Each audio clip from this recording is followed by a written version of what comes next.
for the UK to win the global race for AI, and to be at the forefront of quantum computing by the government pledging to procure them. For everyone in every community across the UK to win, they need to be connected, including in Hexham. Joe Morris. Thank you, Mr Speaker. Yesterday I spoke to my constituent Luca, who spent months campaigning for the investment needed to secure reliable internet and phone connection for his community in the village of Lamley.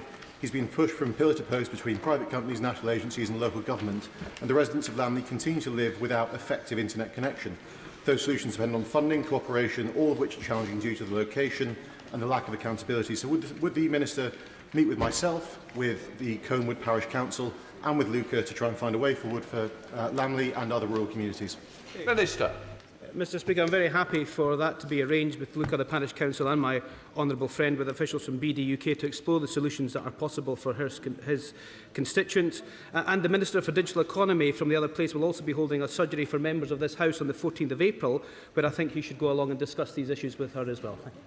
Thank you, Mr Speaker. I could reel off countless examples of villages in mid-Buckinghamshire where hard-to-reach areas simply haven't got broadband at all, let alone fibre broadband. Constituents and businesses are tearing their hair out at this position. At what point is the government going to possibly accept that for the millions, if not billions of pounds to reach those hard-to-reach places, it would probably be better to help support them get satellite broadband and other solutions instead, which will get them internet now rather than having to wait years?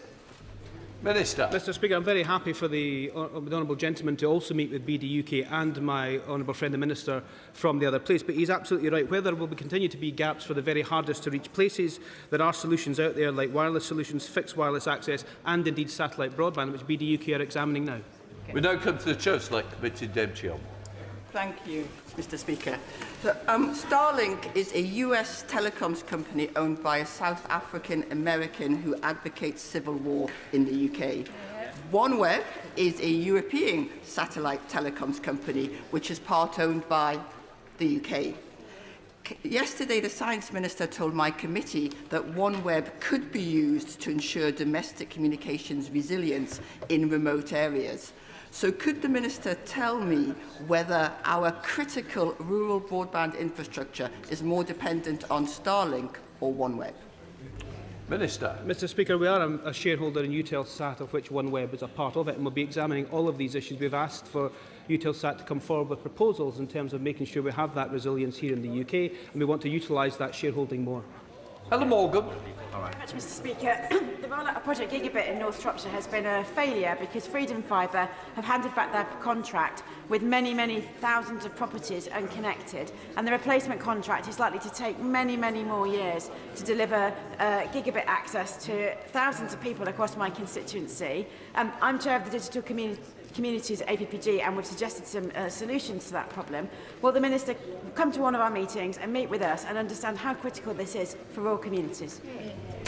Minister. Mr Speaker, I'm happy to ensure the Minister from the other place who deals with this particular issue meets with the APPG, but Project Gigabit is designed to adapt in the event of a contracted supplier no longer being able to complete its planned delivery, utilising a mix of contracts and interventions, and very keen to hear from her the experiences of our constituents. Emily Darlington. Thank you, Mr Speaker. Number 2. Minister. Mr Speaker, one of the defining impacts of this government is the action we're taking to tackle violence against women and girls. And that means making that which is illegal offline illegal online. Intimate image abuse, a priority offence now. Cyber flashing, a priority offence. Nudification apps, banned. Standing up to Grok, and as a result of that, the spread of intimate deepfakes stopped. And now, Mr Speaker, non-consensual intimate images taken down within 48 hours as well. We will, of course, continue to engage with both the BBFC and a range of organisations in fulfilling our demands for parity. Emily Darlington. Thank you, Mr Speaker. Like many colleagues in this House and the other place, I am deeply concerned about the unacceptable regulatory gap that currently exists between online and offline pornography. The public shares this concern. Recent research from BBFC indicates that 64% of pornography users believe that violent pornography contributes to violent sexual behaviour in the real world, and 80% would support new regulation. Does the Secretary of State or does the Minister recognise the clear public demand for online and offline parity, and will he commit to bringing forward legislative measures to ensure that content that would be illegal to supply on our high streets is no longer permitted online? Mr. Speaker, can I firstly pay tribute to my honourable friend's engagement both in her constituency and on this debate nationally as well. She has been a strong champion for the voices of victims in particular on this question. I entirely agree with her demands for parity. That is exactly the commitment we have made as government as well. We have now set up a cross-government unit to make sure that we're delivering on that plan within 6 months. Cole Lockhart. Thank you, Mr. Speaker. 50% of boys aged 11 to 13 have already viewed online pornography. Clear, frequent exposure to violent sexual content is damaging young people's minds and their understanding of relationships. Does he agree that alongside engagement with platforms, criminal law must be modernised to ban online extreme pornography? Minister. Mr. Speaker, I thank the honourable member for that incredibly important point. That is exactly why we have already made a series of legal changes, not least in ensuring that cyber flashing, intimate image abuse are priority offences under the Online Safety Act. We have mandated highly effective age insurance on pornography sites and sites with content harmful to children. We want to go further still where there is clear evidence. We will do so through the national consultation that we've launched as well. Steve Young. Question number 3, please, Mr. Speaker. Thank you, Mr. Speaker. This government has already launched 5 AI growth zones, creating 15,000 jobs and unlocking £40 billion of investment in industrial heartlands across the country.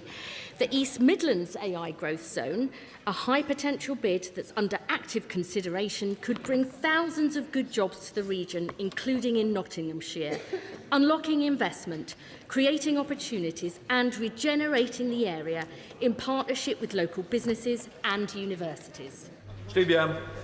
Mr. Speaker, 14 years of Conservative economic decline saw jobs and opportunity leave places like my constituency of Mansfield, and AI now presents a chance to turn that around. With the government rolling out AI growth zones, creating opportunity across the country, how will the Minister ensure this translates to local jobs and skills in left-behind communities? Well, in the 14 months we've been in government, our AI growth zones have done more to level up the country than members opposite achieved in 14 years. With these zones literally being built in areas that once led the industrial revolution and that will now lead the technological revolution. We're also upskilling 10 million workers with free AI skills, introducing the first dedicated national apprenticeship in practical AI and automation, and delivering our £27 million tech local programme to help people from all walks of life move into AI, because we're determined to ensure AI benefits people in Mansfield and every part of the country, and so no one is left behind. Question number 4, Mr. Speaker. Secretary of State. With permission, Mr. Speaker, I'll answer this question and question 9 together. Every child deserves the best possible start in life, and that applies as much to the online world as it does to the real one. We know families everywhere are grappling with the impact of phones and social media. That's why we've launched our national consultation, and we've had over 25,000 responses so far. We want to hear from everyone, in particular children and young people themselves. And the consultation is going to be one of the first of its kind to specifically hear from them with a child-friendly design. We also want to make sure the views of children with special educational needs and disabilities and those in care are particularly reached out to. Thank you, Mr. Speaker. Parents in Gillingham and Raynham strongly back this government's efforts to keep children safe online. Does the Minister agree that repealing the Online Safety Act, as Reform have pledged to do, would recklessly expose our children to online predators and leave them without the protections they deserve, and that any party serious about families must have a credible plan for child online safety, not simply tear one up? I think a party that wants to repeal the Online Safety Act puts children at risk. They don't stand for British values. They don't stand for the British law. Members on this side of the House do. Jacob Collier.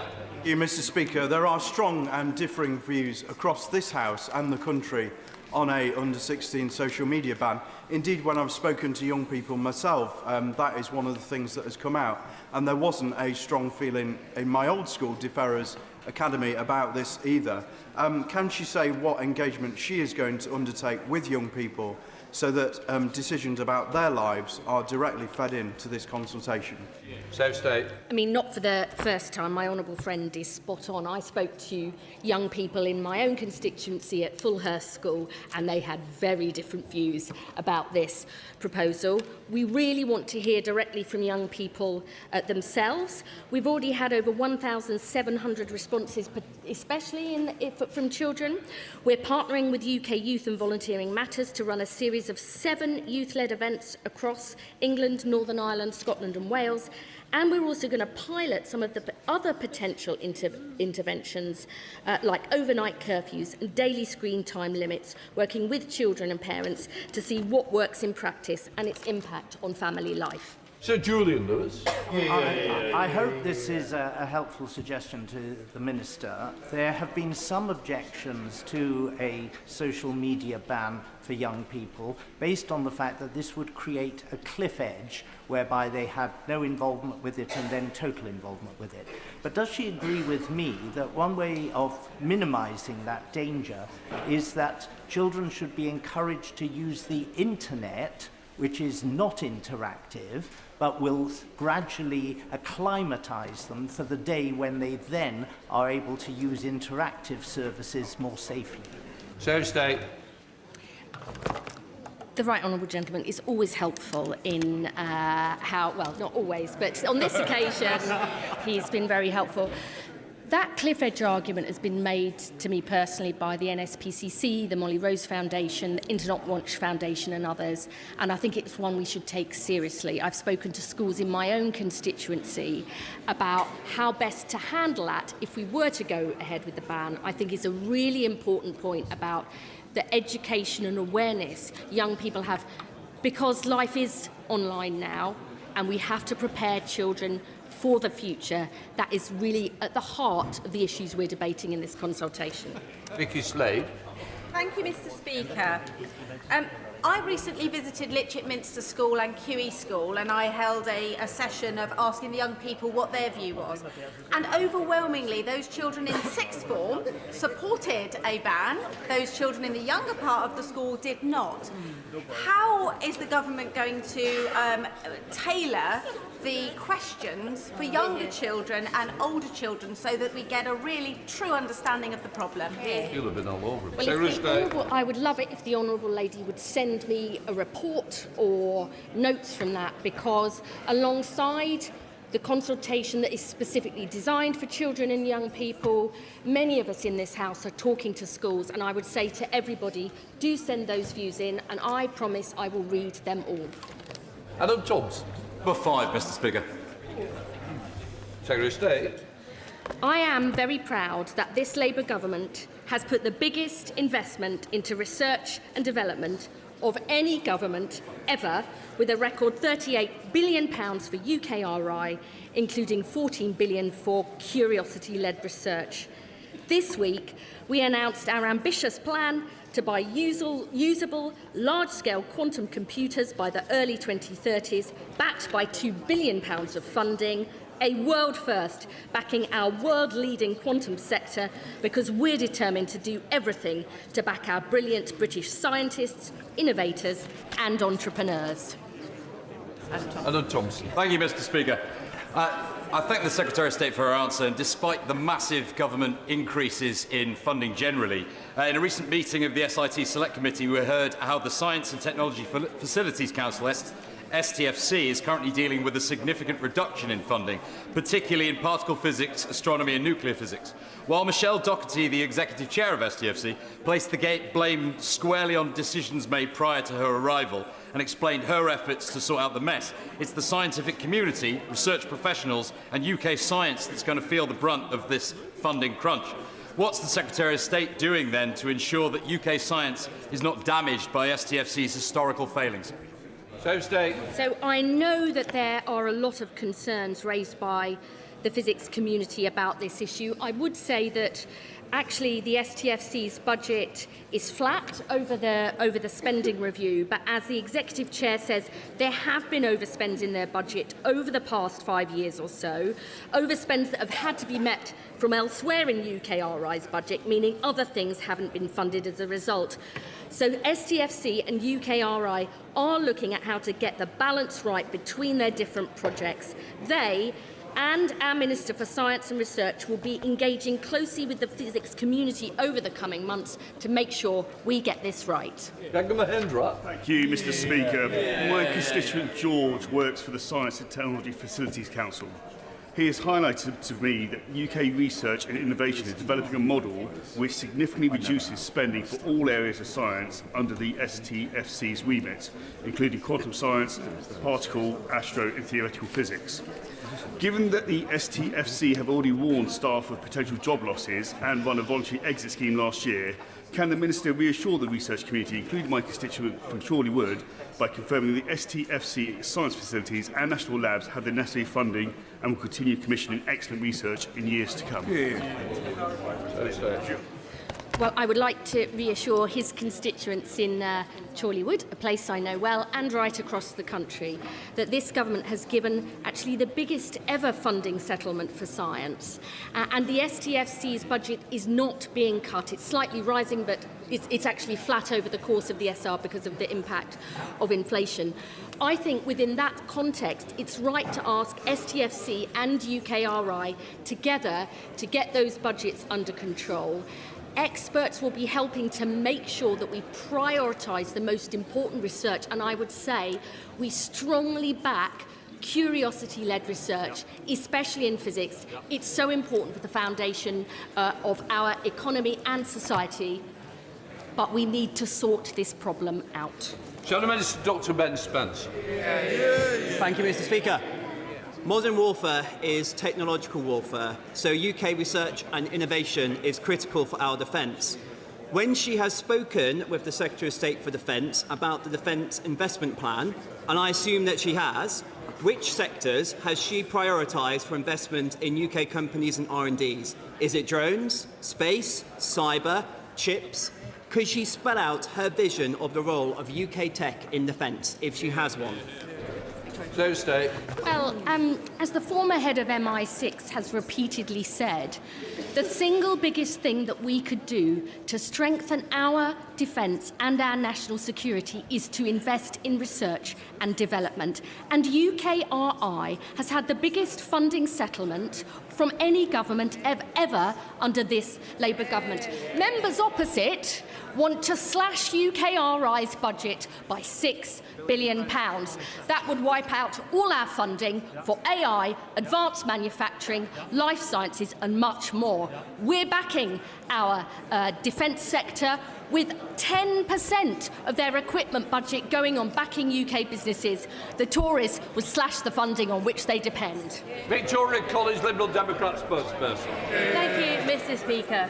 Funding for UK research innovation will continue to be undermined if the government's own procurement strategy sees billions going to companies outside the UK like US Palantir, where British tech have the solutions.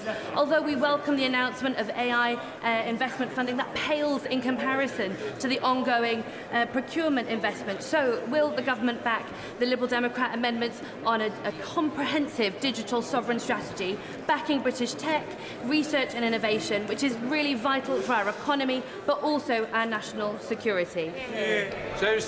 I am very proud of this government's plan to back UK AI companies and our sovereign capabilities. £500 million in our new sovereign AI unit.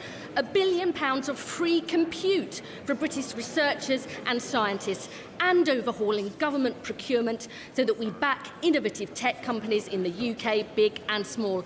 That is the way forward to seize the opportunities for growth, but also secure our sovereign capabilities. Come to topicals, Gareth Emmersley. Number one, please, Mr. Speaker. Thank you, Mr. Speaker. No woman or child should live in fear of having their image sexually manipulated by technology. That is why, in the last 6 months, we've made intimate image abuse and cyber flashing priority offences under the OSA. We've criminalised the creation of non-consensual sexual deepfakes and mandating those images are taken down within 48 hours. We've introduced an offence banning AI nudification apps, and we stood up to Grok and X. But we know technology moves fast, and as a government, we have to keep up. So where we need to go further, we will. Thank you, Mr. Speaker. Whilst I am proud of the steps our government has taken to advance online safety, we are merely playing catch-up. What more is the government doing to ensure we keep pace with the reality facing women and girls, and how will it address emerging technologies like AI smart glasses, which are operating without scrutiny? I thank my honourable friend for this question. One of my reflections in this job is that it took 8 years for the Online Safety Act to come in, and it's still yet to be fully implemented. We need to move faster. MPs discuss a finance bill every year. Technology moves incredibly fast, so I am always prepared to take further action where I need to. Shadow Minister Peter Fortune. Thank you, Mr. Speaker. And I'm asking this question on behalf of my honourable friend, the Shadow Secretary of State, who can't be here today, but she wants the House to know how important this issue is to her. Mr. Speaker, the Lobular Moonshot Project is a plan to fund critical research into lobular breast cancer. It's a disease often missed by screening and with no targeted treatment. 463 members of this House, including the Leader of the Opposition, support this plan. The Health Secretary says there's no political disagreement on this, and yet nothing has materially happened. His department now says it's for DCIT and the UKRI to comment on budget allocations and spending research priorities. So I ask the Secretary of State, is the Moonshot Project a research priority for her, as it is for 463 of her parliamentary colleagues? Secretary of State. Anything that deeply affects the lives of thousands of people is a priority for me. I am more than happy to work with the honourable gentleman and others to try and reach a resolution here. My understanding is we've got to get the quality of bids right, but I would, of course, be happy to meet to discuss this further. Bid Fortune. I would like to thank the Secretary of State for that response. She should know that on the 22nd of April, vigils will be held across Westminster for the 22 women diagnosed with this insidious disease every day. So I thank the Secretary of State for that commitment to work with the Health Secretary between now and then so that we can highlight this issue. Will she agree to come back to the House and update us on the comments and discussions that she's had with the Secretary of State for Health? So State. Yes, because I always believe in action, not just words. Lord McKee. Thank you very much, Mr. Speaker. Britain has a world-leading creative sector and an AI economy second only to the US and China. So can the Secretary of State tell me how she's promoting and protecting both industries? So State. This government is determined to protect the UK's position as a world-leading creative powerhouse and unlock the extraordinary potential of AI to grow the economy, improve British lives. Today, we've published a report and impact assessment fulfilling the commitments made in the Data Act. We've listened to the views about our initial consultation and confirmed that the government no longer has a preferred option. We've also set out where we will do more work with our creative and AI sectors, including on digital replicas, labelling AI-generated content, creator control and transparency, and support for our brilliant small and independent creatives. Every country is grappling with this issue, and we are determined to get this right. So both these vital sectors can continue to flourish and thrive and lead the world. Sir Edward Lee, found the House. Will the Secretary of State commend the new nuclear fusion site at West Burton, just 2 miles from the town of Gainsborough, which potentially will unleash unlimited green energy, meanwhile hundreds of millions of pounds of investment and thousands of jobs? Will she confirm that when it comes to science and innovation, this country is not broken, it leads the world? Minister. Well, can I, Mr. Speaker, affirm the importance of the project that the honourable gentleman is talking about. In particular, this government is backing the future of nuclear fusion right across the country. I know the site in particular has a huge contribution to make. Construction will be on its way by the end of the decade as well, and R&D tests before it. But at the heart of it, Mr. Speaker, we will be backing the use of AI to further our clean energy goals in fusion and beyond it as well. Graham Downey. Mr.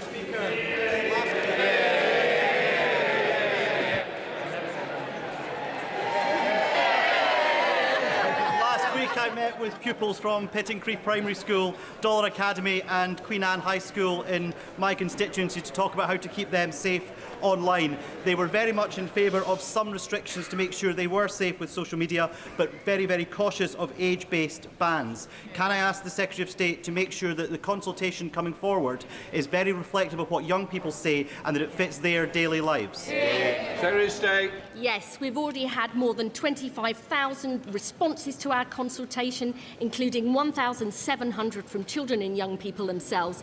But if he and any other honourable member in this House wants to send the views of their constituents, including young people, I will personally read them myself. We now come to Prime Minister's questions. Wendy Moore. Please, Mr. Speaker. Prime Minister. Thank you, Mr. Speaker. Our deepest condolences are with the families and friends of the 2 young people who've died following the outbreak of meningitis B in Kent. Others are seriously ill, and this will be a deeply difficult time for their loved ones. Mr. Speaker, health experts are working to identify close contacts and distribute antibiotics, and will begin a targeted vaccination programme in the coming days. And can I take this opportunity to ask anyone who attended club chemistry on March 5th, 6th or 7th to come forward, please, to receive antibiotics. And Mr. Speaker, yesterday President Zelensky addressed parliamentarians. Many people were there, and I had the opportunity to reaffirm to him that no matter other international events, the UK support for Ukraine will not waver. I also welcome Prime Minister Carney and NATO Secretary-General Rutte to Downing Street for further discussions on international security. Mr. Speaker, this morning I had meetings with ministerial colleagues and others. In addition to my duties in this House, I shall have further such meetings later today. Thank you, Mr. Speaker. May I first of all associate myself with the comments and the condolences made by the Prime Minister regarding those people affected by the meningitis outbreak. New data today shows that nearly 60% of hospices are considering cutting frontline services. In the West Midlands, St Giles Hospice has already reduced beds and reduced staff due to financial pressures. So with services being cut, can the Prime Minister explain why hospices are being told to wait until autumn for the new framework, and will he commit today to proper long-term sustainable funding to secure this vital lifeline for the future? Prime Minister. It is important that the funding and the framework is put in place, and we support the work of hospices and doing everything we can to support them. Dr. Maria Timble. Thank you, Mr. Speaker. My constituent Caroline from Grenoside told me that since December the cost of her heating oil has nearly tripled from £257 to £700. Local farmers I met last week also raised their concerns that the oil industry has not been properly regulated, disadvantaging off-grid customers. Whilst I welcome the government's £53 million support package that was announced for rural communities, will the Prime Minister confirm how disabled people, vulnerable and low-income households can access this support, and how he will improve regulation of oil to bring down the cost of energy bills? Prime Minister. Well, can I thank her? My first instinct is always to protect people from the cost of living. The immediate action we've taken in relation to those that heat their homes with oil is the £53 million that we announced this week. That's particularly important for rural communities and, of course, Northern Ireland. But de-escalation in the Middle East is the quickest way to reduce the cost of living. And anyone who advocated for the UK to rush headlong into the offensive without a clear picture of what it meant for our forces, or without thinking through the economic impact for families, should stand up and apologise. Leader of the opposition, Kemi Beno. Thank you, Mr. Speaker. The Prime Minister tried to avoid scrutiny on the Mandelson files by releasing the documents immediately after Prime Minister's questions last week. So let me ask him now. Did the Prime Minister personally speak to Peter Mandelson about his relationship with the convicted paedophile Jeffrey Epstein before appointing him as our ambassador to Washington? Prime Minister. Mr. Speaker, let me start where I must. This was my mistake in making the appointment, and I've apologised to the victims of Epstein. I do so again. The government is complying with the humble address in full, but we are also continuing to support the police in their investigation. The matter of process was looked at by the independent advisor on ministerial standards. It's clear the appointment process wasn't strong enough, and that's why I've already strengthened it. But it was my mistake, Mr. Speaker, and I've apologised for it. She should follow suit and apologise for a gross error of judgment in calling for the UK to join the war in Iran without thinking through the consequences. Mr. Speaker, I know he doesn't want to talk about the documents he tried to bury last week. He's going to try and talk about anything else, but he's not going to get away with it. I asked him a question he did not answer. We know the Prime Minister was warned about the risk of appointing Peter Mandelson. This is not about the process. He knew that Mandelson stayed in Epstein's house after Epstein had been convicted for child prostitution. He knew that, so I will ask him again. Did he speak to Peter Mandelson about this before the appointment, yes or no? Prime Minister. Mr. Speaker, I've already made clear that he was asked questions and gave untruthful replies. The government is complying with the humble address. The process has been set out. The independent advisor has looked at it, and he said, quote, the relevant process for a political appointee was followed. Now, obviously, this is a question of my judgment, but what about her judgment? She wanted to rush into a war with Iran without thinking it through. At the weekend, Mr. Speaker, three weeks in, she said, oh, there isn't a clear plan behind the US strikes in Iran. That's the question she should have asked at the start. The decision to commit the UK to a war is the biggest decision a Prime Minister can take, and she got it completely wrong. I didn't hear an answer, Mr. Speaker, and he's right. It is about his judgment. He has repeatedly told us that Peter Mandelson lied to him, but he won't tell us if he actually picked up the phone and spoke to Mandelson before appointing him. This doesn't make any sense. The Prime Minister told us on the record, and I quote, I believed the lies he told me. If the Prime Minister didn't speak to him, how can he say he lied to him? Prime Minister. Speaker, the process is clear. It's been looked at by the independent advisor. And she asked me about the process and judgment on appointments. She appointed the Shadow Justice Secretary. He said last night that Muslims praying in public, including the Mayor of London, practising his faith, are not welcome. He described it as an act of domination, straight from the Islamist playbook. If we're in my team, he'd be gone. It's utterly appalling. She should denounce his comments and she should sack him. He wants to talk about Justice Secretaries. His Justice Secretary is abolishing jury trials. My Shadow Justice Secretary is defending British values. I know who I would rather have sitting on the front bench next to me, and it's not him. Prime Minister. But Mr. Speaker, this is important. He does want to talk about anything else except what I'm asking him.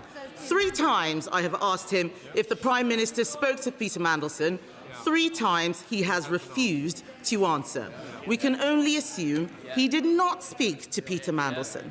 From the documents published, we know he left the questioning of Mandelson's relationship with a convicted paedophile to 2 of Mandelson's closest friends, one of whom was also friends with a convicted paedophile.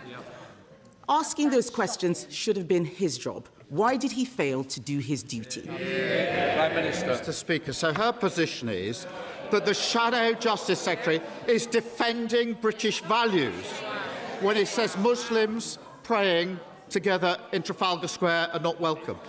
Mr. Speaker, even Tommy Robinson, I can hardly believe I'm saying this, has said today that if the Shadow Justice Secretary had made these hateful comments 2 years ago, the Conservative Party would have kicked him out. Now, Tommy Robinson isn't some sort of moral signpost. He was pointing out how much their party has changed. They're more inclined to his views, and he's right about that. The fact that he's sitting on her front bench shows she's too weak and has got absolutely no judgment. The Prime Minister wants to talk about my leadership. I'm shocked because his former deputy has just fired the starting gun on the race to replace him. And I'll tell him one thing. She and I both agree that this weak man should be replaced by a strong woman.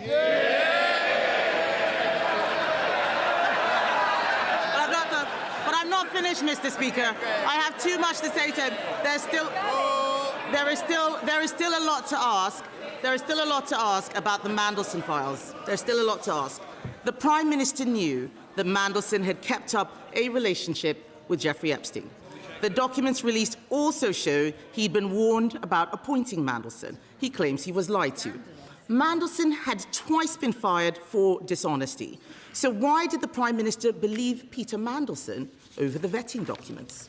Prime Minister. Mr. Speaker, she asked about leadership. When I see religious events in Trafalgar Square, when I see Hindus celebrating Diwali, when I see Jews celebrating Hanukkah live, when I see Christians performing the Passion of Christ, or Muslims praying, that shows the great strength of our diverse city and country. I've never heard her party call out anything other than the Muslim events. It's only when Muslims are praying. The only conclusion is the Tory party has got a problem with Muslims. Can I just say, people say, I am not responsible for the answers. I've just got to say that. Thank you, Mr. Speaker. It's a shame he's not responsible for the answers either. The Prime Minister wants us to believe that he is a serious leader, but he doesn't do the work. He outsources the decisions, and when things go wrong, he blames the vetting, he blames the Chief of Staff, he blames the Cabinet Secretary, he blames anyone but himself. This Prime Minister appointed Peter Mandelson, but didn't bother to ask the questions. If he cannot be straight with the House on something as simple as this, why should we believe a word he says about anything? Well, she talks about doesn't do it. 3 weeks ago, she said we should rush into war. She didn't do the work. She didn't think through the consequences. Committing our military to a war without thinking through the consequences is the gravest mistake a leader of the opposition can ever do. And she comes back a week later and says, oops, I got that one wrong. She's utterly irrelevant, and she's got no judgment. This is the leader of the opposition who said I should have empty-chaired the most important NATO summit in years.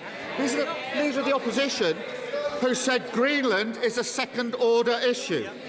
And this is the leader of the opposition who jumped into a war with Iran without stopping to think. On top of that this week, the failure to condemn and sack... Order. And I will repeat again, I'm not responsible for the answers, but it's certainly not opposition questions. Mr. Speaker, add to that the failure to condemn and sack the Shadow Justice Secretary for the poison and division that he spreads.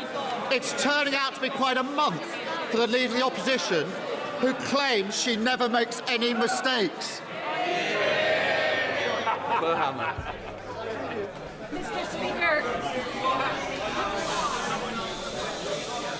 Mr. Speaker. Sorry, please. Claire Hanna. We've seen this play out before, a US rush to military escalation with no plan for what comes next. We've seen schoolgirls bombed in Iran, whole families killed in Lebanon, chaos in a region already scarred by repression and genocide and economic shocks that hurt the most vulnerable at home. In Irish, there's a phrase, Nialter and Sianach we go, have we learned no lessons? People are asking exactly that. How many times do these horrors play out before the lessons are learned. The Prime Minister has said that the US will not be drawn into a wider war. Will he guarantee two things: that that position will hold in the face of mounting pressure from Trump and Netanyahu, and can he guarantee that this House would get a vote before the UK involves in any further conflict? Prime Minister. Unlike the Leader of the Opposition, my principles have been clear and unwavering. We will protect our people in the region. We will take action to defend ourselves and our allies, and we will not be drawn into the wider war. I want to see this war end as quickly as possible. Mr. Speaker, the longer it continues, the bigger the impact on the cost of living. And that's why we've intervened to support households with costs of heating oil. The best way forward is a negotiated settlement with Iran giving up any aspirations to develop a nuclear weapon. Sir Ed Davey, Leader of the Liberal Democrats. Thank you, Mr. Speaker. And can I join the Prime Minister in offering my condolences to the family and friends of the two young people who've been killed by the meningitis bug in Kent, and all those affected by this horrifying outbreak. Mr. Speaker, Britain's independent nuclear deterrent is critical for the defence of our nation and for the whole of Europe. But the current Trident missiles will reach the end of their lives in the 2040s, so we have to make a choice now. Lease new missiles to the United States, accepting whatever terms the President gives us, or build our own here in the United Kingdom. And the Conservatives and Reform say we have to rely on President Trump and the United States because we couldn't possibly do it ourselves. Does the Prime Minister agree with them? Prime Minister. Mr. Speaker, our independent nuclear deterrent protects us every day, and we should never forget how important it is. And it is important that we renew it. We will do that in the best interests of Britain. I mean, he's openly advocating a plan which he doesn't know how much it would cost and how it would work. That isn't the way to deal with our independent nuclear deterrent. Sir Ed Davey. Well, Mr. Speaker, I'm surprised at that response. The French can do it. Does the Prime Minister really think Britain can't? But moving on, Mr. Speaker, a New World investigation into GB News has found hundreds of shocking breaches of the rules of impartiality and accuracy. Yet Ofcom has repeatedly refused to take action. Andrew Neil says, just as Fox basically became the channel of Donald Trump, it is clear they have turned GB News into the Reform channel. Mr. Speaker, we cannot let GB News propaganda turn our great country into their version of Trump's America. Either the government rules aren't fit for purpose, or Ofcom isn't properly enforcing them. Prime Minister, which is it? Prime Minister. Well, he's right to raise an important question of free speech and our media. It is a matter for Ofcom, and it's important that we let them deal with it. Thank you, Mr. Speaker. Violence against women and girls is a global emergency. It's a key concern that we discussed at last week's United Nations Commission on the Status of Women. Social media platforms are promoting and profiting off vile online misogyny. It's made its way onto playgrounds, workplaces, relationships, and even our politics, harming women and girls and exploiting young men and boys. In the manosphere, everyone. The Prime Minister undertook to look into it along with the Health Secretary, but I'm afraid that more has been made. Now, I know that the Prime Minister and the government this issue poses to public confidence in mass vaccination remarks in this session, and indeed the pain it's caused to ones only doing what their government asked them to do. So with this issue and ensure that his government makes swift progress. Can I thank him for raising it, acknowledge in relation to this, and actually pay tribute to him and to Kate. We look closely at the rare and tragic cases service. Points out today as well. We are committed to those affected to make sure it meets their needs. This month, which will look specific. To reassure him, we'll look at other recommendations very National conference last week, it is clear dragging in young people as young as 40 in latest tech to combat this crime, and it's to invoke a kill switch so that mobile phones take more seriously than Apple. Will do this, that the government will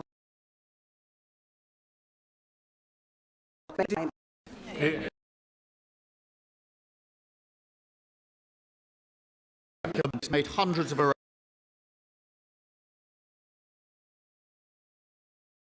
With her, there's more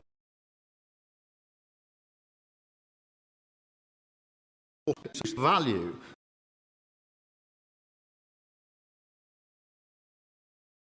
To those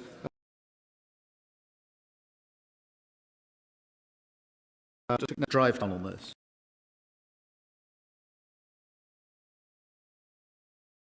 Funding for UK and procurement will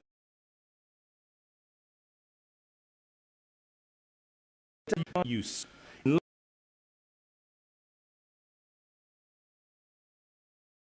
digital systems in health politically motivated US Mr. Can I thank of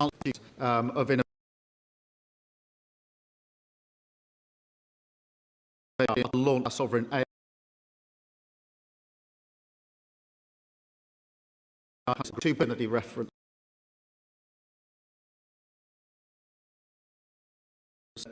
to roll out that we're determined to deliver that.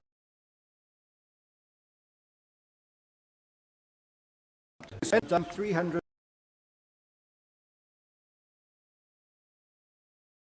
Takes us back to the day.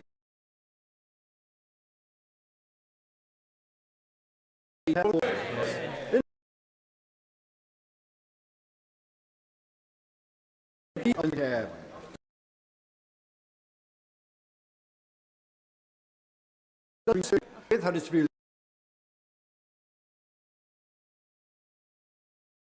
you have to tell me how the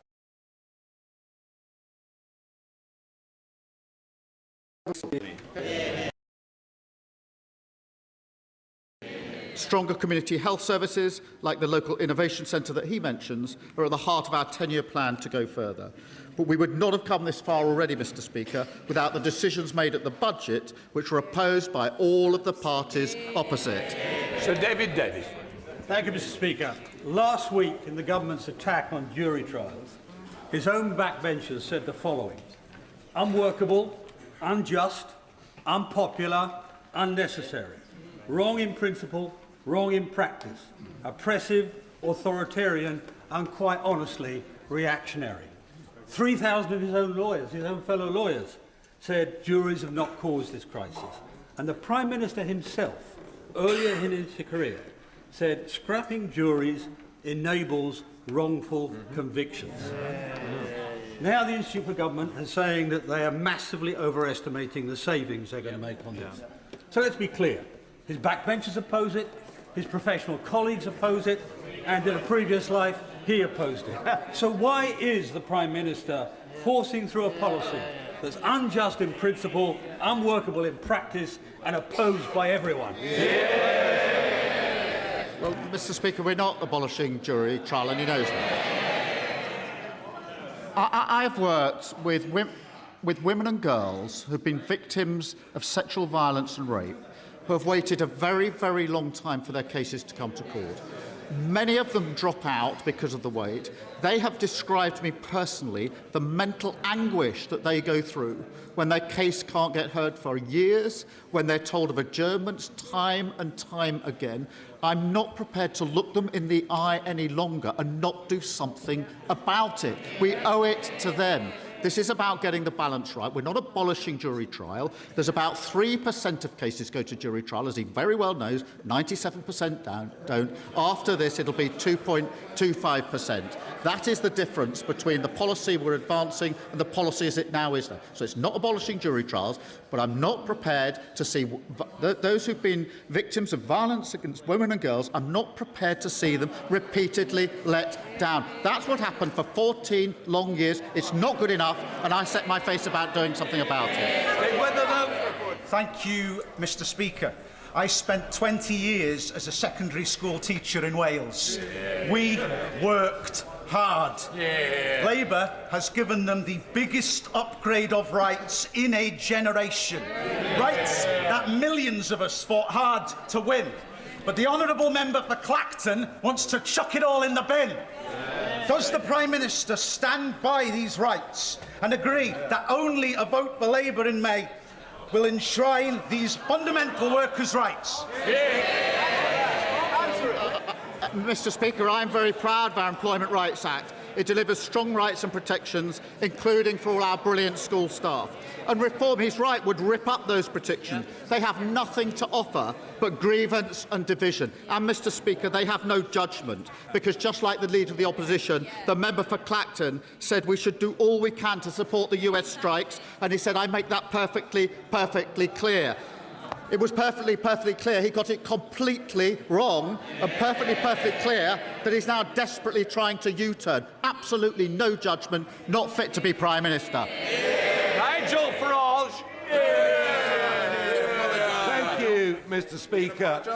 Over the course of the last year, our North Sea neighbours, Norway, have opened 49 drill sites for gas and oil. On our side of the North Sea, the number is 0.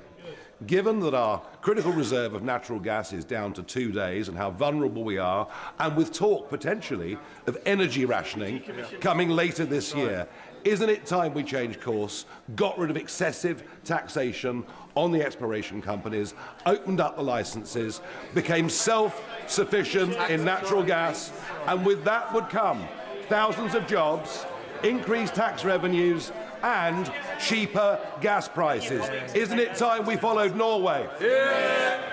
Mr. Speaker, oil and gas will be part of the mix of our energy for many, many years to come, as I've set out many, many times. But he's now highlighting the consequences of the war that he said we should rush into. He wanted us to go to war. He said it was perfectly clear that we should support the strikes. Then, just like the Leader of the Opposition, a week later, he said, oh, no, I got that one wrong. You can't make mistakes about decisions as serious as committing to war. It's a gross error. Thank you, Mr. Speaker. 95% of the food that we import from non-EU countries has lower welfare standards than that of British farmers, costing us millions and putting worse food on our plates. So that's why the Labour Rural Research Group will be shortly launching our spring push on farming profitability to support British farmers by introducing honest labelling and levelling the playing field for trade and regulation. So will the Prime Minister commit to meeting with me and the LRRG to discuss how we can work to back British farmers and improve their profitability? Well, I'm very happy to discuss that with my honourable friend. We will always protect high welfare standards, and through our food and drink deal, bringing down barriers for farmers selling to our largest market. Mr. Speaker, alongside a record £11.8 billion farming budget and investing in cutting-edge innovation, our farming profitability review is focused on boosting profitability. Now, I've already acted and set up the Farming and Food Partnership Board, investing £30 million in our Farmer Collaboration Fund. Greg Smith. Thank you, Mr. Speaker. Traffic chaos from a botched road realignment affecting Calvert Green, Steeple, Claydon and Twyford. Landowners still awaiting payment for land taken. Woeful underfunding of promised mitigation projects in Wendover in inadequate noise modelling. Now, the Prime Minister and I used to, many years ago, be united in our opposition to HS2. He changed.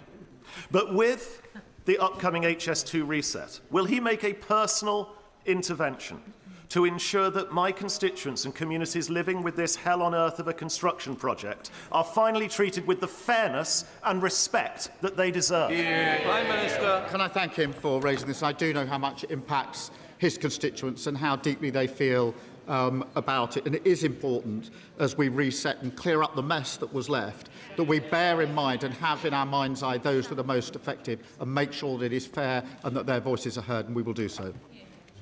Oliver Ryan. Thank you, Mr. Speaker. Burnley-Manchester Road Station is a key driver for growth. It's Burnley's link to Manchester and Leeds, and more importantly for them, it's their link to Burnley.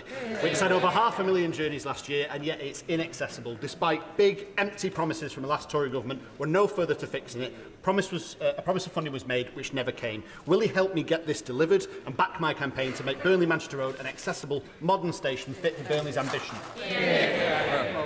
He's a great champion on this issue, and I'll make sure he gets a meeting with the Rail Minister to discuss the detail. The previous government that took the decision not to shortlist Burnley-Manchester Road Station for accessibility improvements. We're giving Lancashire Combined County Authority £641 million with the freedom to invest in their priorities, including better accessibility. That's what a Labour government represents, empowering local people to make the best decisions for their local area. Andrew Snowden. Thank you very much, Mr. Speaker. Every week the Prime Minister comes here and reads out this pre-scripted nonsense that bears no resemblance to the questions he's actually asked. The Leader of the Opposition asked him about Peter Mandelson and he answered about the war in Iran. The Leader of the Opposition asked him about Mandelson again and he answered with an attack on the Shadow Justice Secretary. He was asked about Mandelson again and talked about protests in London. What is he scared of? What is he hiding? For a man who has spent years presenting himself as a forensic investigator, he has certainly had a blind spot to the details for this convicted paedophile with a friend in high Labour places. So I shall ask him again, when he found out that Lord Mandelson had an ongoing relationship with the convicted paedophile Jeffrey Epstein, did he speak to him personally before appointing him ambassador to the United States? Mr. Speaker, we've set out the process. It is being put before the House. But I know why they don't want to. They don't want to talk about the war because they supported going into the war without thinking through the consequences. That is a huge error of judgment. I realise they don't want to talk about it ever again. I'm not surprised. Nor do they want to talk about the Shadow Justice Secretary saying that Muslims are not welcome to prayer in Trafalgar Square. She should remove him from their front bench, or I suspect he'll be up there next on that trail. Matt Bishop. Thank you, Mr. Speaker. As the Prime Minister mentioned earlier, the CEO of Travelodge has today again refused to attend a meeting with wider members of this House and the other place to answer serious concerns about guest safety and safeguarding. This refusal only deepens the lack of trust in the company's commitment to protecting women and vulnerable guests. Will the Prime Minister meet with me and invite the CEO of Travelodge to discuss the issue? And will he join me in urging the CEO to explain directly to all parliamentarians why she is unwilling to face scrutiny on such an important matter? Prime Minister. Mr. Speaker, I thank him for raising this, and he's raised this with me personally. Our thoughts are obviously with the victims. I was very concerned to hear that the CEO of Travelodge cancelled the meeting with MPs, and I would urge them to reconsider. That meeting needs to go ahead with relevant MPs and with the relevant minister, and the sooner it goes ahead, the better. And I hope that the CEO of Travelodge is listening to this exchange, and I thank him for raising it, not just on this occasion, but on repeated occasions. That completes Prime Minister's questions. Let front benches change over.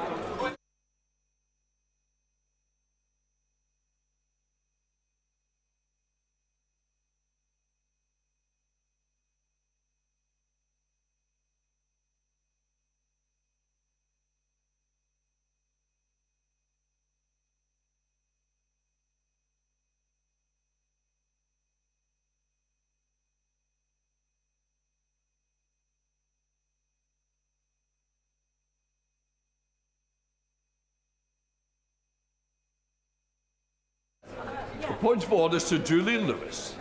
Thank you, Mr. Speaker. You have clearly explained that you are not responsible for the quality or lack of it in a minister's answers or even a prime minister's answers. But can you explain for the benefit of the House and the viewing public what Prime Minister's questions is supposed to be about? Namely, that the opposition and other honourable and right honourable members get to ask the Prime Minister a question about a subject of their choice. It is not a matter for him then to berate them for not asking a question about a completely different subject that he wishes had been asked. Can I just say, a long-standing member that came in with me in 1997 knows that that is not a point of order. Paul Holmes. Thank you, Mr. Speaker. Further to that point of order, notwithstanding the rulings that you have made in the chair, which I think are always perfect and completely right, can I ask, Mr. Speaker, we are now entering a new period where a Prime Minister answers a question about a subject that wasn't asked and then focuses asking a question on the opposition front bench. So, notwithstanding the ruling that you've just made to my right honourable friend, can you give me the options as to the parliamentary mechanisms and who I can approach to see whether there needs to be reform in the standing orders to actually give you the power to be able to determine what is an answer to a question and what is a completely pathetic... Can I just say, there is a real weakness in that, because there is an assumption that the person knows the answer. I will leave it at that. Don Butler. Thank you, Mr. Speaker. You're also not responsible, Mr. Speaker, for the questions asked. The leader of the opposition said that it was British values to attack Muslims praying. I just wondered, Mr. Speaker, if that brings this House into disrepute in regards to British values. Can I just say, Luke, it's an important point that we need tolerance. And what I would say, it's about respecting each other. And what I would say is, you put your point on the record, but I'm not going to enter into a debate. And I will leave it at that for the moment. Point of order, Sir John Hayes. Further to the point made by my honourable friend, notwithstanding your ruling, Mr. Speaker, Erskine May makes it clear, does it not? Questions. And whilst the standing orders may need refining, they already make clear that that is the purpose of the sessions we have daily, and indeed in the case of the Prime Minister weekly. Is it not, Mr. Speaker? Sir John, can I just say, you're just continuing a debate that I think I've already given the answers to. I think we'll leave it at that. Right, thank you. We now come to the 10-minute rule bill. Sorry. Mr. Speaker, I beg to move that leave be given to bring in a bill to make provision about the teaching of menstrual and gynaecological health in certain educational settings, to provide training, guidance and resources to support such teaching. To provide that training includes content about awareness of racial discrimination in menstrual and gynaecological health. To require the Secretary of State to take steps to increase public understanding of menstrual and gynaecological health, including measures to counter inaccurate or misleading information online relating to menstrual and gynaecological health and for connected purposes. Mr. Speaker, in this bill, I'm addressing one aspect of women's health, menstrual health. Menstrual health is surrounded by misinformation, fear and failure to support millions of women and girls. For women who menstruate, the experience of asking for advice or even medical treatment is routinely dismal. Ask any woman from school days onwards, it's a nightmare of stigma, shame and a failure of the NHS to help. The recent Women and Equality Select Committee report states, and I quote, "Stigma around menstruation, sex, fertility and childlessness is a barrier to discussion of reproductive ill health. It contributes to delays in diagnosis and treatment and can lead women and girls to turn to online forums to self-diagnose or to avoid seeking treatment altogether. And of course, that self-diagnosis can be misguided and dangerous, fed by dubious online fake cures and claims. The internet is not a safe place for clear expert advice for girls and women wanting to know about their periods and menstrual health. A poll commissioned by the Royal College of Obstetricians and Gynecologists found that over half, 53% of women in the UK who had experienced symptoms of pelvic floor dysfunction did not seek help from a healthcare professional. 1 in 5, that is 21%, felt too embarrassed to seek support. In 2018, a YouGov poll found that period shaming happens at home, in the workplace and at school in the UK. The Royal College further noted that there is immense society pressure on women and girls to conceal their periods due to beliefs that menstruation is unhygienic or unclean, and talking openly about periods is often not considered a social norm. We live in a modern day society with an openness to address all manner of health issues, including mental health. Yet talking about menstrual health remains a stigma, shrouded in shame and embarrassment, and frankly, medieval attitudes held by many. In the call for evidence, the Women's Health Strategy had 29% of respondents who said they did not feel comfortable talking to healthcare professionals about gynecological conditions. For teenage girls aged 16 and 17, this rose to 40%. So these shocking figures show that this stigma has real-world consequences on women's health. Women and girls get the wrong advice or dangerous advice or no advice. Their shame means that their conditions and diseases are not diagnosed. Sadly, conditions such as endometriosis, adenomyosis, fibroids, polycystic ovary syndrome, pelvic inflammatory disease, pelvic organ prolapse, ovarian cysts, and others are far too often missed, leaving many women to endure years of unnecessary pain. The time for diagnosis for endometriosis has actually gone up, not down, with women waiting on average 9 years and 4 months.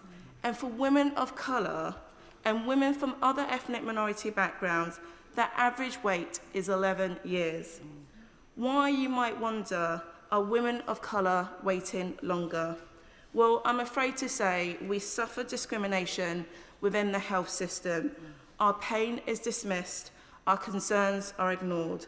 There is well-documented bias embedded in the NHS when it comes to black women's health, leading to poorer outcomes and terrible experience for so many women. And we must also address, too, the cultural assumptions within some communities which tell girls that periods are punishment or dirty or something to be ashamed of or something to be kept as a secret. A dangerous cocktail of misogyny, misinformation and myth leading to girls and women who are misinformed, mistreated and misdiagnosed. So my bill aims to tackle that stigma and get society talking about periods and menstrual health. Let's smash the stigma, starting in schools with teachers well equipped to support their pupils. No schoolgirls should suffer in silence. Let's use the rollout of more diagnostic hubs and the shift to more community-based preventative care to raise awareness about menstrual health. More public awareness campaigns on the same scale as NHS sepsis campaign. And not just the public, but also medical professionals from the very start of their careers. Every doctor needs proper training on menstrual health to spot endometriosis, fibroids and other gynecological conditions early, to give proper advice to their patients, to debunk online myths and misinformation, to be aware of and tackle racial bias within the healthcare system. We need every employer to be aware of menstrual health, to have proper systems of support in the place for the workplace, to have period products available for free, to recognise that if a woman needs time off because of their blinding pain, they are not making it up. So I welcome the work of the TUC and the trade unions in this area. We also need to have more difficult conversations. We need more men squirming in their seats as we discuss our periods, our bleeding, our pain. And we need to stop talking in euphemisms, all those little silly terms about periods, disguising the reality and stopping an open conversation. We need more women's voices to be heard. And not just that, but women to be actively leading the design and delivery of the healthcare system. The NHS must no longer be male by default. And I speak to so many women and girls who have been let down, whose mental and physical health have been damaged. This must stop. The upcoming Women's Health Strategy must be more than a document, but a manifesto for revolutionary change. Or else, what is the point of it?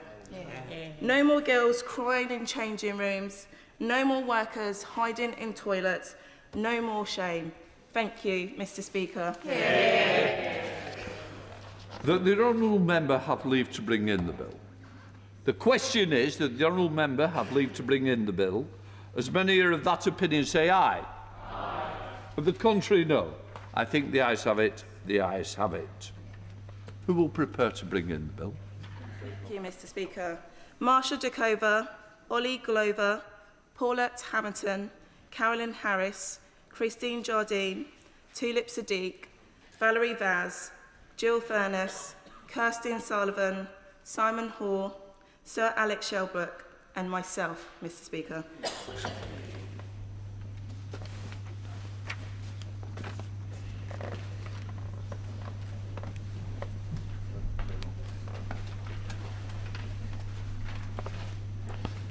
Abena Pongasari.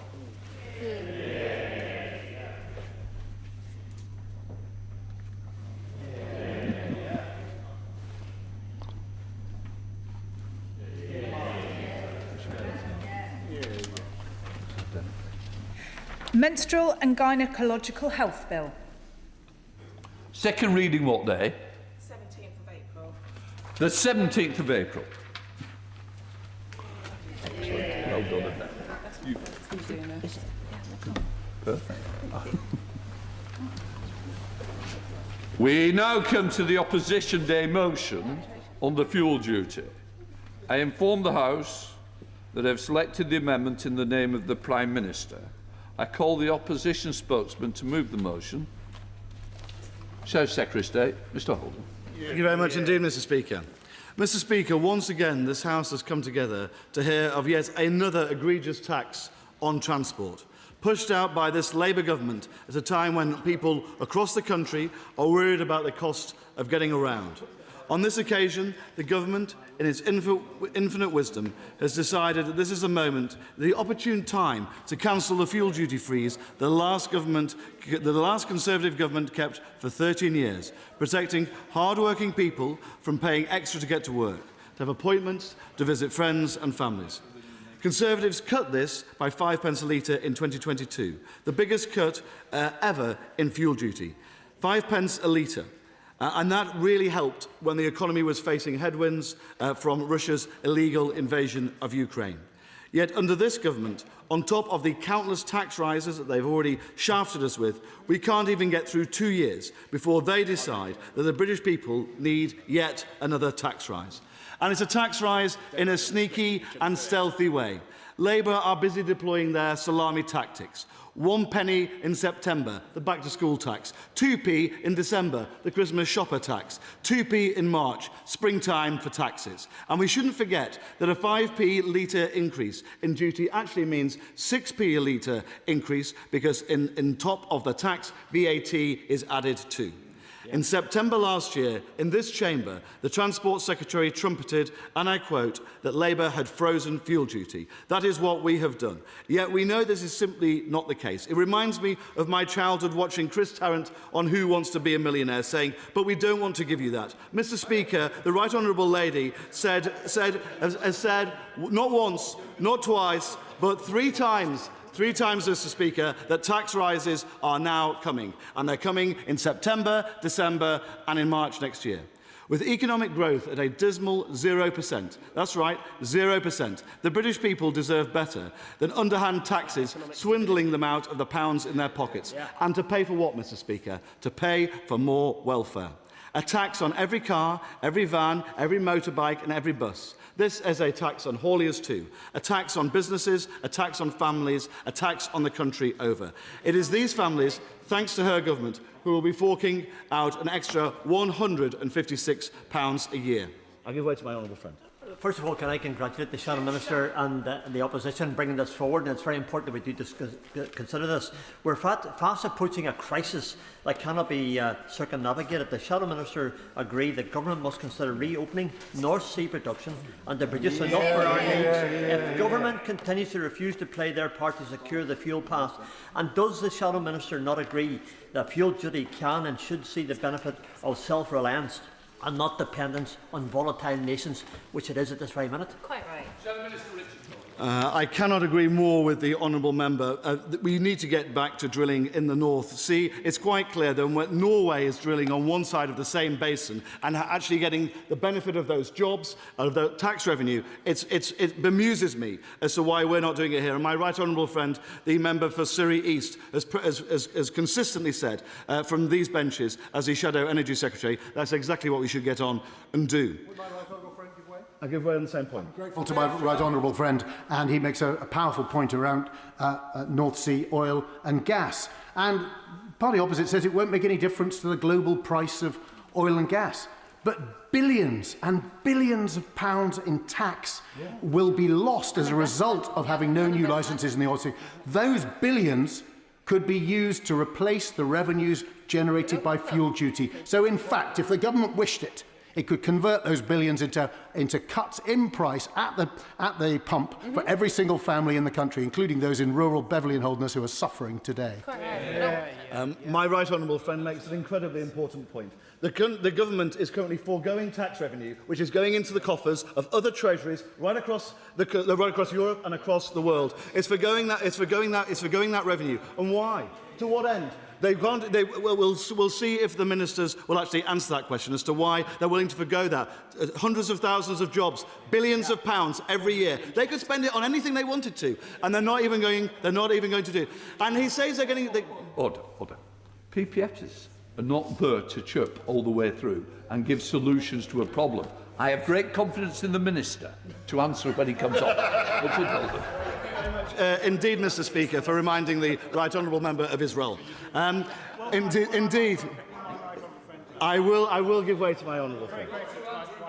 Does he agree with me that the government's policy fails on its own terms because it says it wants to subscribe to net zero and make us much greener the way we approach our energy consumption, and yet we know that importing LNG from countries like the US causes a multiple in terms of the carbon cost than extracting the stuff in this country within our own territorial sea would do. And therefore, if they're serious about net zero, they will be pumping LNG from the North Sea and not importing it from the US.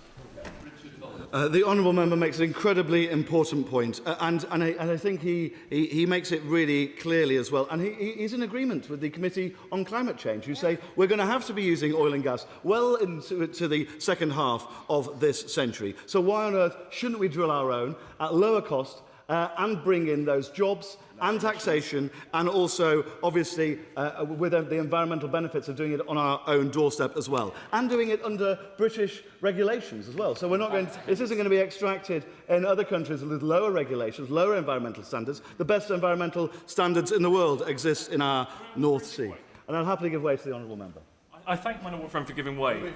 Part of the debate is really around sustainability and it's around net zero, and obviously honourable colleagues have made a number of interventions already around that, and I understand the Shadow Minister's position. But does he agree with me that actually, whilst we're also focusing on the hiking fuel duty, the government are also increasing the charges on electric vehicle drivers? So it's both sets of drivers that are being hammered by this government who haven't thought through the consequences of their policy. My honourable friend makes a very interesting point as well at this juncture. It's very clear that the government is also trying to undo the damage that it's done by its own new tax. And actually, it's having to put more money in terms of the electric car grant that it's going to get out from these pay-per-mile schemes, which actually the government previously had said it would not introduce.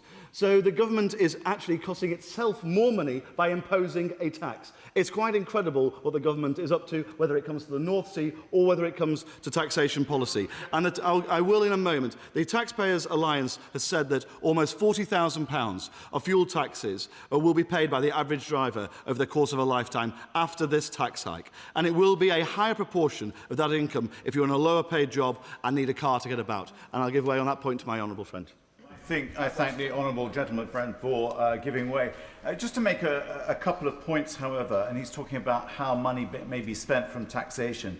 Just to highlight the point that local authority road maintenance budgets fell from £4 billion in 2006 to £2 billion in 2019, so halved in that 13-year period. And then just to look at inflation, where you see for the Bank of England's data shows from 2006 to 2026, the overall inflation ran at 74%, but fuel inflation was just 58%. Indeed, and on that second point, obviously the inflation would have been higher overall if the fuel inflation had been higher overall. The honourable member makes an important point about potholes and road maintenance as well. It's interesting that he stood in a manifesto at the last general election which promised an extra 1 million potholes would be filled a year.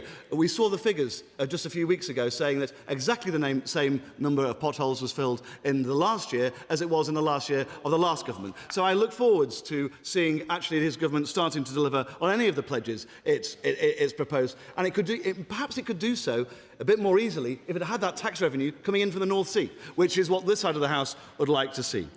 Now, this is Labour's regressive tax rate. Do we really understand, I think, from the government benches, just how punitive this tax measure is going to be? Of course not. Of course not. How could we, when it feels like I will give way to my honourable friend in just a moment. How could we understand when it's actually rural communities that are going to be hit hardest by this, as it is always with transport? The truth is that the DfT and the Treasury working together are more like watching an episode of Hustle. The con is on and it's being perpetuated by this Labour government. And I give way to my honourable friend. My honourable friend agree, though, that in large rural constituencies like mine, it's not just constituents having to pay at the pump the additional fuel duty. They pay through everything that they buy because everything has to be transported into these rural areas or the services that they acquire. So they pay twice and makes this tax rise doubly regressive. My right honourable friend raises an incredibly important point. It is not just those who have a car who will be paying for this, although they will be paying the most. It's not just those who rely on a van for their business or work to get around, but it's actually everyone, whether you use the bus or whether you're using just go to the shops. Because the truth is that everything has to be transported by road in this country. This tax rise is going to have huge inflationary pressures right across the board, not just in terms of the individual fuel, whether that's for heating or in today's debate for road transport. But the honourable member is absolutely right. It will play right across the board into so many other areas which are not even being considered, I don't think, by the Treasury at this moment. And I'll happily give way to the honourable member. To his point. All his arguments stand, and that was before the war in Iran. So the Prime Minister stood there on Monday saying the freeze is still in place. Yes, that was before the world has changed literally around us. So does he share my concern that actually this government isn't being reactive and following the change, because there is going to be a big impact and a knock-on? And the Prime Minister is touting this as though it's some new policy brought out that was actually in the budget from last year.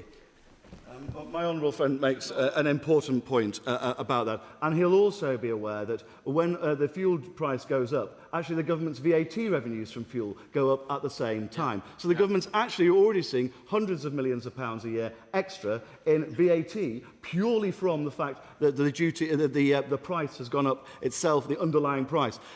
But my right honourable friend makes another important point, that this is a moment for the government to reconsider. On this side of the House, we opposed this measure at the budget because we thought it was the wrong thing to do to hit working families. But it's doubly the wrong thing to do when prices are also going up internationally. Now, I've already given way to the honourable member, but I'll happily give way to the honourable lady. Thank the honourable member for giving way. Would he agree with me that the 53 million is welcome, but calculated out it's about £35 per household, which is nothing in the grand scheme of things? Would he agree that fuel duty should be cut, VAT should be removed, and the North Sea opened up, and that's as well as fertilisers and red diesel, which are impacted heavily as well? We need support out now for people. The honourable lady raises a really important point. And actually, with those revenues from reopening the North Sea for oil and gas, she raises a number of different areas which that money could be spent on. Well, we've got to open the North Sea, a cost-free alternative, an environmentally positive alternative, in order to get that tax revenue in. And then, obviously, we can look at all sorts of different things that members on all sides of the House would want to spend money on. I'll just make a little bit of progress. We've seen since Labour came into office just how much they've hit transport across the country. Today, and the 5p a litre fuel duty rise is just the latest in those. First of all, they abolished the much-loved £2 fare cap, which this side of the House on buses had pledged at the general election to continue through the entirety of this Parliament. So that side of the House has put bus fares up 50%. They've also jacked up airport business rates by a staggering 295% on average. 295% on average. Now, who's benefited from that? Certainly not passengers, certainly not the airlines, and certainly not British business. And you know what else they've done? They've also raised air passenger duty, with passengers facing a 15% jump in 1 year alone, followed by permanent increases year after year after year of between 3 and 4% just to get on a plane. And you know what else they've done? In the last few weeks, they've actually raised the price of rail cards for the first time since... Maybe they'd like to chunter on this one. Do you remember this one, guys? Nothing from this one. 2013. That's the first time in over 10 years we're seeing rail cards. Senior rail cards, veteran rail cards, young people's rail cards, new taxes on people right across the country, all being raised by this government. A 16% rise, the first time since 2013. And they didn't even know about it because they don't care about young people, about old people, about the people being affected by these tax rises hitting people right across the country from September.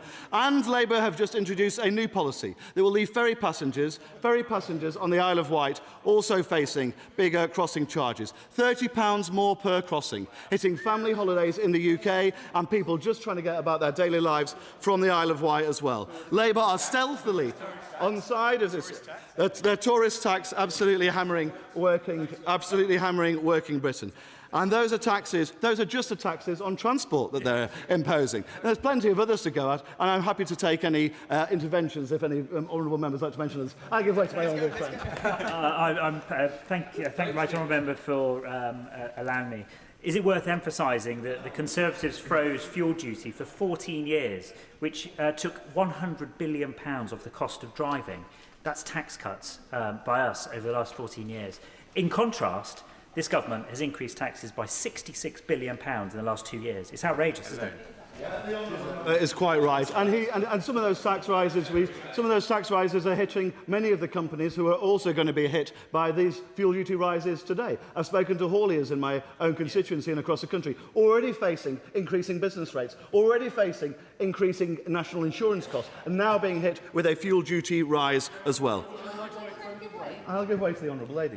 My honourable friend for giving way, and he's giving a great speech as we always expect from him.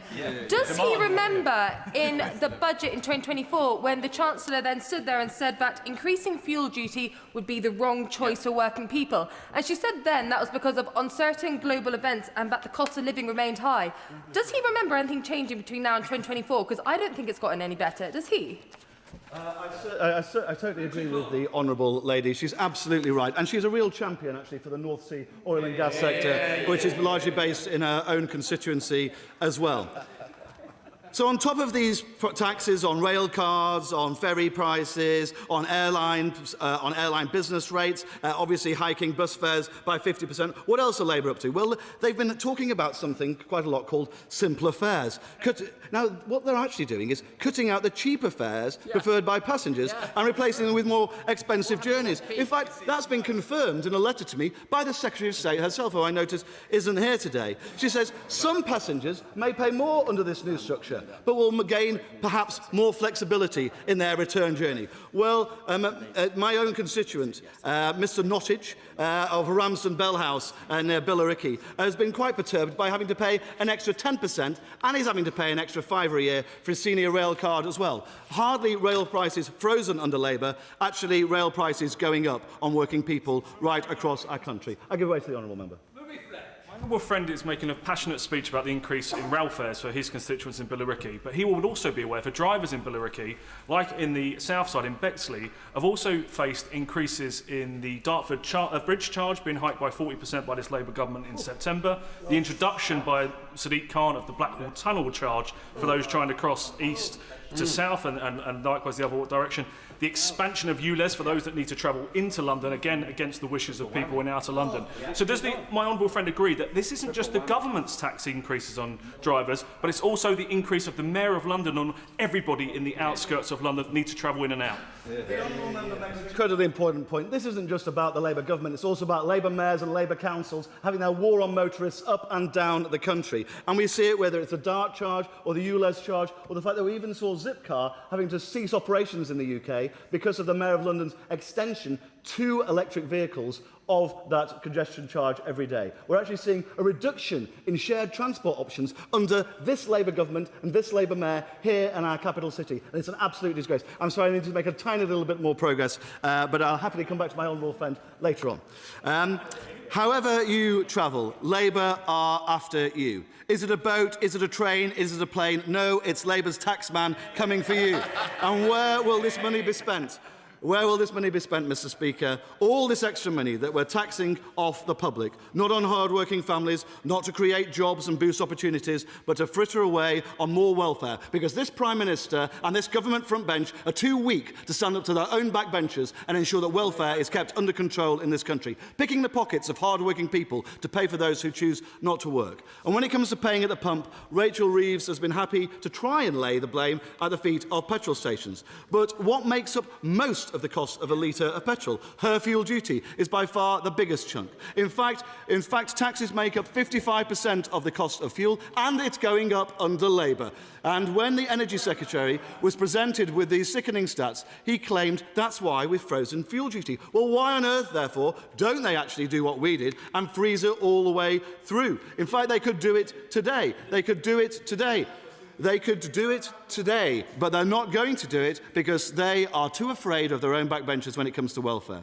And I am surprised. I'm surprised that honourable members are aligning themselves with the spluttering spinelessness of Mr Miliband, the honourable member for Doncaster North. We know that for her and Ed, when the facts change, when countries all around the world change, Labour just dig in. Just like with their pathetic... Sorry, don't worry.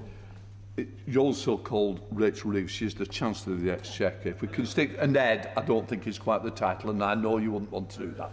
Of course not, Mr Speaker. The honourable member for Doncaster North should also always... The right honourable member should always get his proper title.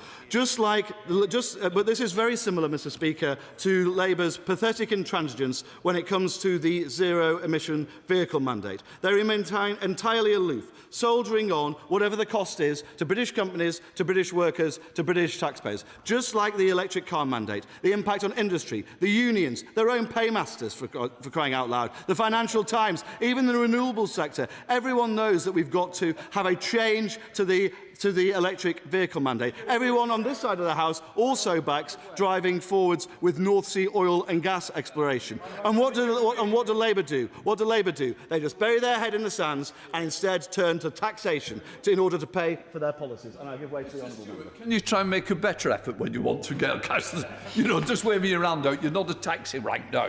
I think, are you giving way to Mr Stewart? No, you are. Graham Stewart is giving way to you. Oh, it's me. Thank you, Mr Speaker. Off the chair, it might help. I don't know whether I'm being picked on or specially stood out, but anyway, I thank you for selecting me.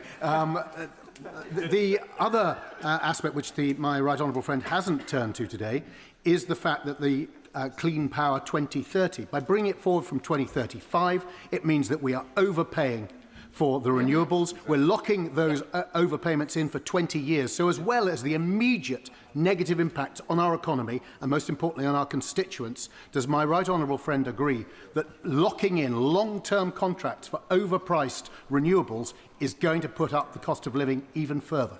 My honourable friend makes an incredibly important point, and this is one which has actually been raised with me by electric vehicle charge point manufacturers and companies here in the UK. Some of them are literally on the verge of collapse because of that high cost of electricity. So although the government says it's pursuing a green agenda, what it's actually doing is making electricity so expensive that nobody can operate a business in this country without paying such high energy prices that it becomes uneconomical to do so. And he makes an incredibly important point exactly on that point. And I'll give way to the honourable member for a second. Very grateful. He mentioned his perception of the intransigence of this Labour government, to which I would add brittle hubris in their pursuit of not achieving any form of economic growth. And does he agree with me that the Chancellor would not have to keep dipping the pockets of hard-working people in the midst of a cost of living crisis if she had a clue how to achieve economic growth? Well, it's not often that I would agree with spokespeople from the SNP, but I very much do so today. I think it's an incredibly important point that the honourable member is making. This is, the Labour Party came to office talking about how growth was their number one priority.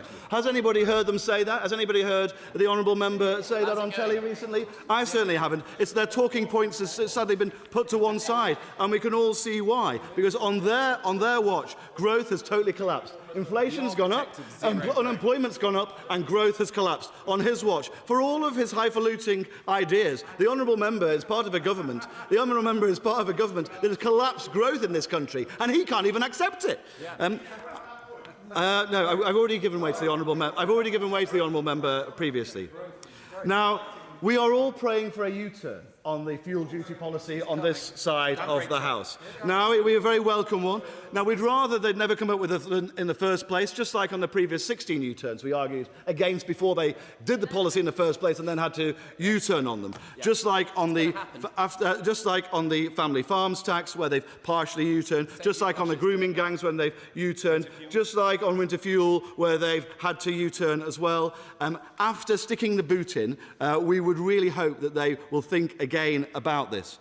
But I'm not holding much store by that. What's really worrying me and families and up and down the country and members on this side of the House as they go to their constituents who are facing cost of living pressures right across the board. People running businesses really having to make decisions now as to whether they're going to hire that next person or, in many cases, sadly, have to let people go because of the taxes already imposed by this government. This is just another tax on businesses, another tax on pensioners and families up and down the country. They've stuck the...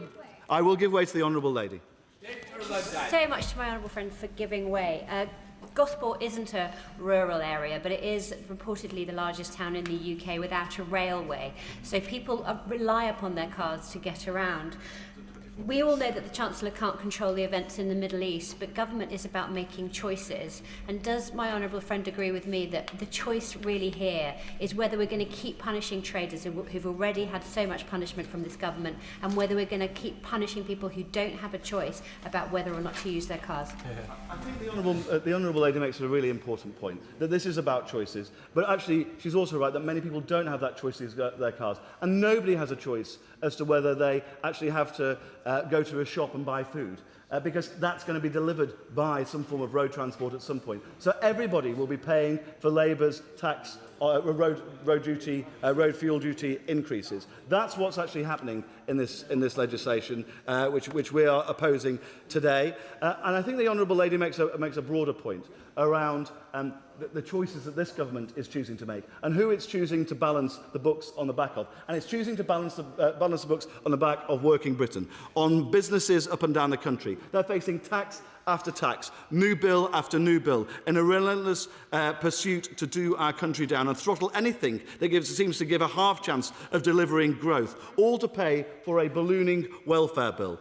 They would put Dumbo to shame because they haven't got the guts not to reduce welfare, heaven forbid. They don't even have the guts to try and slow the pace in increase in welfare. Mr. Speaker, they voted against We voted against tax hikes in the budget because they're the wrong thing to do for growth in our country, for families in our country. We're voting against it today because in the circumstances now, especially of soaring prices in the international environment, to saddle motorists with an extra hike in their costs of getting around is the wrong thing to do. That is why the Leader of the Opposition tabled our motion before this House. That's why we are urging honourable and right honourable members across this House to say no to Labour's hikes on fuel duty. The question is, as on the order paper, I call the Minister to move the amendment. Minister Trisamba.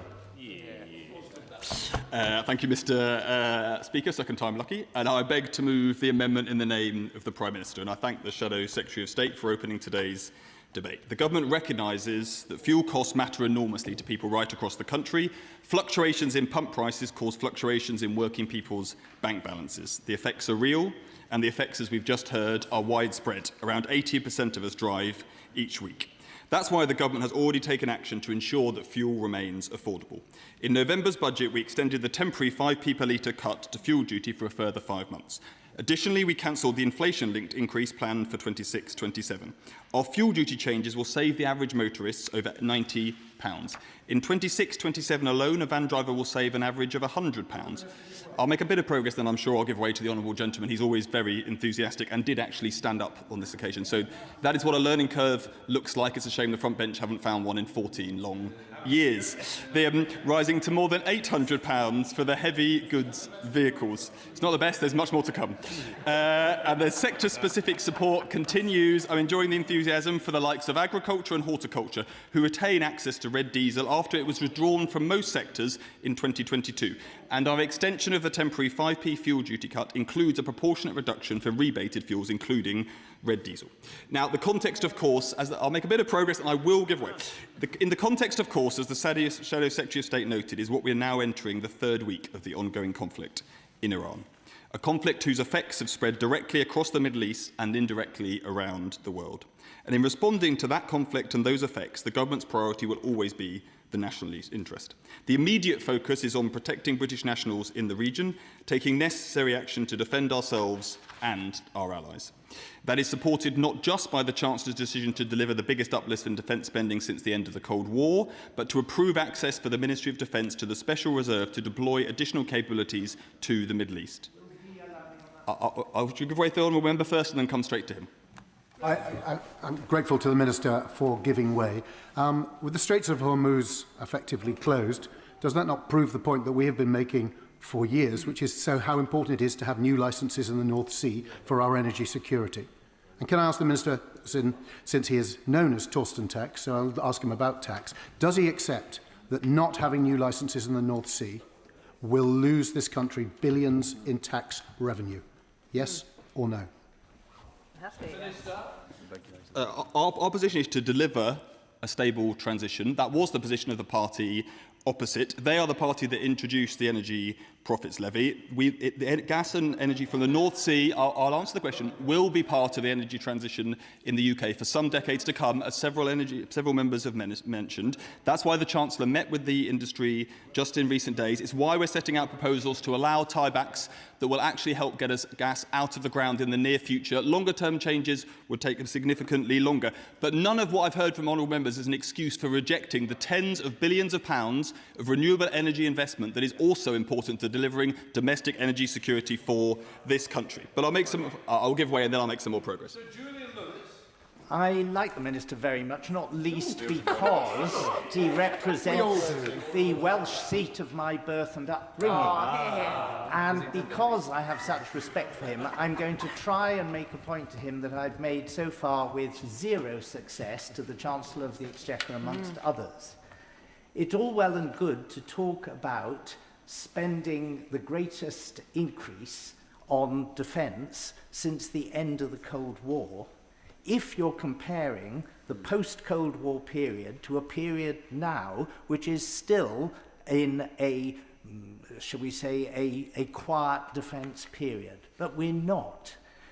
What we need to spend now is not to be compared with what it was like after the end of the Cold War, but what it was like during the Cold War. And during the Cold War, we regularly spent between 4.5% and 5% of GDP on defence. If he recognises that there's some merit in that argument, could he try and persuade his colleagues to stop making this false comparison? Well, I thank the honourable member for his question and his kind remarks, even if they were driven by geography rather than personality. But I'll take what I can get in today's debate. Since we're in the interests of being kind, I also recognise the point he's making about the significant uncertainty we face in this world today. I think, if I'm honest, I would just say that I'm also just comparing, given that uncertainty always existed to a significant extent, if we are honest, and I think most members on the benches opposite realise that defence cuts year after year in the last decade were a mistake. The honourable member is nodding, so I would also offer that by way of comparison. But let me make some more progress, and then I'll take some more. I'll take a few more, make a bit of progress, and then take some interventions. As I was just saying, we are providing additional capabilities to the Middle East now, but I want to be clear that the UK will not be drawn into a wider war. We on this side of the House have been clear about our approach. We're in the business of protecting British nationals, not of trying to deliver regime change from the air. We need to de-escalate this conflict, and we are playing our part in doing so. But the full economic impact of the conflict will, of course, depend on its severity and its duration.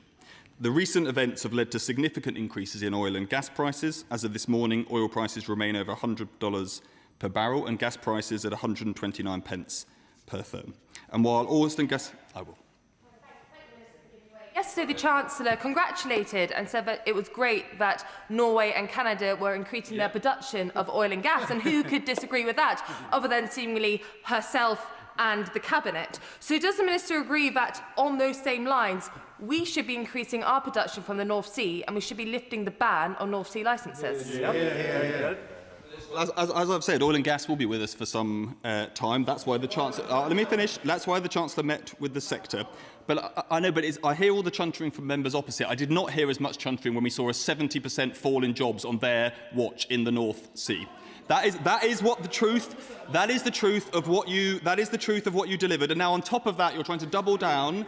The party opposite are doubling down on opposing investment in renewable energy too, threatening those jobs. So I'm afraid this is a party that believes in energy security, domestic energy security, being delivered by a range of sources, including the nuclear that the party opposite failed to invest in. The honourable member has been very patient.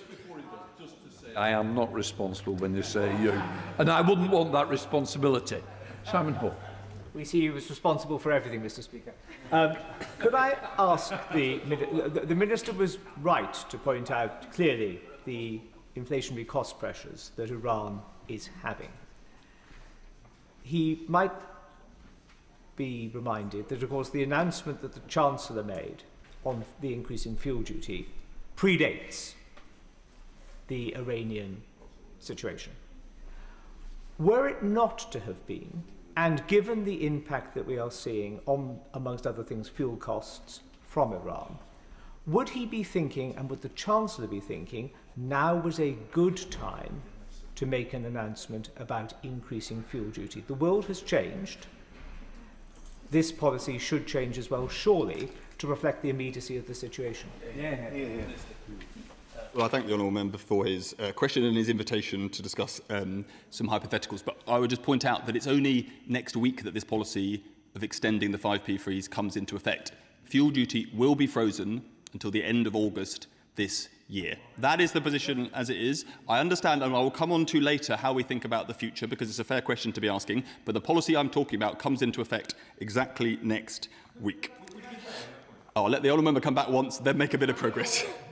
I'm very grateful to him. There are a huge number of families up and down the country who manage their household budgets incredibly tightly. They will be thinking about, can they afford a holiday this year, etc.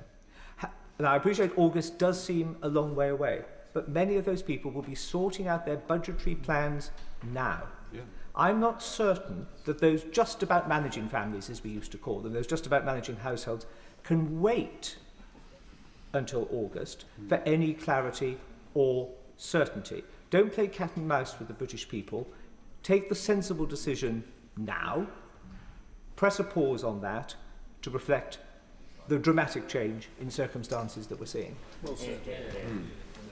Well, I completely agree with the honourable member that families up and down the country are worried about what they're seeing on their TV screens, about the conflict in the Middle East, maybe because they know people directly, but then much more universally about the effect on all of us on their budgets. And they expect a government that takes a sensible approach to that, and they want to see that, meaning that we are protecting household finances, and I'll come on to that, and also making sure that we protect public finances. And that means taking decisions based, recognising the unavoidable uncertainty about how the future of this conflict plays out. That's what I would say to the honourable member about his question. I'm going to make a bit of progress and then I'll give way, because the honourable member has been very patient. And I was just coming on to the fact that we are not in the business of delivering regime change from the air, but we do need to de-escalate this conflict, and we'll play our part in doing that.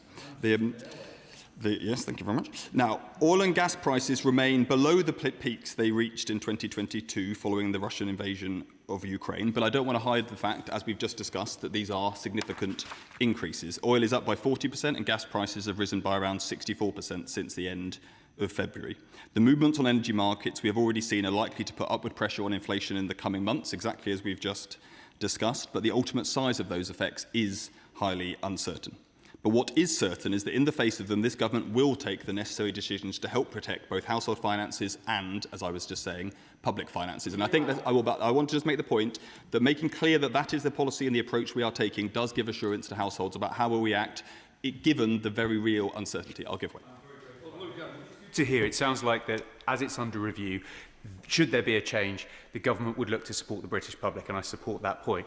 Is there some kind of framework the government is using to decide this? Is there a trigger point of what fuel prices or how long petrol prices remain at that size? Because actually that helps with the previous question about budgeting. So is the government using some triggers, or is it finger in the air and just wait and see what happens? I understand why the honourable member is asking that. I would just gently point out that the level of petrol prices today is lower than petrol prices at the time of the election, when the party opposite had a temporary 5p freeze and explicitly did not include continuing that freeze in their manifesto. So I would just offer that. I would offer that by way of indication of where we are today. But let me make some more.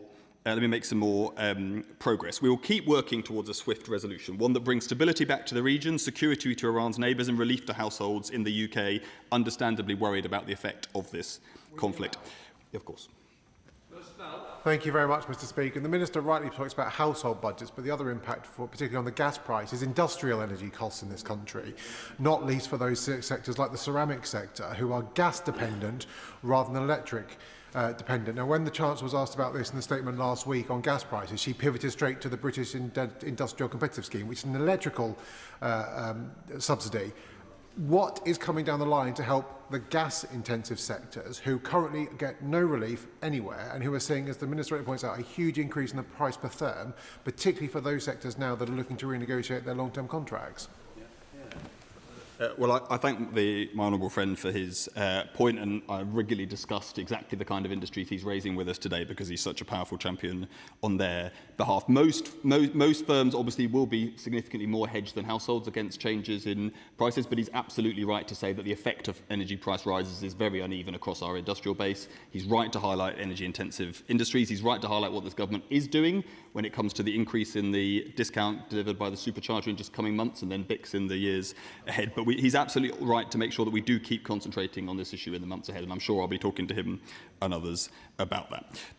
But we do want this war to end as swiftly and quickly as possible, because the longer it goes on, the more dangerous the situation becomes and the greater the impact on the cost of living back here at home. And a rapid de-escalation remains the best way to protect people from further fuel price increases. What I think, despite the bluster today, is the goal of everybody sitting in this House. That requires a return to the diplomatic process. It means the security of vessels passing through the Straits of Hormuz. And on that front, the UK will play its part as the global hub of maritime insurance. But I want to be clear, given some of the things that have been said in recent weeks, that this is a complement. It is not an alternative to physical security of vessels. As the Chancellor said following her call with G7 finance ministers last week, we are supporting a coordinated release of oil reserves, and that has helped to some degree to stabilise international oil markets. We have also asked the Competition and Markets Authority to remain vigilant when it comes to price developments for essentials such as road oil and heating oil. On Friday, the Chancellor and the Energy Secretary met with petrol retailers to make clear that the government will not tolerate anyone exploiting the current situation to make excess profits. Of course. Can I ask just very quickly what evidence the Chancellor had to suggest that there was profiteering in petrol retailing, because the Petrol Retailers Association rightly took umbrage at the implication of the Chancellor, and I think that didn't go quite the way that she thought it would. Well, I think this government showing that what it cares about is the living standards of households up and down this country is exactly what we should what we should be doing, and encouraging all retailers to engage in the fuel finder scheme, which I'll come on to a second, is very, very important. And when we come to heating oil, we have heard worrying evidence from people I suspect the honourable member has from his constituents about the behaviour of some suppliers. So that is, well, let me come on to that. So to further support competition in the market, we're introducing the fuel finder to ensure that petrol stations publish their live prices. This will make it easier for drivers to choose the lowest price, and since the beginning of February, all UK petrol stations have been asked to report price changes for petrol and diesel within 30 minutes. Almost 90% of retailers have already registered, and last week officials were instructed to accelerate the integration of fuel finder into major digital map applications. This will make it easier for drivers to use. This sits alongside action to support households who rely on heating oil, as I was just touching on. As the Prime Minister announced earlier this week, the Government will provide an additional £53 million of targeted support for those vulnerable households who would struggle to make an upfront lump sum to top up their tanks. This funding has been... I will. It sounds as though this is going to be used through the Resilience Fund, which is the replacement for the Household Support Fund. The problem is there are many, many more people who won't fall in that, yet they've seen their heating oil prices double, if not triple, plus doubling of the order amount that they have to make. What support is there for them? Because if it's going from £500 to £1,500 overnight, that's a huge impact, and they won't get the £35 from the government. The honourable member is right, at least within England. Yes, the funding will be delivered via local authorities, and that means the mechanism that was the Household Support Fund becoming the Crisis and Resilience Fund in a few weeks, and we've made clear, writing to local authorities, that they don't need to wait for the new fund to be in place. They can start making commitments today. The exact decision about who qualifies as vulnerable, is to be made by local authorities, because one of the things that we have learnt is that different parts of the country have different challenges within this issue, and so that will be rightly sitting with local authorities to make the difference. But the money will be allocated. I'll make a bit of progress that I've taken from the honourable member, but that's exactly why the funding will be allocated on the basis of census data, not via usual mechanisms, reflecting the highly uneven geographical spread of heating oil reliance that has rightly been highlighted by lots of honourable members across this House in recent weeks, not least those from Northern Ireland, but also from West Wales. Now, I've today focused on laying out the challenge facing the country and our consistent approach to this conflict. But, Mr. Speaker, this is an opposition day, so it would be rude not to talk a little about the opposition, which means talking about the rank opportunism and incoherence they have displayed. This week, the Leader of the Opposition said, and I quote, she is concerned that there isn't a clear plan behind these strikes. Well, that is the absolute opposite of what she has been saying for weeks. She welcomed the strikes, welcomed military action that she now says lacked a clear plan. She called for Britain to get involved in them, called for Britain to be involved in military action she now admits lacked clear objectives. She says her leadership is about consistency, but the whole country can, on this most important of issues, see that she is just making it up as she goes along. A cavalier attitude with not a second thought about the consequences for households here in the UK. You don't get to wrap yourself up in another country's flag, playing politics with a serious conflict, and then pretend you never did so once the consequences for those living in the United Kingdom become clear. And opportunism is also the word for the opposition on fuel duty too.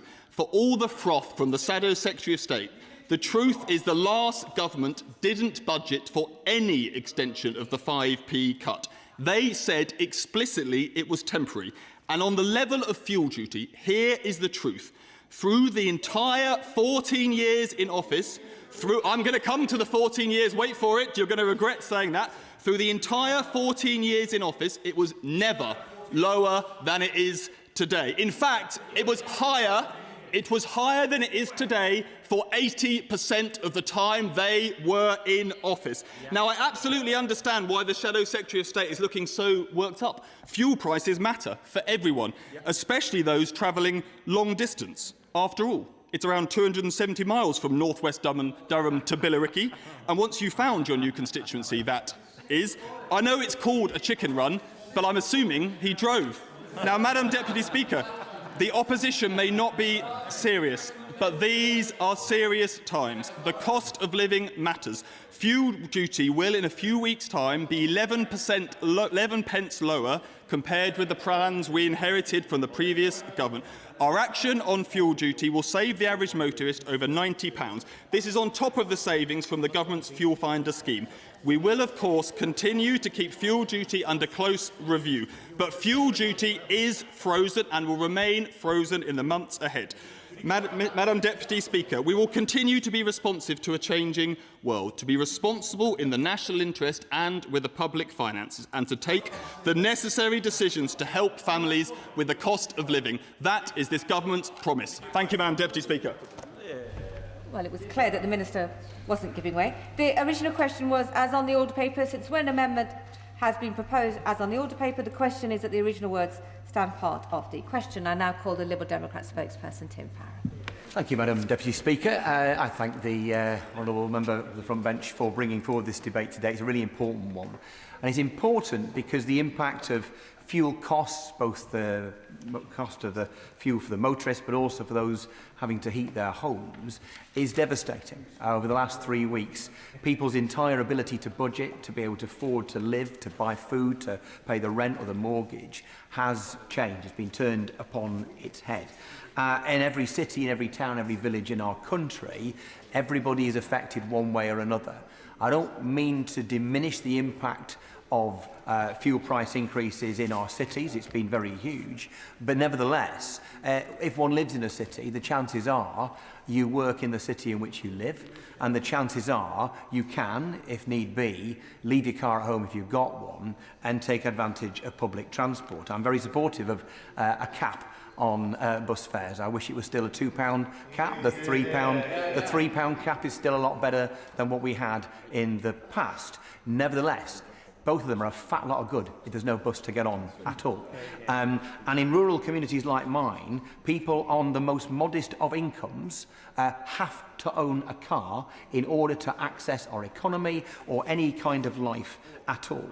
You live in Kendal, then you work potentially in Grange over Sands, or vice versa. You live in Ambleside and you work in Barrow, or vice versa. You live in Kirby Stephen and you travel more than 60 miles every day to go and work in the hospitality and tourism industry in Windermere or Bowness. The impact of these fuel price rises over the last 3 weeks is utterly devastating. In diesel in Cumbria is 160 pence up to 170 pence in some cases per litre, in petrol nearer 140 pence, and indeed red diesel passing the £1 mark for the first time. Yeah, I'm happy to give way. Yeah. Thank you very much. I thank the honourable member for giving way as a fellow North West MP representing a rural constituency, and even our constituents who do work in big suburban areas like Manchester and elsewhere will rely on getting to the train stations to get there. So even those who do spend a significant amount of time in the larger urban areas still rely on their car to be able to get to what resembles public transport to commute to and from work. He makes a very good point, absolutely, and that will be the case in our communities as well. Many people will drive to Penrith or Oxenholme or Grange or Windermere to catch the train to their place of work or study. And these are very significant. Of course, it's worth bearing in mind that these fuel costs down the line will have a significant impact on public transport providers as well, and make it very hard for them to continue those services that they currently operate. His point is very well made and well delivered. Not only, though, as I alluded to in my first remarks, really, are we talking about motor fuel costs rising, though they are. The impact, as has been mentioned by one or two colleagues, on heating oil and the cost of people heating and running their homes has been immense and is causing real hardship already. In Cumbria, 46,000 houses are off-grid. About 35% of the homes in my constituency are off-grid. In the area of Kirby Stephen, T-Bay and Brough, 74% of properties are off-grid and rely upon heating oil. In the Hawkswood area, it is almost 80% of properties. And I asked my constituents, and many of them didn't need asking, I have to say, to give me their impressions, their experiences over these last few weeks. And it's clear that for oil for heating has literally doubled in price overnight, though I've had some reports of trebling in the cost. Many can't afford to get any more heating oil until or unless the prices drop. And it's important to remember, in a community like mine, I mean, 25% of our housing stock was built before the turn of the 20th century. And so your typical, or many properties in my communities, and in many colleagues' constituencies as well, are solid wall properties, very difficult or expensive to insulate, and this and previous governments have failed to deal with that problem in an adequate way. And so people are spending a fortune heating their difficult to insulate homes, and are now in a situation where having to spend up to 3 times more money on just keeping it vaguely warm. I'm very happy to give way. I thank him for giving way. In my constituency is a mother with a daughter who lives with a disability. She's reliant upon a particular type of prescription food which has to be kept at ambient temperature. The temperature of the house drops, the food perishes and she can't eat. Would my honourable friend agree with me that it isn't just a concern facing residents now, and she was prepared to pay whatever it took but couldn't secure a delivery at all? It's also fear of the next crisis and the spike in oil prices, and that's why we need to call for a cap on heating oil for our rural constituencies. My honourable friend makes an excellent point, and it's a reminder that people's experiences of these increased prices are a myriad in type, and yet what they have in common is a shared and sudden hardship, which are making people or forcing them to make incredibly difficult decisions, choices indeed if they have any choices to make. Yeah, happy to give way. Yeah. He makes a very important point there about the impact on rural areas. And would he also agree that we should also bear in mind the consequences of this price spike on businesses? Many of the businesses in my patch are also off grid, and so having gone through the winter period and perhaps hoping for some good fortune in the spring, they're now facing this big barrier, and indeed some have already told me that they're cutting back on operations and indeed contemplating closure because of this new pressure.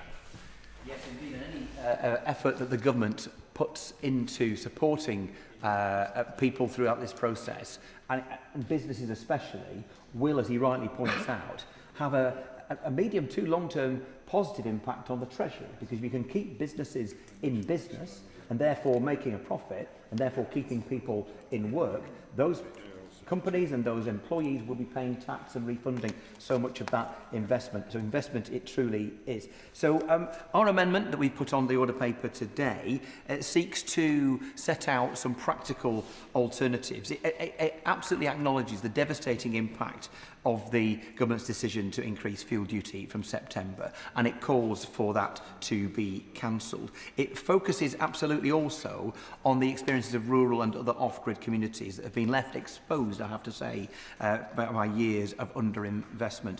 And it specifically calls not just for the cancellation of the fuel duty rise, but when it comes to heating oil, an immediate zero rating on VAT, on heating oil, and then there to be a cap, a price cap mechanism for heating oil like there is for other users of energy, and to expand rural fuel duty as well beyond the relatively small number of places that it currently operates, and then invest in an emergency upgrade programme so we're not so exposed to these things in the future. Now, I recognise and welcome to a degree the government's announcement this week on some support for homes and businesses that are reliant upon heating oil, but I've done my sums and it works out at £35 per household. That is an inadequate sticking plaster.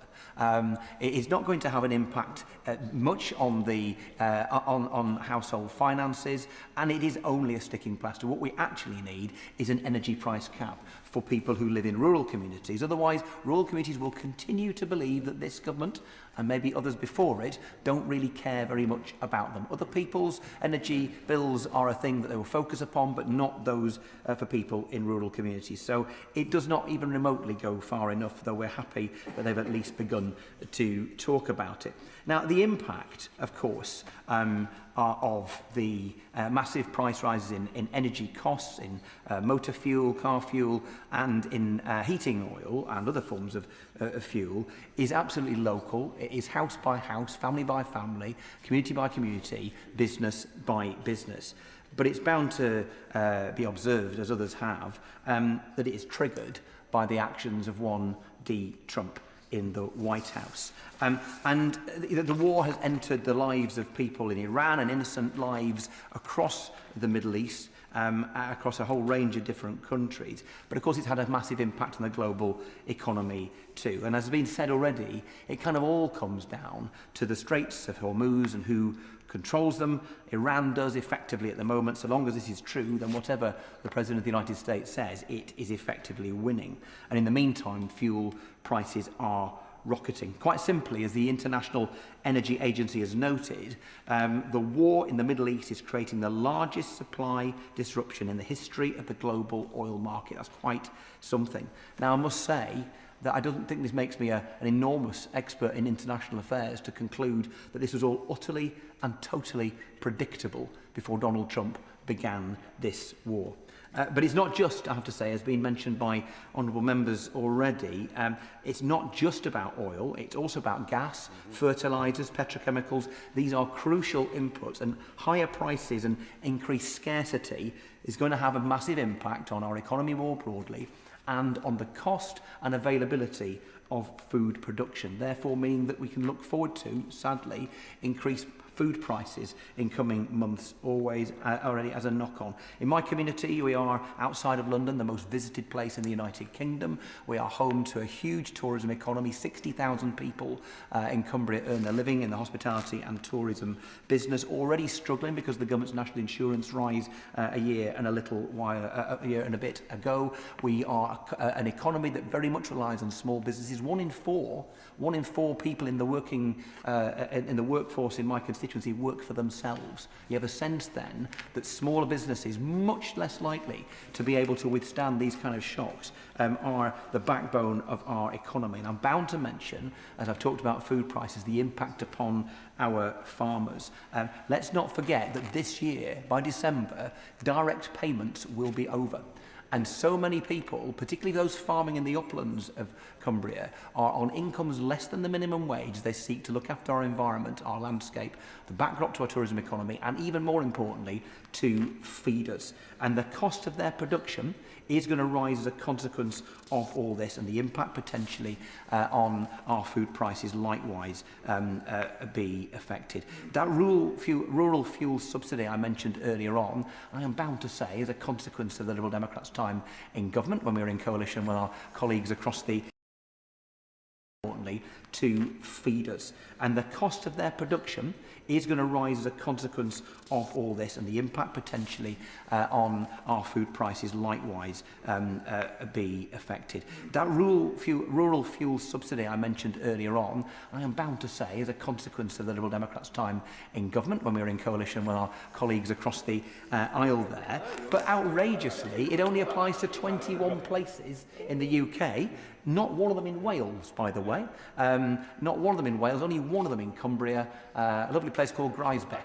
But that is a reality that means that the government has a mechanism by which it could help rural communities, and we would ask that the government considers that they would at least double the access and the scope of rural fuel duty subsidy right across the country. I'm bound to say, first and foremost, in the lakes and dales of Cumbria. So everyone's going to be hurt by the impact on inflation, reduced demand, inequality, unfairness for those earning the least is going to be huge potentially.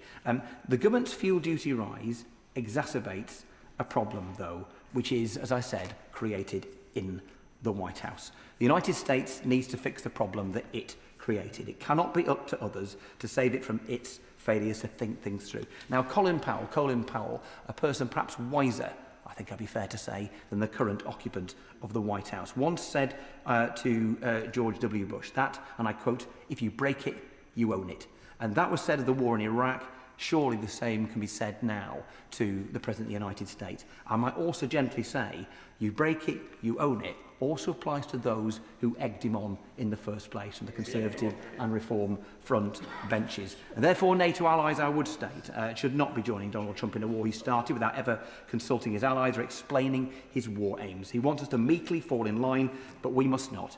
Donald Trump still cannot articulate his endgame or what victory would look like. He went to war thinking the Iranian regime would fall quickly, and of course it has not. And that Tehran would not attack the Gulf states or close the Strait of Hormuz. Of course, that was always likely. Why would we align, not just with such a moral outrage, but with also such epic stupidity? So whilst I am grateful to the Conservatives submitting a timely and important motion, we must remember that they are part of the reason we're in the mess we're in. So I will wrap up. I will, Madam Deputy Speaker. So meanwhile, against the backdrop of that international situation of extreme danger, meanwhile, my constituent fills up at Kirby Stephen with diesel that costs 25% more than it did 3 weeks ago.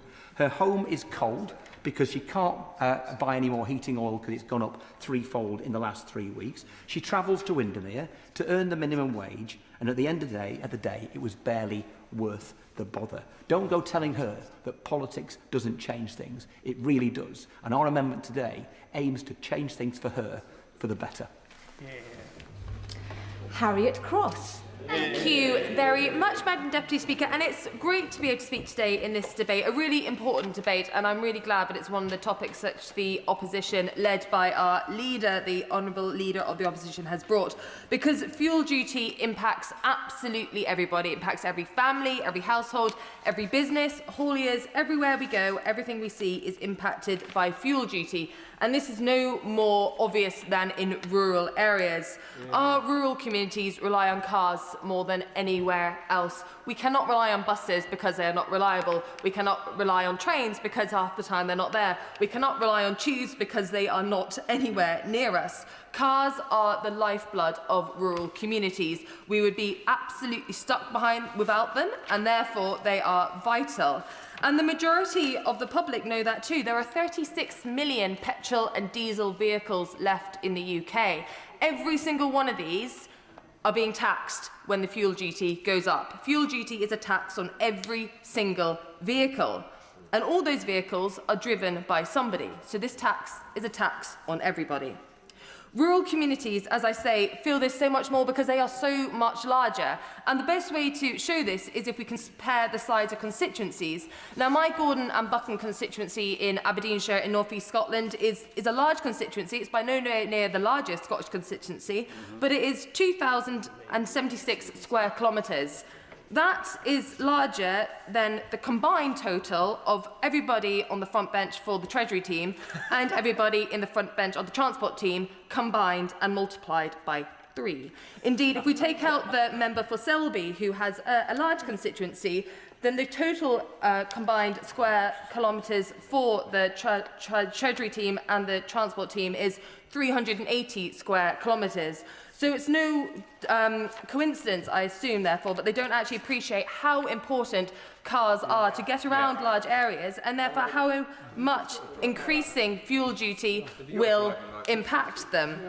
And while we talk about distances, which are important, price is also obviously vital. And the fuel finder, which was created, is helpful, if not least because it tells me but in my Gordon and Buchan constituency, fuel on average is 147 pence per litre compared to the honourable members where it's 139. So we're already paying more in rural constituencies. We're already having to drive our cars further, so filling up more often at a higher price. Fuel duty rises impacts us more than it does urban areas. And rural communities do not have a choice. As I keep coming back to, we have to drive. We have to drive to get to work, to get children to school, to go to doctor's appointments. For example, in my constituency, we've had so many bank closures, which now constituents in Ellen have to drive to Inverurie in order to fill up their cars. That is a 28-mile round trip. Sorry, not to fill up the cars, to bank. A 28-mile round trip just to bank. That would stretch across many members' constituencies from east to west, north to south. But it's not just fuel duty which this government is targeting. We also saw at the budget their new charge on EV cars. This pay per mile, 3 pence a mile for electric vehicles. And without wanting to go back again, although I will, to the size of constituencies, constituents that I have who live in Huntly and who commute to Aberdeen to work, often in the oil and gas sector, but I'll come back to that, they are paying that they're travelling 17,800 miles a year just to get to work if you work on 46 weeks a year, 5 days a week. That means that they're paying £535 for their electric car just to get to work on this pay-per-mile system that this government have brought in. Maybe they can't imagine having a 77-mile round trip in order to get to work, but that is what my constituents do, and that is what they're getting penalised for. And I would value if in his wind-up the Minister or the Treasury front bench could confirm that pay-per-mile for electric vehicles is not going to be a gateway for pay-per-mile for petrol and diesel vehicles, because that would cripple rural communities, rural families, rural businesses. It's a slippery slope which they have started with EVs, and if it progresses over to petrol and diesel, it will be a hell of a lot worse for a lot of people. But we all know that supply is just as important as price, and the huge amount that we've been talking about at the moment while we've seen the events in Iran has come down to price, but supply is just as important, if not more important. The reason why we get to the pumps and people panic is because they see the price going up. They'll panic more if they get to the pumps and there is not a supply. And I'm not saying we're there at the moment, but we do need to consider how important supply is. I will get back. I thank my honourable friend for giving way, and she's giving a characteristically well-informed speech. Might she reflect on the experience of the Prime Minister in his Holborn and St Pancras constituency and the cost of moving around by car, or indeed the necessity to move around by car, as compared to my constituents in the Isle of Wight and her constituents in Gordon and Buchan? No, absolutely, and I think that's an experience that a lot of us can relate to. Some constituencies, you do not have a choice. They do not have a choice to use their car. They will use their car, they will keep using their car because they have to use their car. If they're using their car, they need to fill up their car. They need petrol and diesel at affordable prices, and increasing fuel duty is making it less affordable. Fuel duty makes up 38% of the cost of a litre of petrol. 38%. The wholesale price is 33%, which feeds into it. So any increase in fuel duty is making prices more and more expensive, and that is in the complete control of this government. Refining is a vital part of the production of petrol and diesel for our vehicles, and the UK has had a good record, a very good record. We are net exporters of petrol from our refineries. But in the last 2 years alone, 2 refineries, a third of the UK's refineries, have been lost, and this capacity, therefore, is going down. This is not least because of the carbon tax, which has up to doubled under this government, making refining in the UK more difficult, putting industries under pressure, and ensuring still that this de-industrialisation of the UK under this Labour government continues. And de-industrialisation, you do not need to look any further than the oil and gas sector, particularly in North East Scotland. The coherence that this government has on its oil and gas policy is non-existent. They know we need oil and gas for years to come. They say we need oil and gas for years to come, yet they don't want British oil and gas for years to come. They have the largest tax of any mature basin in the world on our oil and gas. We have the largest tax on any mature basin, which this government extended and increased in their first budget. They have banned new licences, meaning that reserves will be left under the North Sea, which Norway will drill, and we will import from Norway. There is no coherence in their strategy, and because of this ban, we are exporting jobs, because the skilled workers in the oil and gas sector who produce our oil, who produce our gas, who contribute to our fuel security, they will move abroad because they have the skills, they are valuable workers, yet other countries value them more than we here apparently value them, shown by these government policies. 1,000 jobs a month are being lost. Billions in tax revenues are being lost. Billions in investment are, and I know the Treasury front bench know about this very well following their recent meetings with the sector, but the government, either from their own sort of ideology or that imposed on them by the Secretary of State for Energy Security and Net Zero, do not want to use our own natural resources. They prefer to import at a huge cost, at a huge environmental cost, at the cost of work and jobs, in order to satisfy themselves, but they are reaching a target which they have imposed on themselves. And Madam Deputy Speaker, 70% of the UK's energy still comes from oil and gas, and will do for many years to come. Electricity, which is the power which the government talk about in their 2030 target, is only 20%. So in reality, we're talking about the vast majority of the energy which keeps this country going, which powers the UK, comes from oil and gas. 50% of the gas that we use every day comes from the North Sea. Shutting down the North Sea impacts our fuel security instantly. It impacts our fuel security in the future, and it will keep doing that. There are enough reserves in the North Sea with the correct fiscal and regulatory conditions to support British fuel security, energy security. But this government has decided it does not want it. It prefers to use that from elsewhere. As we heard yesterday from the Chancellor herself, she was delighted that Norway and Canada had increased production. But why wouldn't we do the same? We can do the same. Why are we still waiting for Rosebank and Jackdaw to be approved? Why are we sitting on those applications? It makes no sense. All of these come into our fuel security. All of these come into the cost of living for households. They impact the amount of supply that we have for all the sources that we use energy for. Yet this government are happy to forego that just for their headline. So, Madam Deputy Speaker, I'm delighted that we're discussing fuel duties today for our rural communities, for our businesses, but also because it shines a light on the vital importance of supply of our oil and gas into our refineries, into our cars, into our vehicles, and that is why I'm delighted to support the opposition's motion today. Simon Hall. Thank you very much indeed, Madam Deputy Speaker. And it's a pleasure to follow my honourable friend for Gordon and Buchan, who spoke not only with her usual passion on behalf of her constituents and a sector important to her local economy, but also with a depth of knowledge that the House has come to expect from her. And she raises, I think, an important theme, which I just want to pick up on, which I slightly touched on with the Minister, the member for Swansea West, in his contribution as he opened the debate for the government. And that's a lack of either consistency or common sense as a starting point, and a fleetness of foot to respond to events as they materialise. She's referenced the absurdity of saying in one breath, of course we're going to require, as we transition to a renewable, clean, green energy source, but we are going to continue to need oil and gas in our economy, but we would prefer to buy it from a third country's production rather than when we have it literally on our doorstep, and we could be.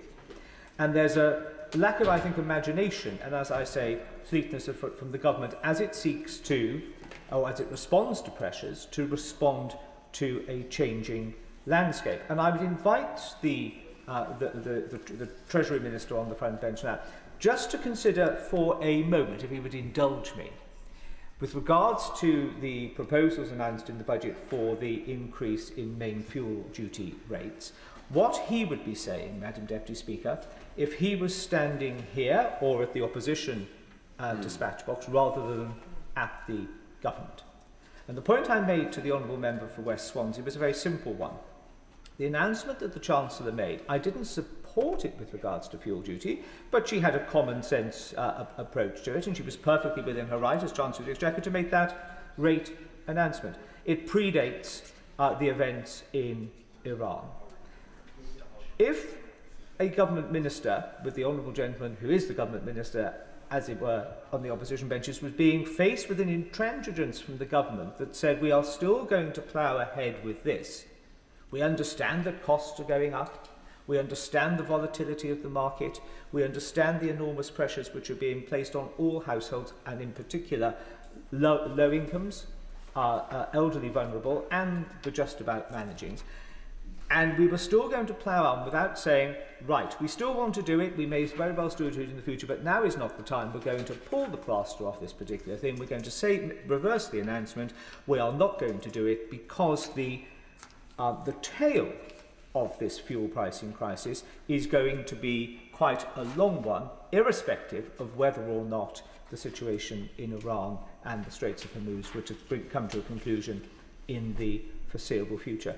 I think the Honourable Gentleman, the Minister, would be jumping up and down, pulling his hair out, wondering and accusing the government of being tin-eared and tone-deaf.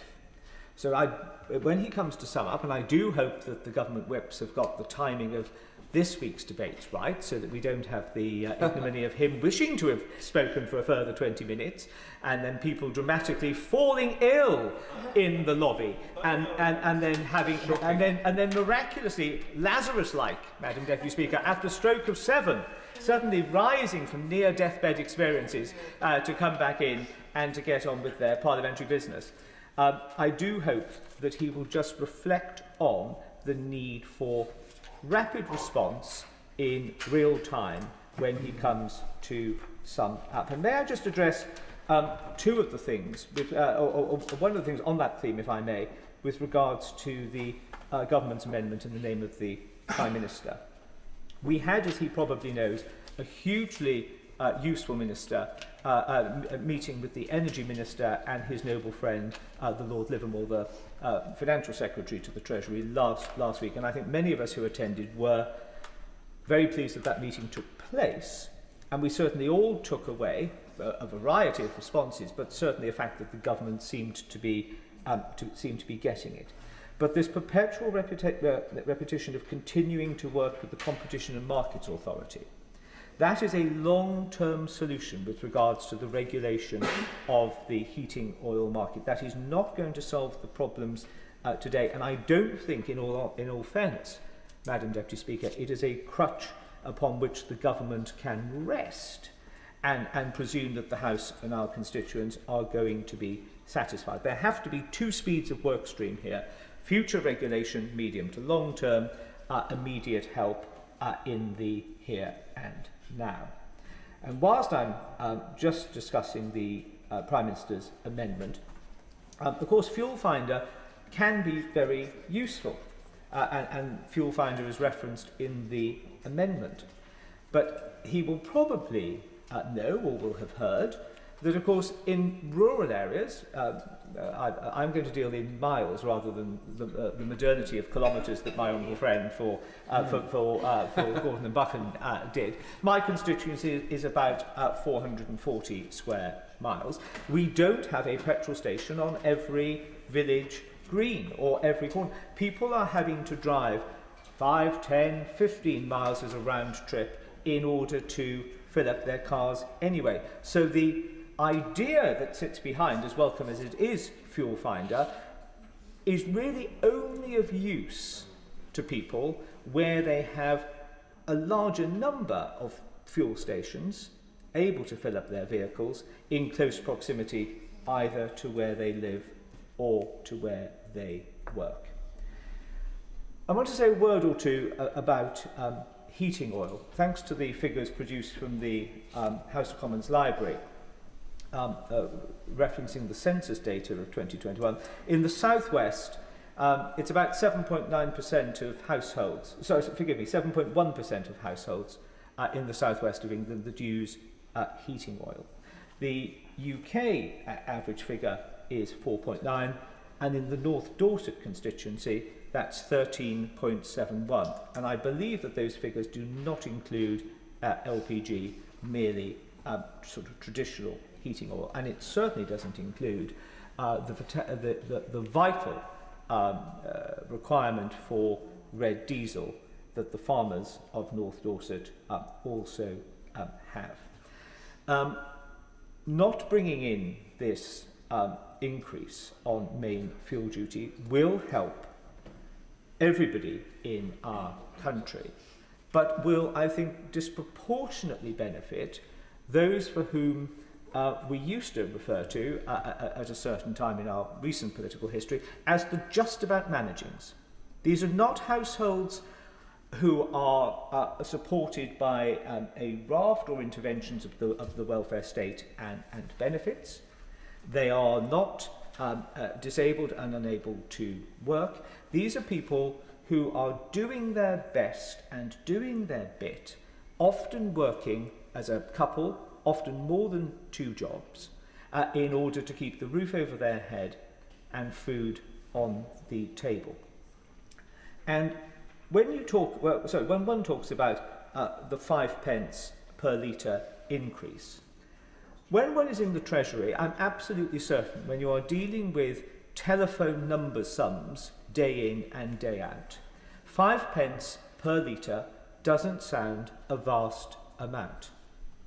But when the household budget is so finely balanced that a couple of quid here or there makes all of the difference, then those 5p's add up.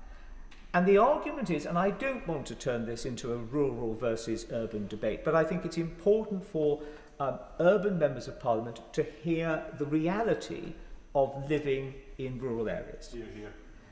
We are very lucky living in rural areas. A beautiful environment, lovely countryside, a slower pace.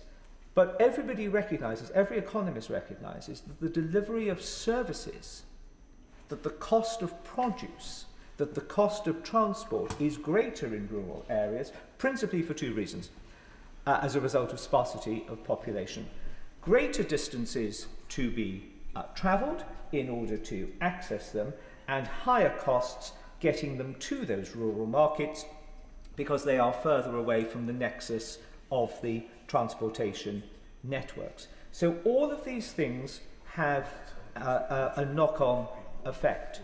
If the choice was, I could jump on a tram, a tube, a bus, a light railway, I can forego using my car or my van, then of course people would do it as a way of saving additional expenditure. But colleagues on this side of the House, and I think it's depressing, I think I'm right to say, Madam Deputy Speaker, that at no time since 1966 has the Labour Party in government had a higher number of rural MPs, members of Parliament representing rural constituencies across the country. And unless they're all in deep, deep camouflage this afternoon, they appear to be showing what I would describe as, maybe politely, precious little interest in the welfare of their constituents. But maybe that is because they realise that the Treasury front bench has almost given up on rural Britain, probably promoted by a lack of knowledge and understanding, and certainly a lack of curiosity to try and find out anything about what it is like to live in our rural communities. Maybe they have given up trying to persuade their front bench of the need for a change of heart.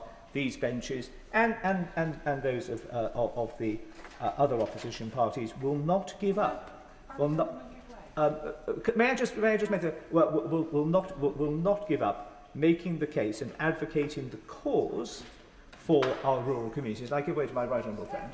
Thank you, Madam Deputy Speaker. Just briefly, the honourable gentleman is making a really important point about rural areas. But I think those of us who don't represent rural constituencies, mine's neither semi-rural nor urban, Madam Deputy, we face exactly the same issues as the rural areas.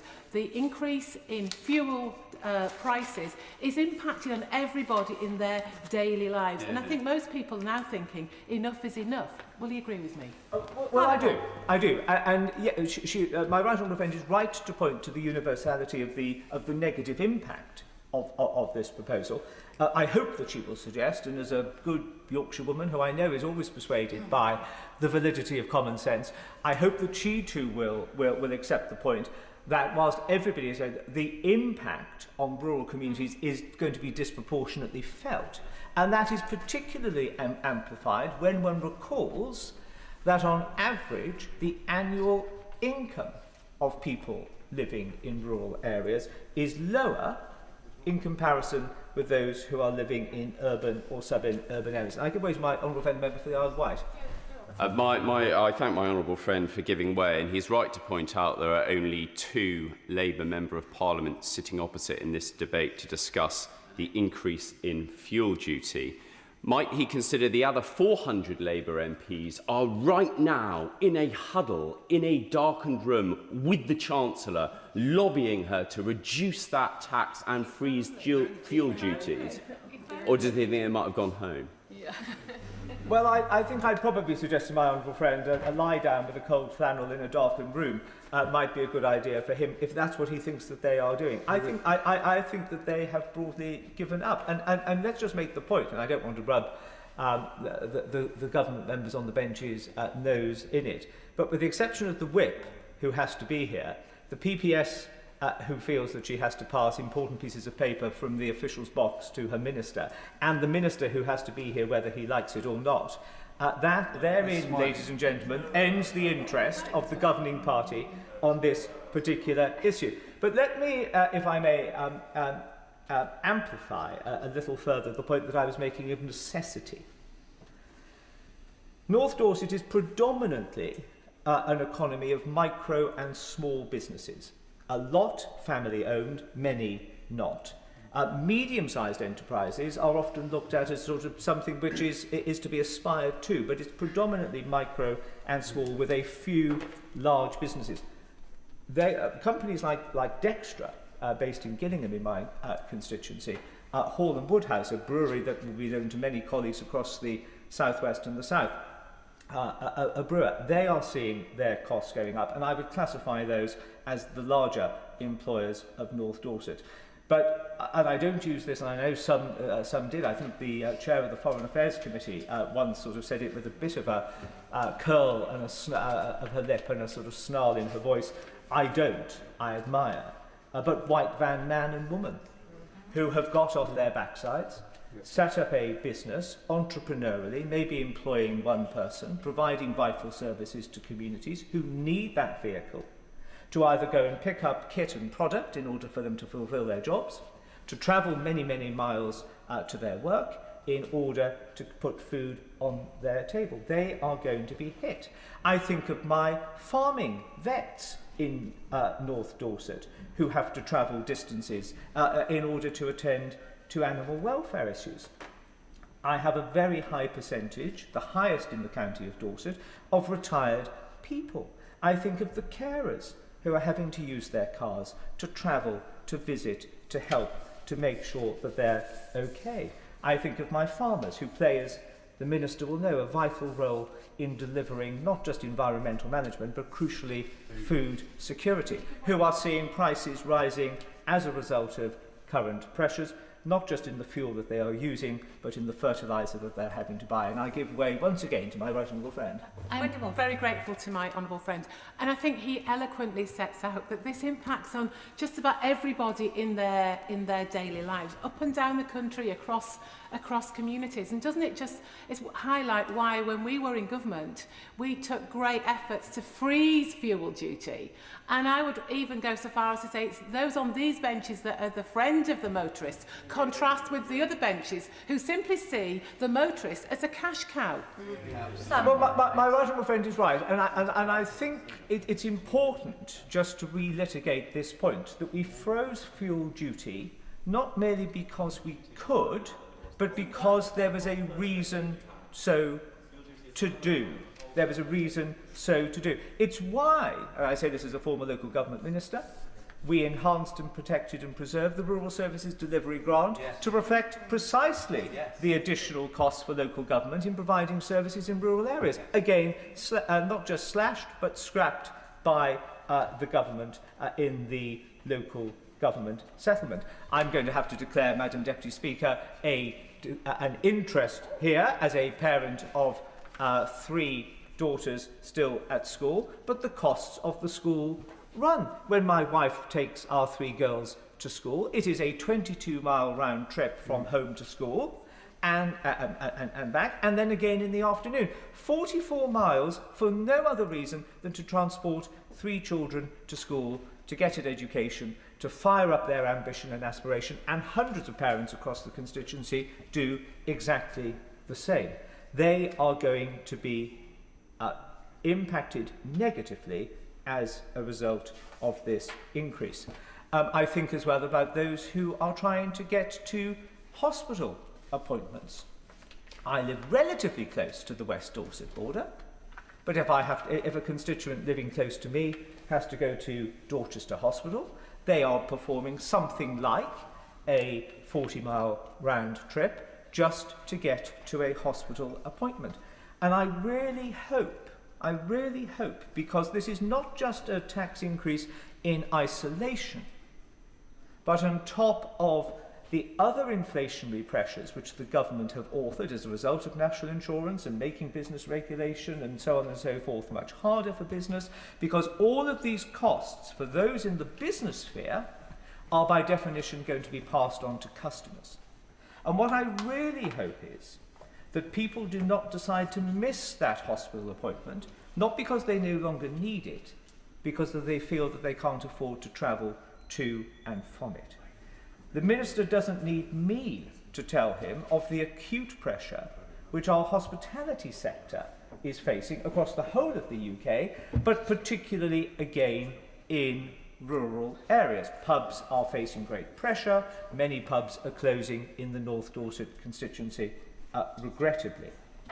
But if people are then cutting back on their travel because they feel that petrol or diesel has become too expensive, and they have reduced their travels to merely just what they would deem to be the absolute essential, and leisure and relaxed purposes are going to be eradicated from their menu of choice, that again is going to have a negative pressure on a sector already hit.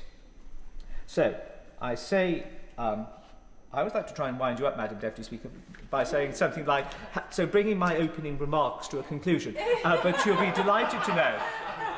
She will be delighted to know that I am bringing my overall remarks to a conclusion. Sometimes government moves slowly because the process requires it to. Sometimes, as we have seen in other circumstances, government can move where it has a will incredibly quickly. And if the PPS could just leave her minister alone for just a moment, I would really appreciate the minister just to listen to this. It's a point I made to the honourable member for West Swansea. All of these increases, rises in council tax, rises in fuel, both domestic and transport, rises in food prices, etc., is bringing pressure on so many household budgets. The Minister knows that. He will see in real time the data from his officials. Families need to make plans. Can they afford that holiday during the school summer holidays, etc.? Can they afford to travel to go and visit a relative later on in the year? Those sorts of things. I'm sure to the Treasury, these are small matters, these are individual cases, these are vignettes and cameos of people's lives which slightly are a nuisance to the broad big picture statistician. But these are real lives lived on a daily basis by our constituents. It would be indefensible, illogical, and an act of self-harm for the government to proceed as the Chancellor suggested that she would by increasing main fuel duties from the 1st of September. There may well be some tactical guy looking at the whiteboard at number 10, desperately trying to fill in the late summer grid when the House isn't sitting, going, I know, the 3rd week of August we'll mention that we're not going to do it. I can understand that in public relations, media management terms. But I say to the Minister, he is a common sense man, and I hope he will get the common sense of this. This has all the signs and hallmarks of an inevitable change of heart from the government. It is not a question of whether, but when. He can be sustained by the increase that he's going, and I'm sure there will be other calls on him to spend it, but he will be sustained by a massive increase in VAT from heating oil, from domestic users over the next several weeks. So what we can agree on it is a question of not whether, but when. From the bottom of my heart, on behalf of my hard-working constituents of North Dorset, on behalf of my farmers, those micro and small businesses, I urge the Minister, recognise the common sense, recognise the necessity, recognise that the landscape has changed from just those few short weeks when the budget was delivered, make that change and announce it soon. Joy Morrissey. Thank you, Madam Deputy Speaker. And it is a pleasure to follow my honourable friend, the member for North Dorset, who has so eloquently championed his local area and has covered every point that we could possibly raise. And I shall follow humbly on his coattails today. And fuel duty is a war on the motorist. It is an attack on hard-working families who have scrimped and saved to drive their child to that special holiday, to even take their child to the school run every day. And this is a tax that is regressive. It is a tax that is going to hurt hard-working, normal families across Beaconsfield, Marlow, and the South Bucks villages. And it's not just going to hurt hard-working families, it's going to hurt SMEs, it's going to hurt care workers, and all of the key workers who have to drive from outside of Buckinghamshire to work inside the whole area. We have care workers that come from other counties to work in Bourne End, in Woburn, in Marlow, because the cost of living is so high. And that extra driving, that extra cost on their transport will be devastating to our local care working community, to those that provide vital services, to our fire and police workers who oftentimes are having to drive to the fire station or the police station where they're based. And that extra cost is the difference between a family making it each month and slightly going under. And that is who we're speaking for today. And it is for the people who are paying their tax, who are working hard, who want to do the right thing, but are being punished by this fuel duty increase. Now, I'm also impacted in my constituency by off-grid heating oil. I myself have off-grid heating oil, and many of my constituents in Donny, in Woburn, in Bourne End, Flackwell Heath, Ivas, we are so impacted by this off-grid heating oil. And although we have a proximity to London, we actually are very rural. And this increase in cost, I have more pensioners per capita than pretty much anywhere else in, I mean, well, maybe, Madam Deputy Speaker, you may be a #1 winner and I could come second. But this extra cost will push my pensioners into poverty. They are barely making ends meet right now. They are humbly going about their business. They all need transport as well. We have poor transport links, so people need to use their cars. And my pensioners will be adversely affected by this fuel duty increase. And it is just incredibly unfair that this is coming in now when oil prices, given the current level of world events, are causing oil prices to increase anyways. And now on top of that, families and workers and the taxpayer are going to be punished further. And Madam Deputy Speaker, it would be hard to imagine having this debate today without mentioning the former Honourable Member of Harlow, my friend Robert Halthorne, who led the charge in raising the issue of fuel duty. For years, he was the passionate voice making this clear across the House, because high fuel duty taxes are regressive. They affect working people the most. They are a brake on economic growth. We all saw the golden moment on Sunday morning when the harsh inconvenience of the facts hit the Secretary of State for Energy Security and Net Zero. The fact that 38% of the cost of petrol is down to fuel duty, a tax entirely in the hands of the government. Now, this Secretary of State, who could power the entire country with hot air, seemed to get the message slowly but surely. And there is no problem to which the answer isn't a faster and more ruinous race to net zero. Putting ideology ahead of working families. To govern, Madam Deputy Speaker, is to choose. And this government always chooses the most damaging economic pathway for families. Will she give way on that point? I will give way. I thank my honourable friend for giving way. She's giving an excellent speech as usual. I wondered whether she was aware of analysis from the Taxpayers Alliance, which says that the average household will pay £40,000 in fuel duty over a lifetime under the Chancellor's plans. That's several £1,000s more than the median disposable income for a household. Does she feel, as I do, that this is an unsustainable burden on people who are already struggling to get by? It's a shocking burden, and it is a burden that many people will not, and many hardworking families will not be able to bear.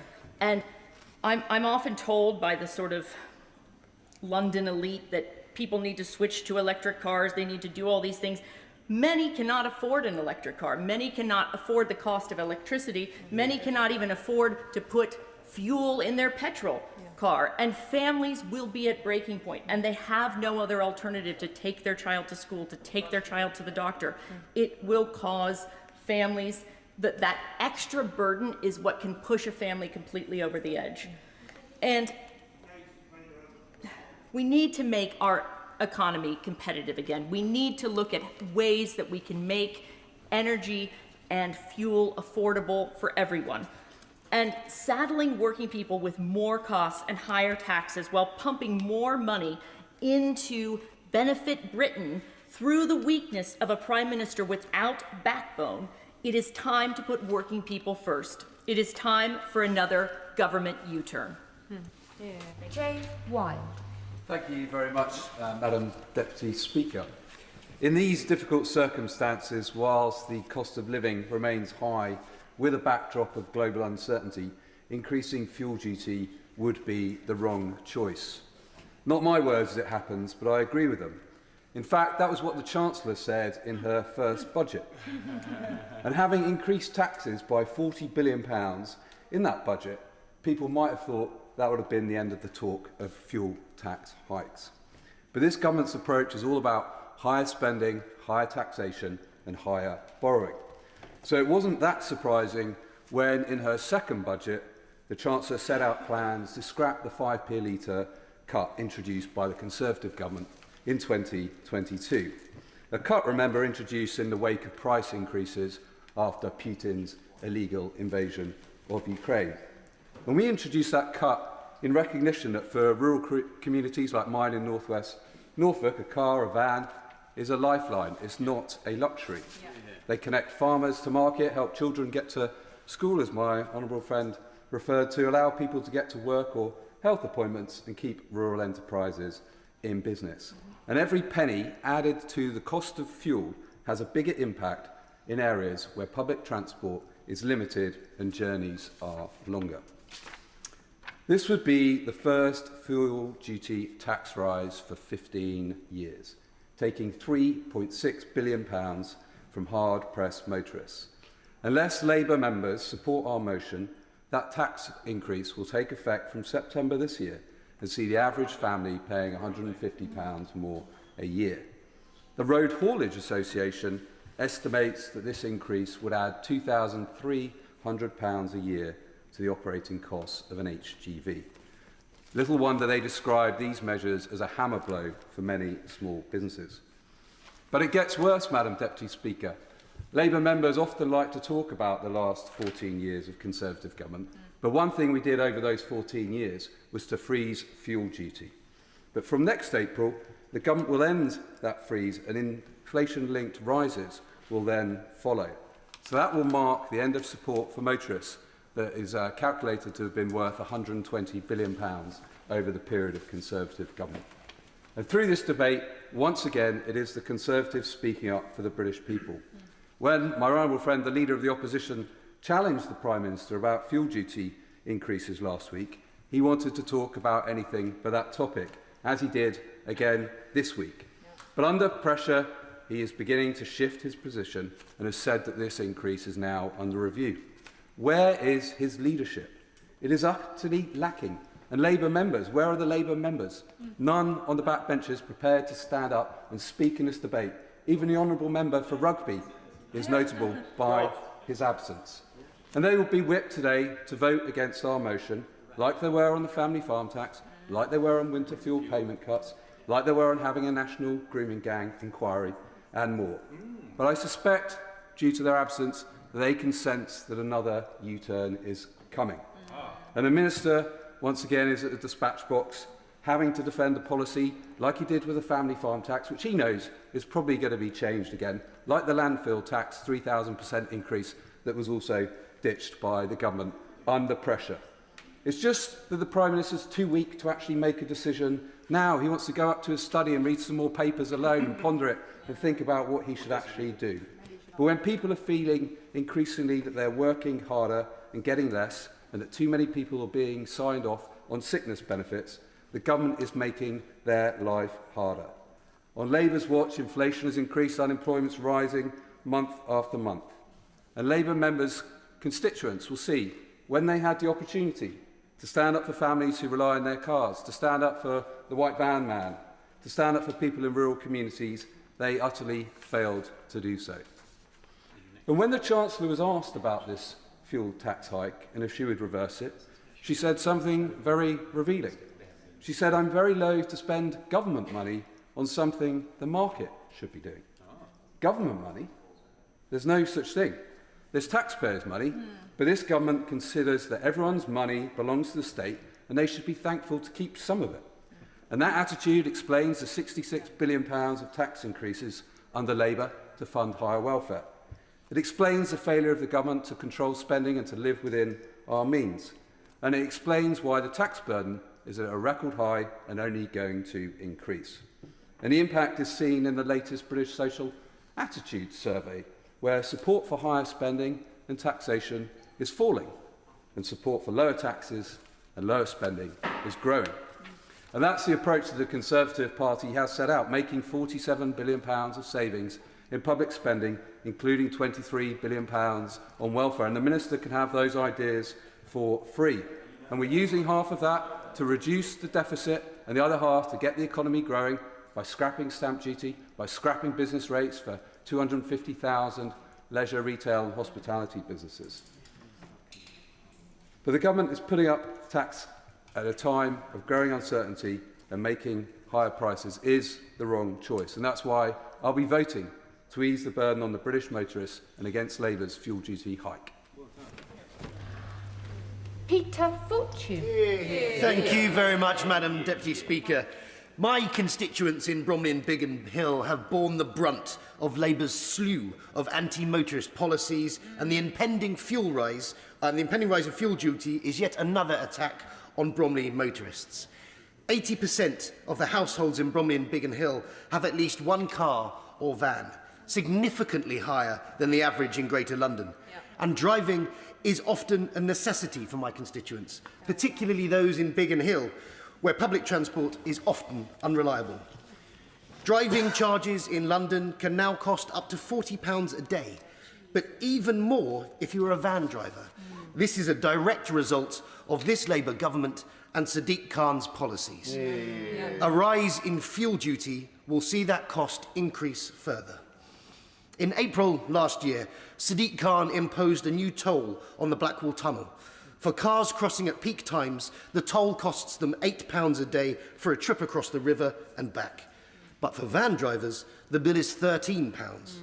This toll also means there is now only one free crossing east of Tower Bridge at Rotherhithe. This is on top of Labour's expanding ULEZ and the congestion charge, fuel costs and parking charges. It's becoming simply impossible for people to drive to work in London, impacting everyone reliant on driving, from tradesmen to NHS workers on shifts.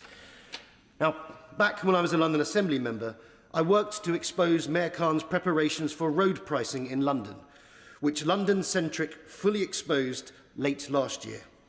Under Labour's plans, motorists could be charged 40p per mile for driving in outer London, 60p per mile in inner London, and £2 per mile with a £5 fee for central London.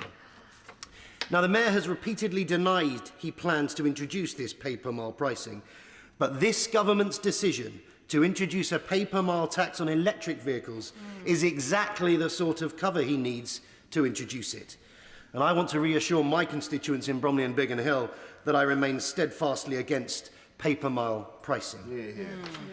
Naturally, my constituents were furious to hear the Chancellor announce that from April 2027, the fuel duty freeze, which has been in place for 16 years, will be scrapped, along with the 5p cut put in place by the previous government, and that fuel duty will begin to rise with the retail price index. With prices at the pump spiking as a result of the conflict in Iran, the argument for retaining the fuel duty relief introduced by the previous government to support cash-strapped motorists is even stronger. And in Bromley and Biggin Hill, we don't have London Underground or DLR. Biggin Hill doesn't even have a train station. People are highly reliant on cars, and the Labour Party here and in City Hall needs to understand that. The government and the Mayor of London must end their war on motorists and scrap their fuel duty rise and any plans for further attacks on motorists before it's too late. Sean Berry. Thank you, Madam Deputy Speaker. There are consequences for people using all forms of transport in their daily lives and work from our current and persistent reliance on oil for transport, from the current rising costs due to instability in the Middle East, and from the ongoing freeze in fuel duty. And I agree with the government today, along with all the many backbenchers that have joined in to support the government's case, that it is far too soon to consider the demand for a commitment to further multiple ongoing freezes that the Conservatives' motion asks for. The fact remains that ending the conflict in the Gulf and wider Middle East is the best way to ease fuel market price rises, and the risk of... I will not give way for a moment, thank you. And the risk of profiteering by fuel providers is a far greater threat to household budgets than fuel duty collected for the public purse. And the Conservatives should also considering the consequences before offering their support for any more of President Trump's appallingly badly thought out decisions. I will give way. I'm very grateful to giving way. And at what point would the Green Party feel that we should step in to support those in rural communities? Green parties often talk about the support needs to be there and government needs to do more, but at the same time she's arguing that if we can't de-escalate, because this is not our war, how do we support our constituents in Hinckley and Bosworth, her constituency, and up and down the UK? Thank you, the Honourable Member, for their intervention. My speech will continue to put the case for alternative interventions that will help everybody in every family in the constituencies mentioned.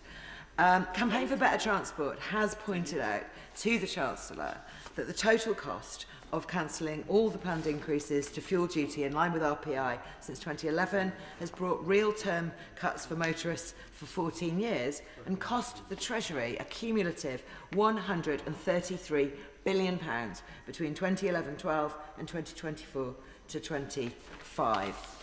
The additional 5p cut, meant as a temporary measure when introduced 5 years ago, has cost £13 billion alone since then. And the freeze has been regressive. The fuel duty freeze has helped the richest tenth of households save nearly 3 times as much as the poorest tenth. And the fact remains that the poorest people who can afford no holidays, whether the government agrees to this motion or not, are not driving or owning cars. And yet, through all this time, the cost of bus and rail travel...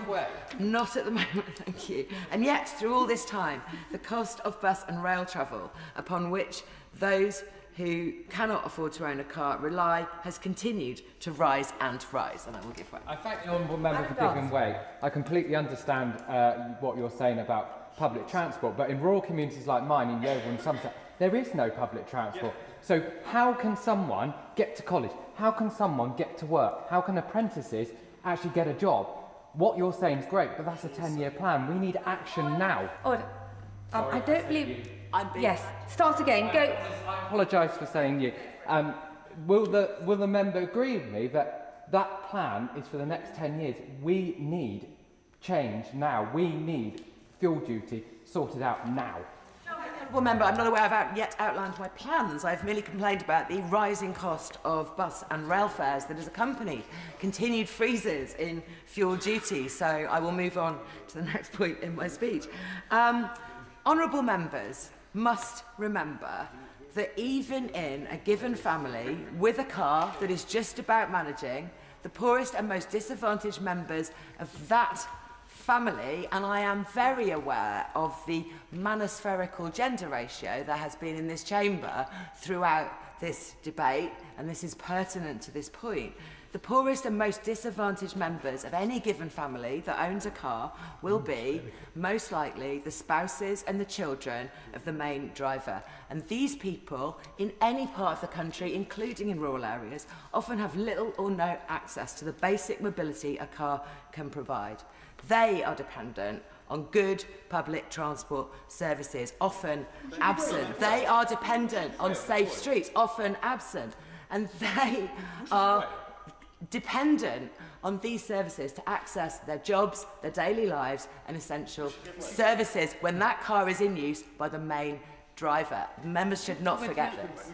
I'm very grateful to her giving way, but as she rightly points out, if someone is using an alternative transport like buses, they're still affected by fuel duty as well, even more so. And on top of that, we've already seen this government increase the cost of a bus fare ticket by 50%. Yeah. So her argument doesn't hold water.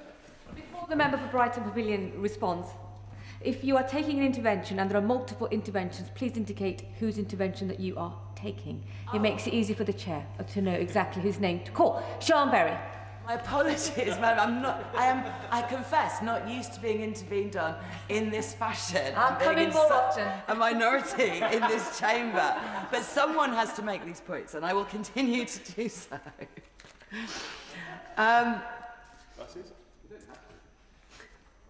The point about buses is well made. There needs to be bus services and there needs to be controls on the fares of buses, which there have not been until recent years. These are ongoing injustices that have compounded over the years while people buying fuel from the pumps have been somewhat protected. But I'm not saying there are easy answers.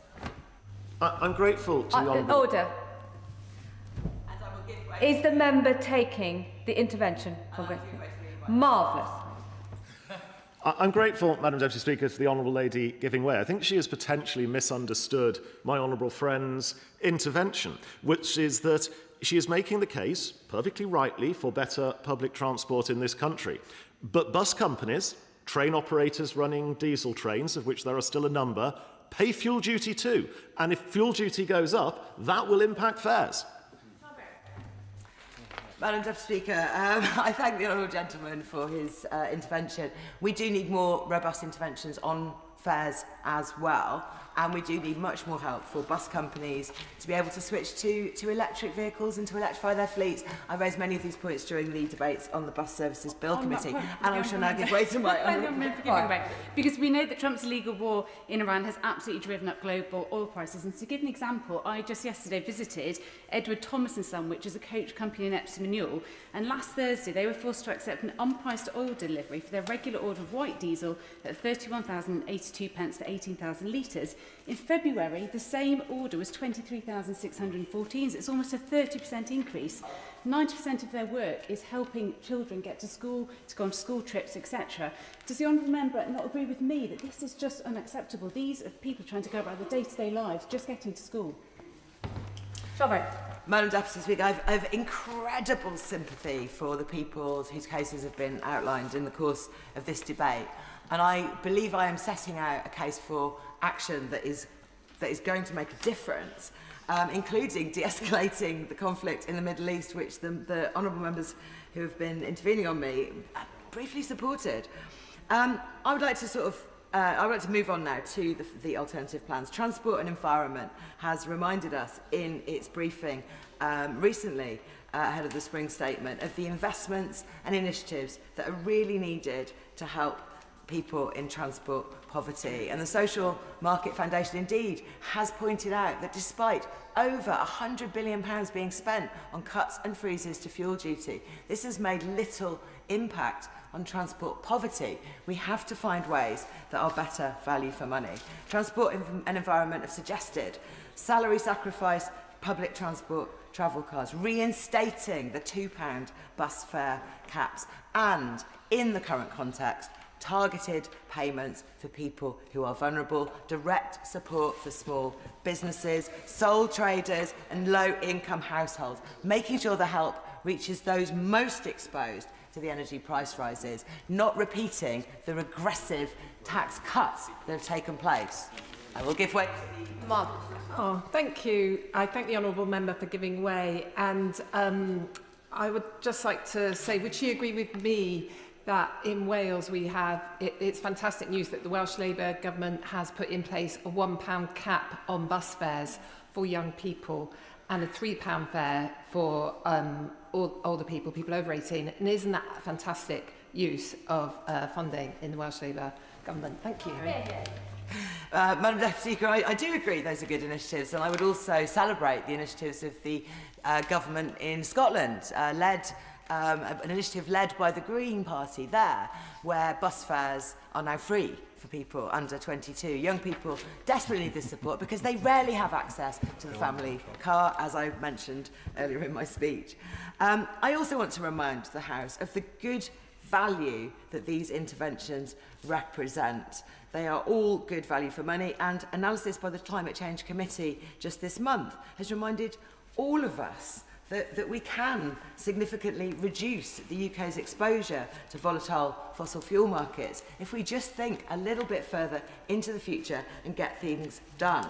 The committee estimates that the transition would cost around £4 billion a year to make our climate targets. That is the cost of one oil shock, like we are experiencing now. But it would deliver huge, huge benefits, including resilience the next time this happens, and we can predict it might. I would give way happily to the Honourable Lady. I thank the Honourable Lady for giving way, and I thought I'd give her some further relief from the interventions of the manosphere on the party opposite.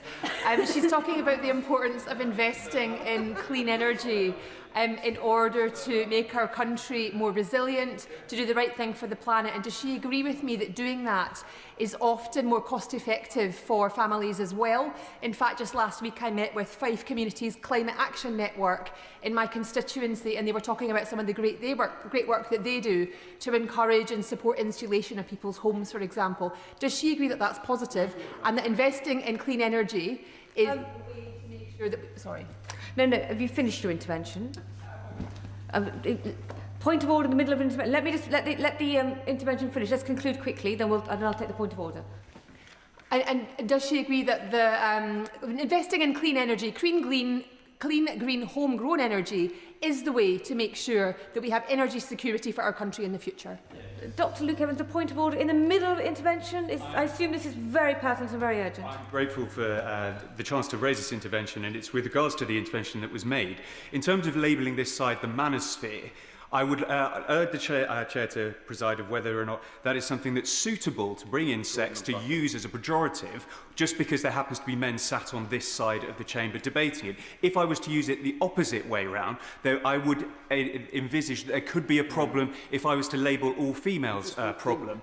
You've missed the speakers. Dr. Luke Evans, you have most definitely got your point on the record. Unfortunately, the chair is not responsible for the language used by members, if only we were. But you've laboured your point, and it's most definitely on the record. Sean Berry may wish to respond to that or not, or continue with her speech. I would very much like to continue with my speech, Madam Deputy Speaker.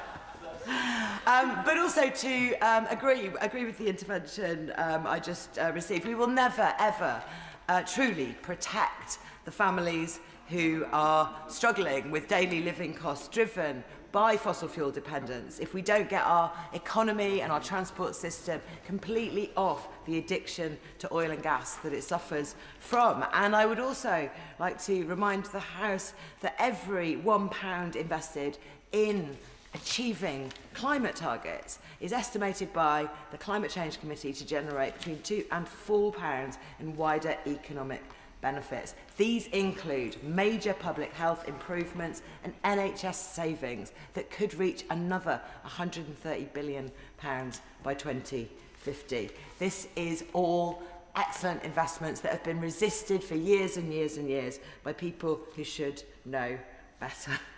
So, finally, I would like to just quote the Social Market Foundation, who have said that government policy to keep freezing fuel duty has inadvertently hurt drivers, with policies that end up encouraging car use. They argue that the bigger issue is a lack of investment in alternatives to driving, keeping people reliant on costly cars.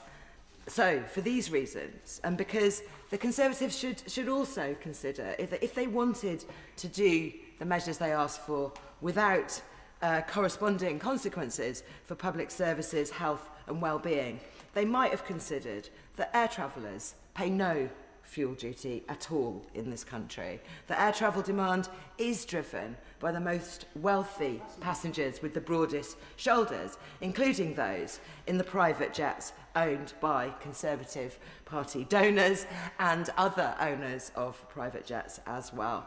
And that their motion could have gone further and been more practical and less short-term in its thinking altogether.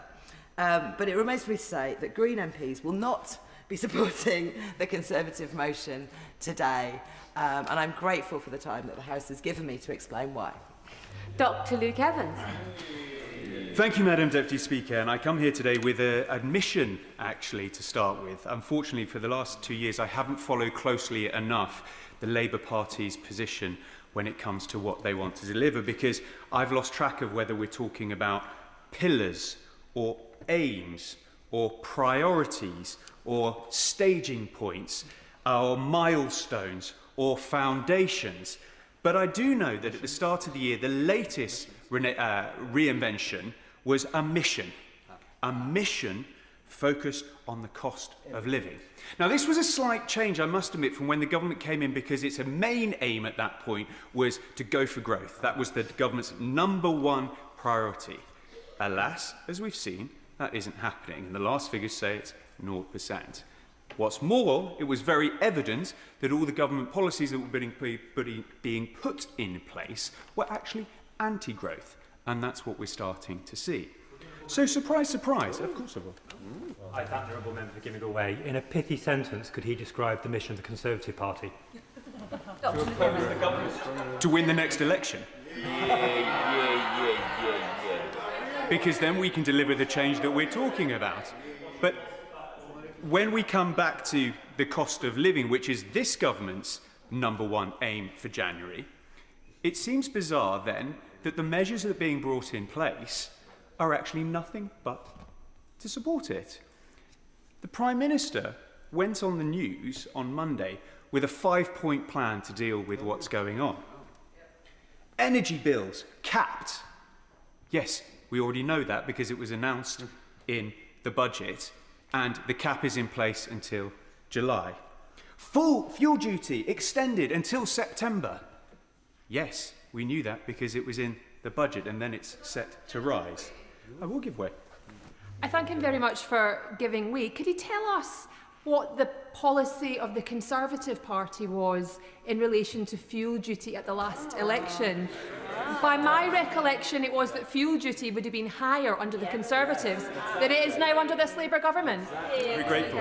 And the best way to decide how someone is going to behave in the future is to look at their past habits. We froze fuel duty for 15 years. And actually, when there was a crisis that hit in 2022, what did we do? We reduced it. This is exactly the point I am trying to make when she's intervened. Because the government has come up with a plan which is a talking shop, not doing anything. Because the announcement in response to Iran has simply been to re-announce what was announced in the budget. And yet have further conversations with the CMA and the heating oil firms to try and work out whether or not they should or shouldn't do something. This is precisely the point I am making. The rhetoric from the government is we are going to go for growth and puts in anti-growth policies. It now says cost of living is the #1 priority, but is now focusing on simply talking about it and making things worse. That is the fundamental. Of course, I'll take another intervention. Well, it's not just talking about it. We've put £53 million into supporting cost of heating oil. That's doing something about it. You took the Conservative Party took 200 days in opposition to do that when they were in government to do that. I'm very grateful for her pointing this out, because I was actually the energy PPS in the department during all this time and I've seen exactly how this worked and what it looked like and how difficult it is to put these measures in place. And so let me remind her what the Conservatives did do was put in a £200 unconditional payment for anyone off-grid that they could claim. That's very different and a stark difference from this government, which has £53 million put across the entire nation, of which there were 1.5 million people off-grid on heating oil. That means if you divide that out, that's £35 per person. And they've ring-fenced it, so it's only for the hardest houses hit. So most people and most households actually won't get any payment at all. This is exactly the very point that I'm trying to make here. The government talks a good game, but when it comes to delivery, it is not doing what it says. That, of course, I'll take another intervention. Yeah. He's making some impassioned points here around heating oil. Just a simple one for him. Does he believe that the war in Iran increases or doesn't increase the cost of heating oil, and therefore will he reject the escalation points that his own leader has called for in entering that war in the first place? I mean, of course it increases the risk. This was the Americans' choice to go in to do that war, and we're all now having the impact of it. The question and the debate is, what are we doing and what measures are being taken? We're discussing fuel duty, which his government, as it currently stands, is going to increase in September. And I've asked for the government, while we're doing this, to talk about the framework and the trigger points, because we did hear from the Minister, which I was glad to hear, that it is under consideration. What we need to know is, when is that consideration? What are the trigger points? Because, as I rightly highlighted, we've seen all this before in 2022. So we know what it looks like, and we know how difficult it is to get to the canal boats, to the park homes, to those people off-grid. Yep. The fifth point was exactly that. De-escalation. But the Prime Minister has no control of how to de-escalate if he says he's not involved in the war. I'm all in favour of bringing de-escalation, but that isn't a domestic policy that's going to bring down the cost of living if there's nothing tangible to come from it. And why this all matters the most. I live in a rural constituency. I represent a rural constituency that is at about 85% agricultural. We sit in the very heart of England, at the centre of the logistics industry.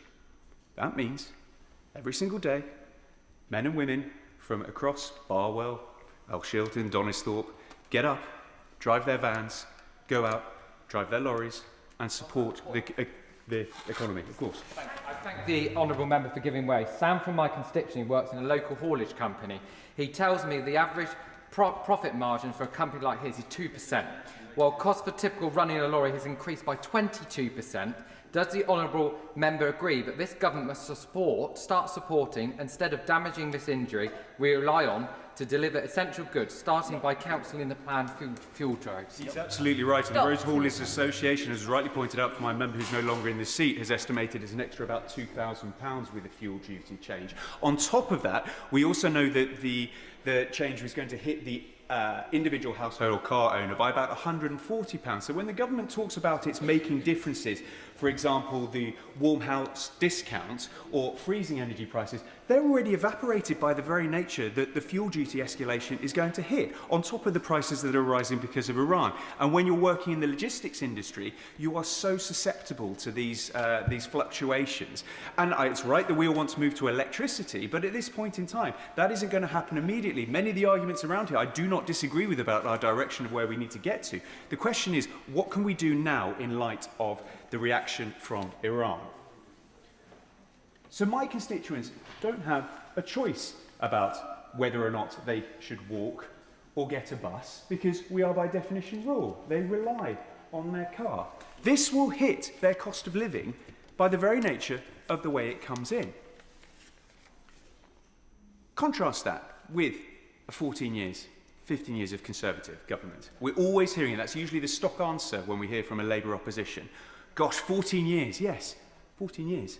We froze that fuel duty because we recognise the impact it has on a household. We recognise the impact it has on your white van man who's out working, your delivery driver, your lady who's moving from Hinckley to take a package up to Appleby Magna.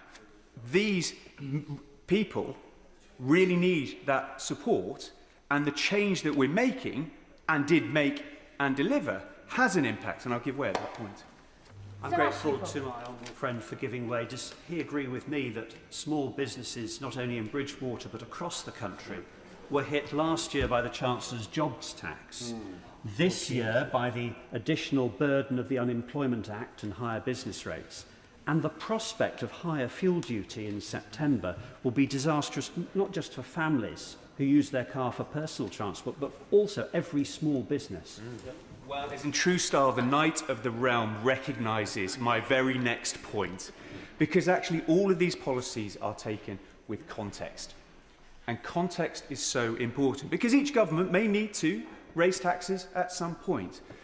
But it's this toxic concoction of employment rights and more red tape, of business rates going up, and the support around business rates being taken away. Fuel duty going up, NICs going up, minimum wage going up. All in isolation might be a good idea and may need to be done for support. But taken all together, it runs against growth and it runs against the cost of living, which are the government's milestones, mantras, missions, whatever you want to call it. And that brings us, and it's been touched on, but more importantly I'd like to expand on, the electric charging vehicles and the paper mile that's being brought in the future. This has brought huge consternation to many of my constituents. When I raised this straight after the budget, I was blown away by the number of people from across the country who contacted me after seeing my question about how would this work.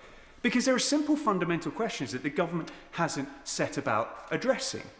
For example, what happens in the second-hand market? Who is actually judging when the mileage is being done? Are we likely to have monitors in our car? It's meant to be done at an MOT. So what happens if you sell your car 6 months into it? What happens if you live in Northern Ireland and you commute across into the Republic of Ireland? Where does the tax go there? What happens if you drive to Europe? Many people like to holiday, caravan, for example, from my constituency, or caravan down to France. Where do they pay their tax? How does that work? And that's had a stalling growth on the electric car market because many people going, I made the choice, I wanted to do the right thing for the environment, for my family, and because it's a good decision to make. And now they're regretting those decisions.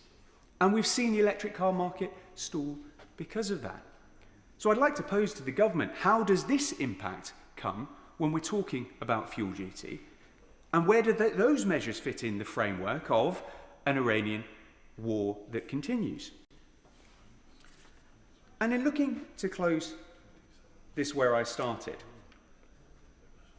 I agree in this place we can have a difference of opinion of when is the right time to do something. I am pleased that the Minister spoke that everything is under consideration. That's really important for those listening outside. And the punch of duty of this place on whose policy was right, who was wrong, what's happened before. At the end of the day, it's the families in Hinckley and Bosworth who will be looking at their budgets, looking at the uncertainty they see on the TV, trying to make their decisions of what they should do. So I would simply ask the Minister in closing to try and outline for us all what considerations they would make about making a trigger point to make a change. Will it be a certain price value for heating oil? Will it be a certain price value for petrol? Will it be a certain duration of this conflict? Because none of us know when this conflict will end. All these questions could be addressed with a framework that we've learnt from before, from our time on this side of the House in government in 2022, when we had to, from scratch, come up with the support schemes that were put in place. That learning, I will. I think actually he's right, Madam Deputy Speaker, to draw attention to that 5p fuel duty cut, the height of the 2022 Russian invasion of Ukraine. But it was too slow, and would he therefore remind the House of what was the level that it got to of diesel at the pump when the 5p cut came in? Was it £2? It was far too late, wasn't it? Forgive me, I'm happy to give way if he knows what the value was at that point. I don't know what it was because I was working in the Energy Department trying to help support those very households who were struggling and suffering. Parks, the static homes, the canal boats who are all off-grid, who suffer by the very nature of where they get their fuel. And you're right, we had to take it in the round. I've heard the Chancellor say it multiple times. How long will this go on for? It is under consideration. What I am asking for is not about when the decision is made and how to make that decision. decision. It's more understanding at what point we make those decisions that for the Chancellor to decide now is the right time to step in, because it may well be that it was too late. The lessons could be learned. How do we know? That's the question I'm posing to the civil servants in this government, because his party are now in charge to set that out, to decide when is too long, when is too late. I would argue the current payment out of the 53 million is not enough for my constituents, because many of them will not benefit because they won't fall under the Resilience Fund. And what the government has done under the Resilience Fund, that was the building of the Household Fund, is simply delegate this decision-making down to the councils. The last government, when we were in charge, chose not to do that because we wanted to support everyone who was struggling.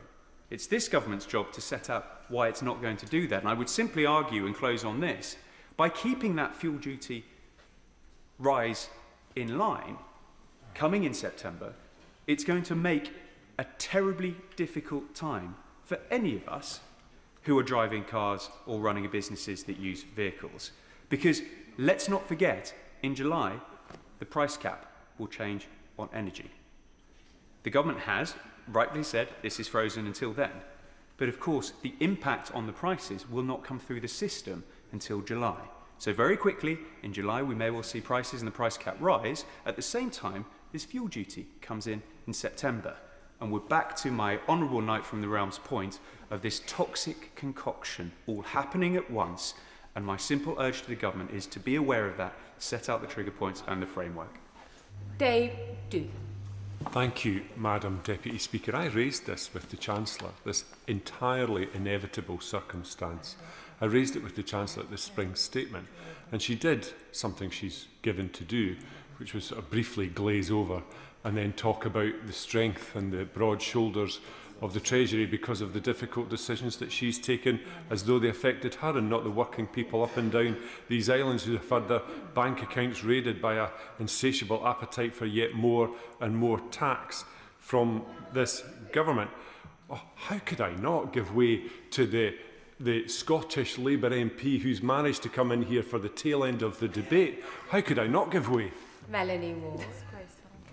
Thank you, Madam Deputy Speaker. That was a little bit unnecessary. I just wondered, he's talking about raising taxes, and I just wondered whether he acknowledged that the SNP Scottish Government actually has higher taxes in place than the government in England. Well, I'm very happy to explain that to her, if that's okay, when I get to that element of my speech, which I will do, Madam Deputy Speaker, in due course. The other thing that really irritates me about this government is the way they talk about the transition, the just transition. Because on the one hand, they say, well, we'll be using fossil fuels for another 50 years, and we'll be producing them in the United Kingdom, as though they hold all the levers. Let me explain something to the government front bench. If they continue to apply Labour's atrophising interventions in the North Sea oil and gas sector, the industry, which, I don't know if this is news to the ministers, is global, will go somewhere where they can make a living and they can make a profit, and they don't have some sort of nefarious government taxing them out of existence. So this specific issue to do with the motion today of the 5p fuel duty, it's regressive, that much is pretty clear, but it's also iniquitous. And it's particularly iniquitous to people who live in parts of these islands that are more remote, like my constituency. Now, I see that the member for Gordon and Buchan is back in the chamber, and it's not a competition as she set out when she detailed that her constituency is 2,076 kilometres square, because Angus and Perthshire Glens is 5,525 square kilometres. And it's 166% larger, actually, but it's not a competition. I will, of course, give way. I thank the honourable member and my almost neighbour for giving way, and although my night might be the biggest, it's definitely the prettiest. Okay. Dave Dugan. This is where I practice respectful disagreement, Madam Deputy Speaker. But for rural areas like the Honourable Ladies and like mine and many others across all four nations, this is really challenging. There is not limited access to public transport in many places such as ours. There is no access to public transport in any meaningful sense. Also, remote areas get a lot more winter. They tend to drive and work in more agricultural professions. They tend to drive larger, heavier vehicles, which are more fuel hungry, so you're going to end up paying more. The deliveries have to come from further, and so far, and that all gets added to the cost. And of course, it adds to the cost of councils delivering public services. Public services delivered in constituencies like mine are very much more expensive to deliver than those in Holborn and St Pancras. And it's to that point that we need to see how harder this will impact people in rural areas. I've looked at the Fuel Finder app, and the BP station at the bottom of Montrose before you cross the river is £1.49.9 pence for a litre of petrol. If I go to the BP station over there at Vauxhall Bridge Road, Madam Deputy Speaker, it's 5 pence a litre cheaper. So people in Scotland are already paying the premium that people in London and the South East don't pay on their fuel. And the 5 pence that the Labour Party want to apply to it is now going to be on top of that. And on heating oil, the UK rate of oil consumption for heating is 4.9%. In Angus and Perthshire Glens, it's 13%, 6,101 households heating themselves with oil, which has gone up sometimes 150%. So your £300 to £400 delivery is now getting on for £1,000, and also punitive requirements for the volume that you get delivered. And there's a further 2,000 people on tankard gas, which is not to be forgotten in this cost spike crisis, which, as I say, I predicted to the Chancellor at the spring statement. Now, to the Honourable Lady, before she gets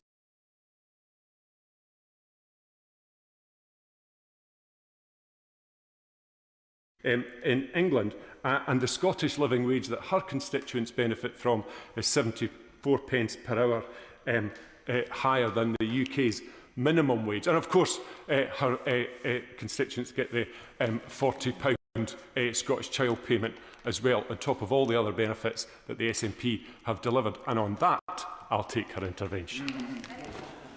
I thank the honourable gentleman for giving way, and I could come back to him with all the ways in which my constituents are getting really poor value for money in Scotland, such as cuts to police numbers in Fife, excessively long waiting lists in the NHS, which are not falling as they are under Labour government in England. But what I did want to say, he was talking about heating oil, is that he'll be aware, in fact he referenced, I think, the support that the Prime Minister announced on Monday, an additional £4.6 million for the Scottish Government to support people in rural areas, vulnerable households, dealing with the increase caused by the war in the Middle East. Could he tell us, when will the Scottish Government be available to his constituents, but also to my constituents? When will they do that? Madam Deputy Speaker, I don't have the detail of what the Scottish Government's plan. I know in England or anywhere else in the United Kingdom has received military support from that funding. But let's be really clear. Let's be really clear when the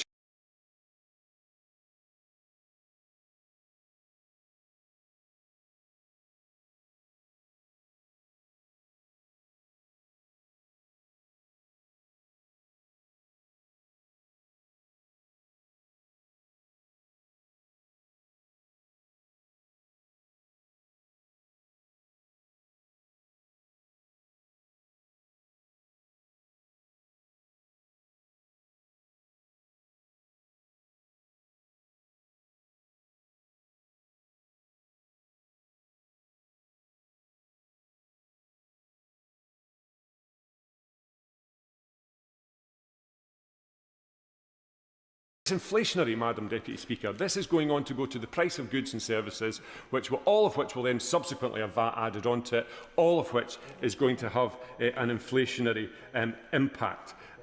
Because 5 pence on the price of fuel is actually 6 pence, because it's added before the VAT is added to the fuel. So it's actually not that at all. I am pretty certain that you can read in the government's amendment to this motion the vacuous nature that they've applied themselves to this subject with. I, like other honourable and right honourable members, are pretty confident, perhaps a wee bit closer to the election time in May in Scotland and in Wales, that the government will suddenly find the wit to scrap this hike in fuel duty. And actually, I'm quite happy for them to do that. But as other people have pointed out, Madam Deputy Speaker, households are in crisis now, and now is the time for a government to lead, and that will never happen with a Labour government. Robbie Moore.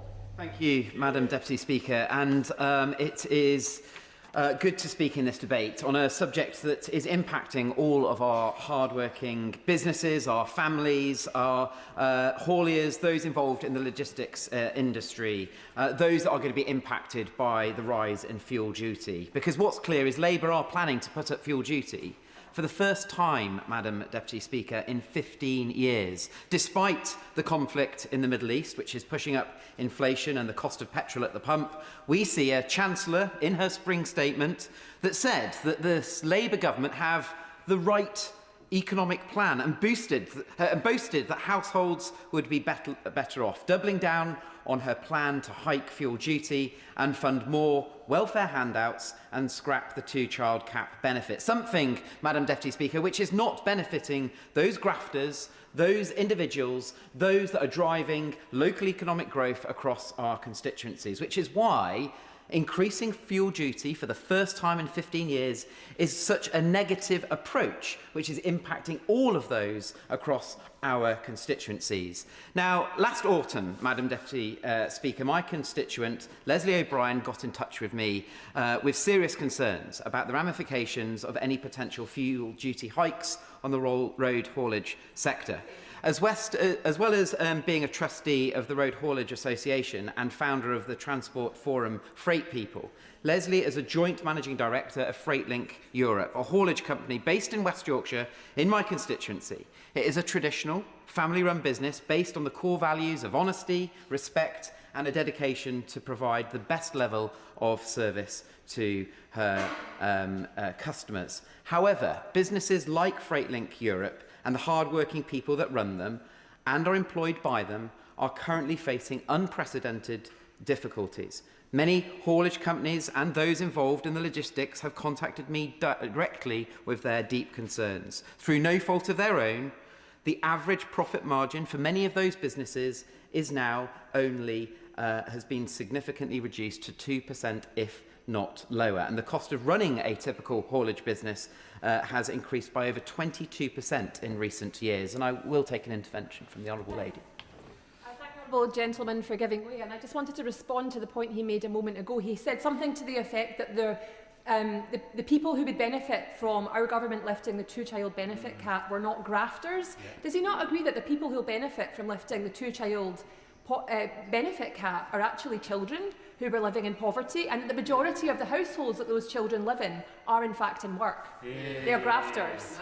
Speaker, my firm view is that the government should be supporting all of those individuals to raise economic growth across the country. But the reality of it is, by removing the two-child cap, you are saying to those families that have fiscally worked out what their household spending power will be over a long period of time, that if you want to have more than 2 children, then the government will step in and pay for you, therefore negatively impacting those hard-working businesses that have made those hard fiscal decisions throughout. And the reality of it is, Madam Deputy Speaker, if you're increasing the level of welfare spending, you're not, by taxing those like those businesses across my constituency, those involved in the haulage business, the logistic sector that are having now a hike in fuel price, you're negatively impacting those that are also driving economic growth and therefore impacting all. I will give way.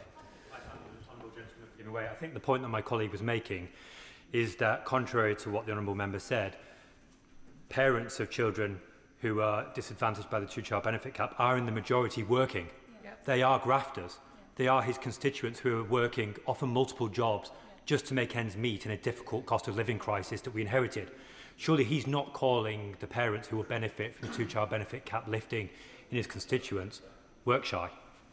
Well, it's interesting that the honourable gentleman comes along to this debate, a debate which is incredibly important, that's impacting all of our constituents, has not turned up in good enough time, Madam Deputy Speaker, to make a speech on something to do with a fuel duty increase that is impacting all of his constituents, but wants to turn it back to a point that I've answered to the honourable member, and the point still stands. The reality of it is, if you are increasing taxes to those hard-working businesses, those hard-working individuals across the board who want to drive economic growth, and only then benefiting a very few, you're not providing the opportunities for many of those young people and those many hard-working families across all of our communities. And I will give way to the honourable member.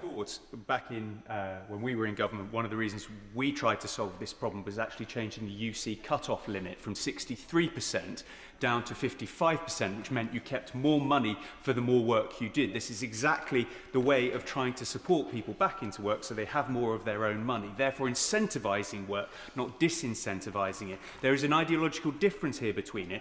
We support work. The other option is just a handout. Does he agree? I absolutely agree with my honourable friend, because the reality of it is, by driving economic growth and providing families and individuals with more money in their pocket, is to tax them less so that they have more of their own domestic spending power. Now, what we're seeing under this Labour government is them wanting to hit many businesses, individuals, with not one, not two, but 3 consecutive fuel duty hikes in just a matter of months. If these proposals go ahead, motorists, haulage companies face being hit with the biggest tax burden in years. And Madam Deputy Speaker, the road haulage industry is critical to our nation's economic success. Goods are moved around daily, and logistics are key to keeping our country moving.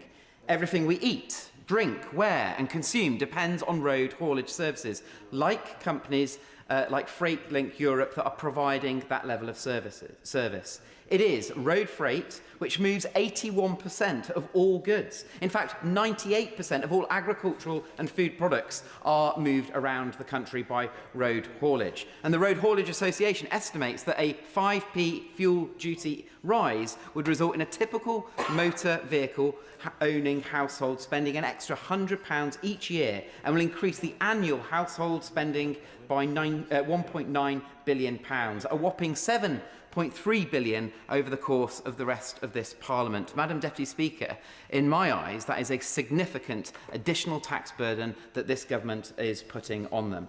And this is all at a time when the conflict in the Middle East is pushing up inflation and the cost of petrol at the pump. It is beyond belief that Labour want to push ahead with this fuel duty hike. Well, give way. I will give way. One friend is making an excellent speech, but I just wanted to highlight to him the choices that people living in rural constituencies like my own are making. In Coldstream, the price of diesel per litre has gone from around 141 a litre to 169 in the last few days, which is huge. But because of this prospective tax rise coming down the line from the Labour government, constituents are telling me they're looking at jobs, looking at alternatives, because they have to drive to get to work. A constituent has been offered a new job further away, so will have to drive further to get to that job, is now thinking about turning that job down, because once the 5p increase comes in fuel, he will not be able to get to his job. And my honourable friend makes an excellent point, and I'll come on to the dealing with the additional rural challenges, but he makes a clear and concise point to the fact that if you're having to travel further for an opportunity to get work, you are going to be taxed more by this Labour government. And this is on top of the Labour government removing the rural service delivery grant to many of those local authorities that were operating within rural communities that were providing additional levels of support. We clearly have a government here that is not interested in backing and supporting our rural communities. And of course, Madam Deputy Speaker, this is on top of the employers' national insurance increase, on top of business rates increasing, and now we have a fuel duty hike. It will impact care workers, our district nurses, and our hospice sector, all of which, Madam Deputy Speaker, are being also impacted by the rise in employers' national insurance. But, Madam Deputy Speaker, at a local level to me, we have an additional tax burden across the Bradford district. We have the Clean Air Zone, which was rolled out several years ago. Now, Madam Deputy Speaker, if you have a non-compliant vehicle and you're wanting to travel into Bradford, an area which we all want to see economic growth thrive, and you're a taxi driver, you're going to be charged a daily charge of £7 to go into Bradford. Now, if you're a white van driver, you're going to be charged £9 to go into Bradford as a daily charge. And Madam Deputy Speaker, if you're operating a bus company or have have an additional tax burden across the Bradford district. We have the Clean Air Zone, which was rolled out several years ago. Now, Madam Deputy Speaker, if you have a non-compliant vehicle and you're wanting to travel into Bradford, an area which we all want to see economic growth thrive, and you're a taxi driver, you're going to be charged a daily charge of £7 to go into Bradford. Now, if you're a white van driver, you're going to be charged £9 to go into Bradford as a daily charge. And Madam Deputy Speaker, if you're operating a bus company or have a heavy goods vehicle, £50 a day to go into Bradford as a result of the choices that Labour-run Bradford Council have made. Now, the income that has come into Labour-run Bradford Council from collecting this additional tax on our hard-working businesses is £20 million over the period of which the Clean Air Zone has been in force across Bradford, something that I'm firmly opposed to. Now, Madam Deputy Speaker, Bradford Council will tell you that they're going to be spending this money wisely and spending this money across the district, but from a freedom of information request that I undertook to Bradford Council, I will contradict this narrative that they will put out, because in 2023 we found that over a 6-year period, just £4.1 million of all highway spending was spent within the Keighley and Ilkley constituency over a 6-year period. That's 4%. Now, to put this in context, in Bradford East, Bradford West and Bradford South, the spending was £19.2 million, £17.4 million and £13.1 million, respectively, illustrating that there is no fairness in how Bradford Council is willing to re-spend the money that they're collecting from the hard-working constituents across the Keighley and Ilkley constituency. And on that point, I will give way. Member for giving way. Which of the 5 Conservative Prime Ministers gave Bradford Council the right to introduce a clean air zone? The Clean Air Zone was a rollout of the Clean Air Zone was given to local authorities to be able to make that decision. Now, there are some local authorities that have refused to make that decision, like the Mayor of Manchester, Andy Burnham, decided not to roll out a clean air zone. A Labour administration at a local level actually making the right decision on this point. But here across the Bradford district, Labour-run Bradford Council decided to impose an additional tax on hard-working motorists. And of course, in my constituency, what that means is in places like East Morton, increased levels of traffic congestion, road usage, speeding on the outer areas outside of the clean air zone, where motorists try to take a different a different direction to avoid any additional charge. Now, Madam Deputy Speaker, rural communities will also be hard hit, as been rightly pointed out by my honourable friend for Berwickshire, Roxburgh and Selkirk, many of which those businesses are our farming community, many of which have already been hit by additional cash flow implications. Now, one point that's not been raised in this debate so far is the increase in red diesel prices, which have spiked by 60% in the last month, Madam Deputy Speaker, alone, as supplies remain tight. Now, from the research that I've done already, red diesel has increased by up to an average of 109 pence per litre in March, up from 67 pence a litre in February. Farming businesses are reporting a variety of prices being quoted to them, ranging from 100 pence per litre to 135 pence per litre in the last month alone, Madam Deputy Speaker. But this is a significant increase from 67 pence per litre in February, just last month, that we have seen. And several farmers are quite rightly querying why red diesel prices appear to have increased much, much quicker and much more rapidly compared to road diesel and petrol prices. And therefore, I'd like to specifically ask the Minister what meetings he is having with DEFRA ministers on this issue, specifically to do with red diesel, which is impacting cash flow right now of many of our hard-working farmers. And of course, this is in addition to de-linked payments dramatically dropping, the chop and change with the sustainable farming incentive, and the uncertainty that this government is putting on many of those working within our farming community. And that's on top of fertiliser prices going up, Madam Deputy Speaker. Now, the Prime Minister said earlier this week that he will always support working people. But what does that say to those hard-working people across the country, across Keighley and Ilkley, like Leslie O'Brien, who I mentioned earlier on in this speech, those businesses and employers who face bigger and bigger hurdles the longer this Labour government is in power? 3 consecutive rises in fuel duty is, quite frankly, Madam Deputy Speaker, an insult to the hard-working people across this country. The Prime Minister and this government need to get a grip, back our hard-working businesses and show some empathy to those concerns that are consistently being raised on this side of the House. And, Madam Deputy Speaker, it's very disappointing, but perhaps not surprising, that we've not heard one backbench contribution in an incredibly important debate from the Labour benches on this issue of fuel duty. Better. Thank you, Madam Deputy Speaker. In my own constituency in Murray West and Strathspey, and without getting into a fight about who's got the biggest constituencies, it's in the top 5 in terms of geographic size. My constituents grapple on a daily basis with energy costs across the whole suite of energy measures that they have to use, whether that's road fuel, whether it's heating oil, whether it's tank gas, or whether it's the electricity prices that they pay. The issue for them is that the combination of all of these things is totally disproportionate. The highest prices for road fuel is paid in rural areas like that constituency. The highest price for heating oil is paid there because they have high distribution costs.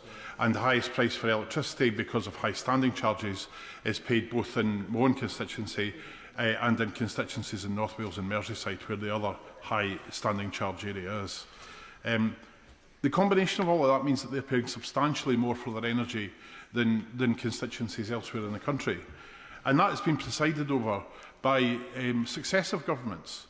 Conservative and Labour governments have presided over discriminatory, and I don't use the word lightly, it is discriminatory energy charging for electricity.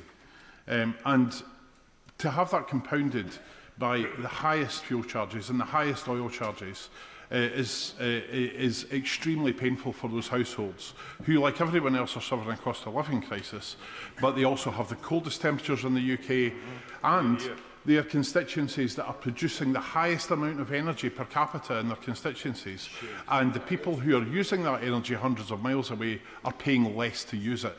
It is utterly disgraceful and needs to change. This government has had nearly 2 years now to make the changes to standing charges and to prices for electricity, and they haven't done it. They haven't made a decision on it. It's taking far too long to make decisions. Pace is everything in this. People suffer in this every single day.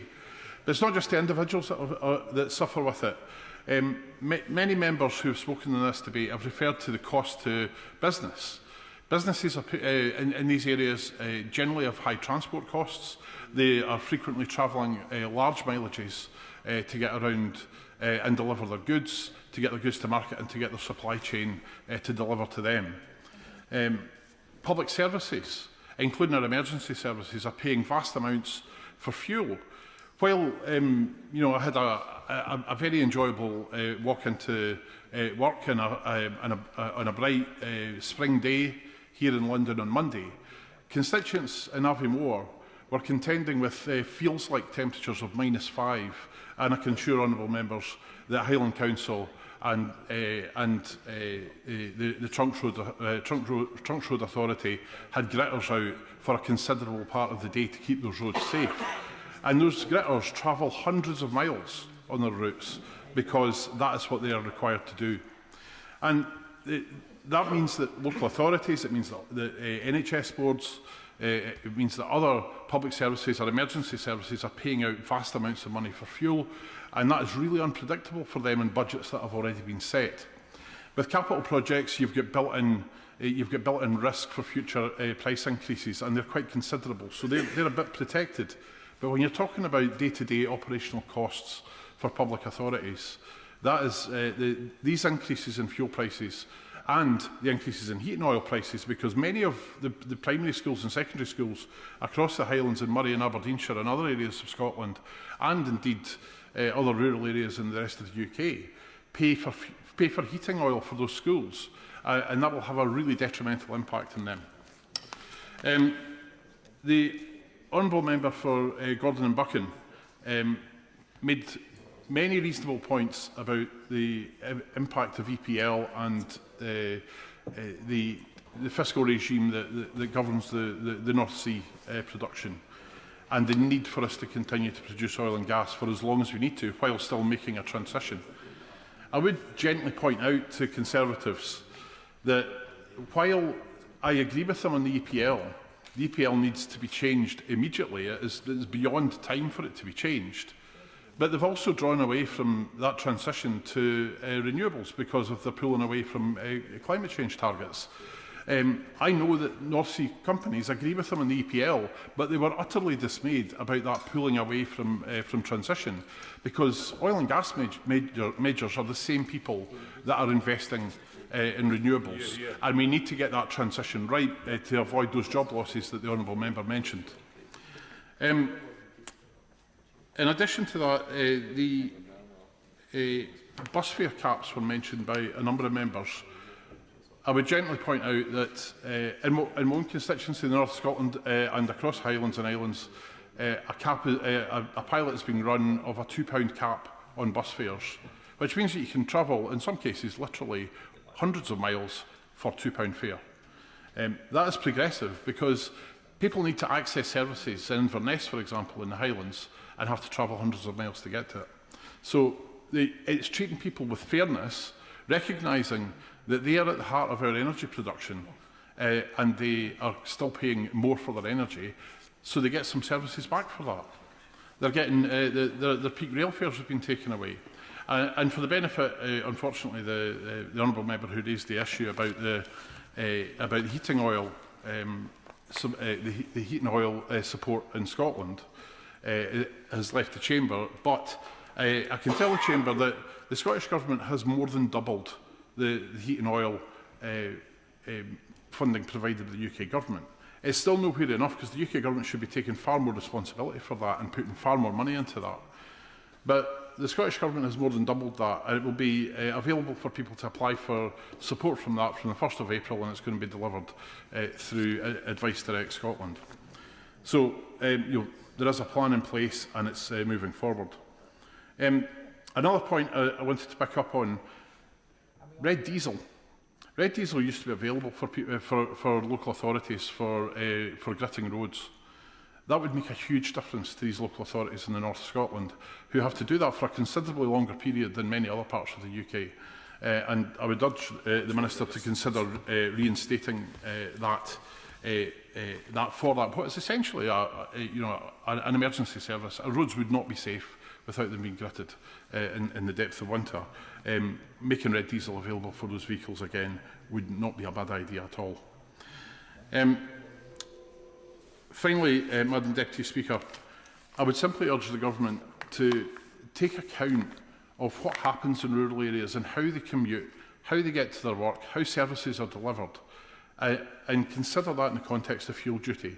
They have power to fix fuel duty, and particularly for people that are planning ahead, that are budgeting for a year ahead, and that particularly applies to public services, that certainty is really important. Yes, certainly.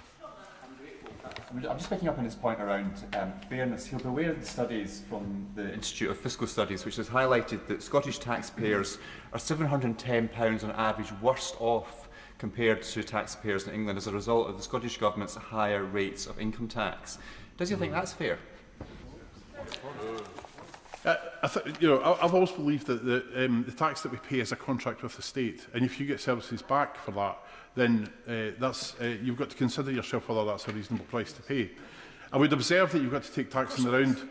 you've got to take tax in the round as well. So council tax, broadly speaking, in Scotland is considerably cheaper than it is in the rest of the UK. 50%. I certainly know it is for the accommodation I use in London. It is considerably dearer for tax than it is for my own property at home, which is larger. And that's pretty much the case throughout Scotland. There is also the cost of living is generally cheaper, for example, in Scotland than it is in central London. And the taxation that is being paid gives people back more services, better services. The likes of the freeze on, the removal of peak rail fares, the freeze on bus fares, the cap on bus fares that's been put in and is being tested in the north of Scotland. These are all things that really benefit people. And but beyond that, more than half of taxpayers in Scotland do not pay more income tax than they do south of the border. That's a fact.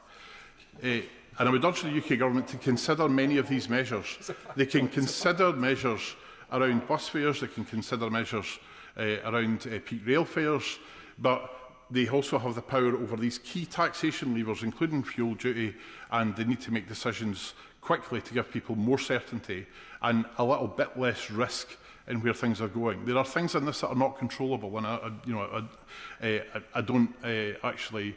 I wish it weren't the case for the government to have to consider those, because it's difficult. But there are levers that they have that can make it a bit easier for people, and they should use those levers. Thank you. Us to the front benches. Shadow Minister Greg Smith. Thank you, Madam Deputy Speaker.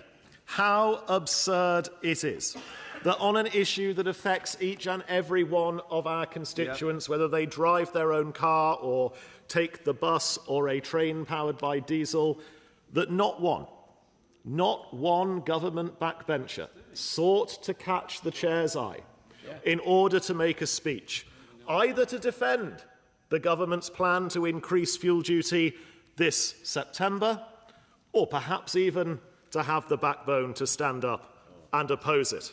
Not one backbencher.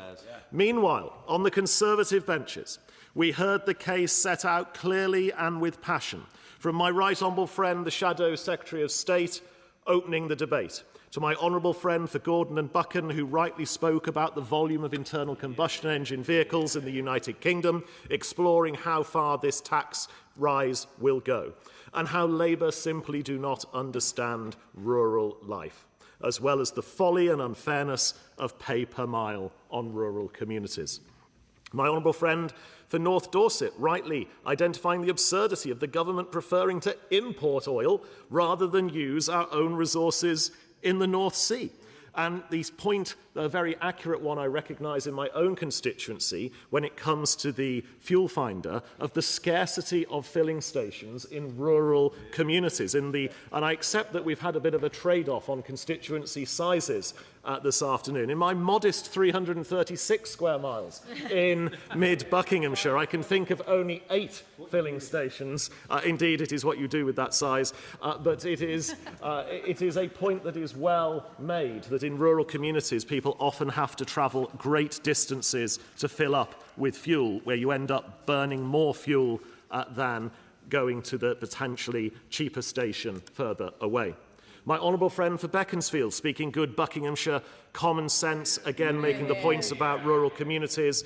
Likewise, the case made by my honourable friends for North West Norfolk, Hinckley and Bosworth, Keighley and Ilkley, and indeed the very good points made by my honourable friend from Bromley and Biggin Hill when it comes to the simply ridiculous and hideous levels of taxation on motoring in our capital city under Labour Mayor Sadiq Khan. Madam Deputy Speaker, let's ask a very simple question. When the Chancellor talks about asking those with the broadest shoulders to pay more, does she mean the care worker filling up their car to get around their house visits, particularly in rural communities? Does she mean the self-employed delivery driver keeping our high streets alive? Does she mean the small business owner trying to make ends meet? I very much hope she doesn't. But what we see on the ground as the reality is that those are exactly the people that this policy of increasing fuel duty will hit the hardest. Gentleman for giving way. Given his concern for the various categories of workers and business people that he's just set out, can he explain why, when he was in government, his party planned to oversee an increase in fuel duty and didn't budget for one, and didn't budget for the kind of freeze that he's now demanding, were they to have won? The honourable gentleman is late to the debate, and we've been around that a few times over the course of this afternoon. The record of Conservatives in government was to freeze council tax, was to freeze fuel duty, and indeed cut it when we saw the Russian invasion of Ukraine in 2022. Conservatives stand on a proud record of keeping fuel duty down, freezing it and cutting it. It is his party in government that is going to increase it on hard-working people this very year.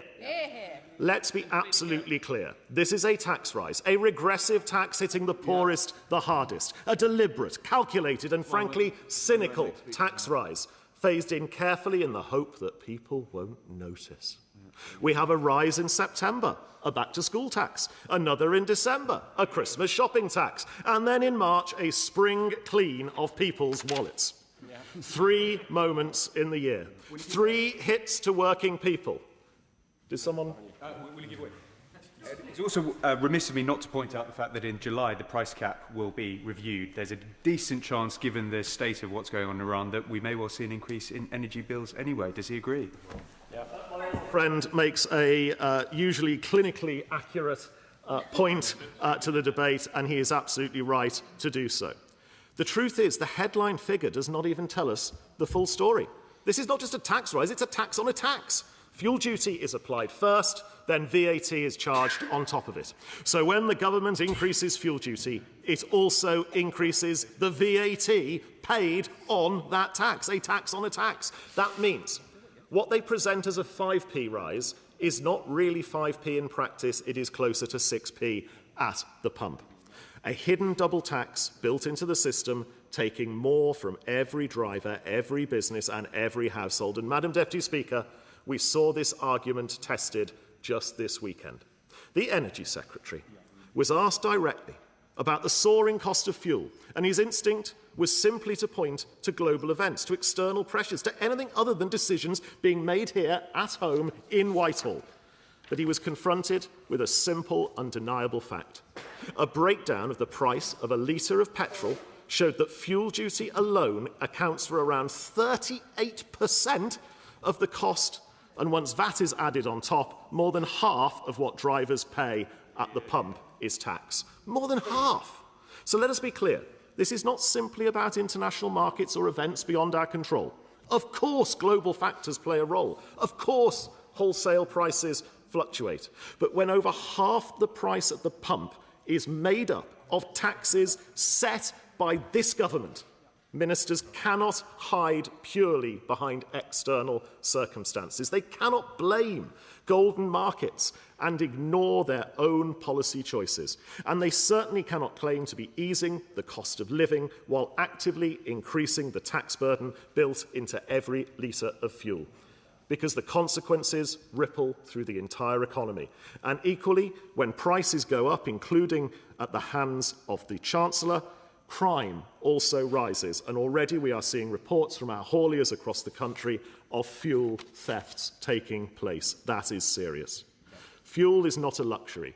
It is a fundamental to how the country works. It is how goods get to our supermarkets, how tradespeople get to jobs, and how carers reach the most vulnerable. So when the cost of fuel rises, the cost of everything else rises. Shops feel it, businesses feel it, families feel it, and it is, of course, inflationary. That matters not just for household budgets, but for the public finances too. Around a quarter of the United Kingdom's national debt, some 750 billion, is index-linked. So higher inflation means higher debt interest costs. In other words, this policy risks making the government's own fiscal position worse, even as it makes life harder for working people. So the question is, what are they going to do? Why are they doing this? Why impose higher costs on drivers, businesses and families at a time like this? The answer lies in a failure at the heart of this government's approach. They have lost control of welfare spending. Instead of taking the difficult decisions required to ensure that welfare is sustainable and properly targeted, they have allowed costs to rise. And now, having failed to grip that challenge, they are asking working people to pick up the bill. We have already seen taxes increased on jobs, on family businesses, and on our high streets and on our farmers. This is simply the next step. Drivers are being asked to pay the price for their failure. So, Madam Deputy Speaker, there is a different approach. In government, we understood the pressure that fuel costs place on households and businesses. That is why we cut, I repeat, cut fuel duty, froze it year after year, and stepped in again when global pressures caused prices to spike. We recognise you do not balance the books by making it more expensive for people to go to work or to set up a business or to operate. Do not hide tax rises within the price at the pump. And no one can create a system where people are taxed twice, once through fuel duty and then again through VAT applied on top, and call that fair. This policy fails the basic tests. It is an unfair tax. We on the Conservative benches will oppose this unfair tax rise, and any member that cares about what any of our constituents are paying at the pump will surely vote with the Conservative motion tonight. Minister Dan Tomlinson. Thank you. Thank you, Madam Deputy Speaker. And I want to thank honourable members for their contributions throughout this debate. And I particularly thank the honourable member for Mid Buckinghamshire for his winding up. And to the Tory whips for giving me the opportunity to remind to remind the House of his support for Liz Truss as PM. My Parliamentary Private Secretary just passed me the 10 reasons that he set out as to why he supported Liz Truss for PM. I don't know whether that's something that he now regrets. Anyway, turning on to the matter at hand, and this is serious, Madam Deputy Speaker. We are debating this issue at a time of significant international uncertainty. As the House is aware, we are now in our third week of the conflict in Iran and across the Middle East. And as the Prime Minister has made clear, our priority will always be the national interest through protecting British nationals and through supporting our allies. This government recognises that the conflict is not just a matter of foreign policy, it also has direct consequences for individuals and families here in the UK. Movements in global energy markets are likely to put upward pressure on inflation, and the longer this conflict continues, the greater the risk it poses to both economic stability but also to the cost of living in the UK.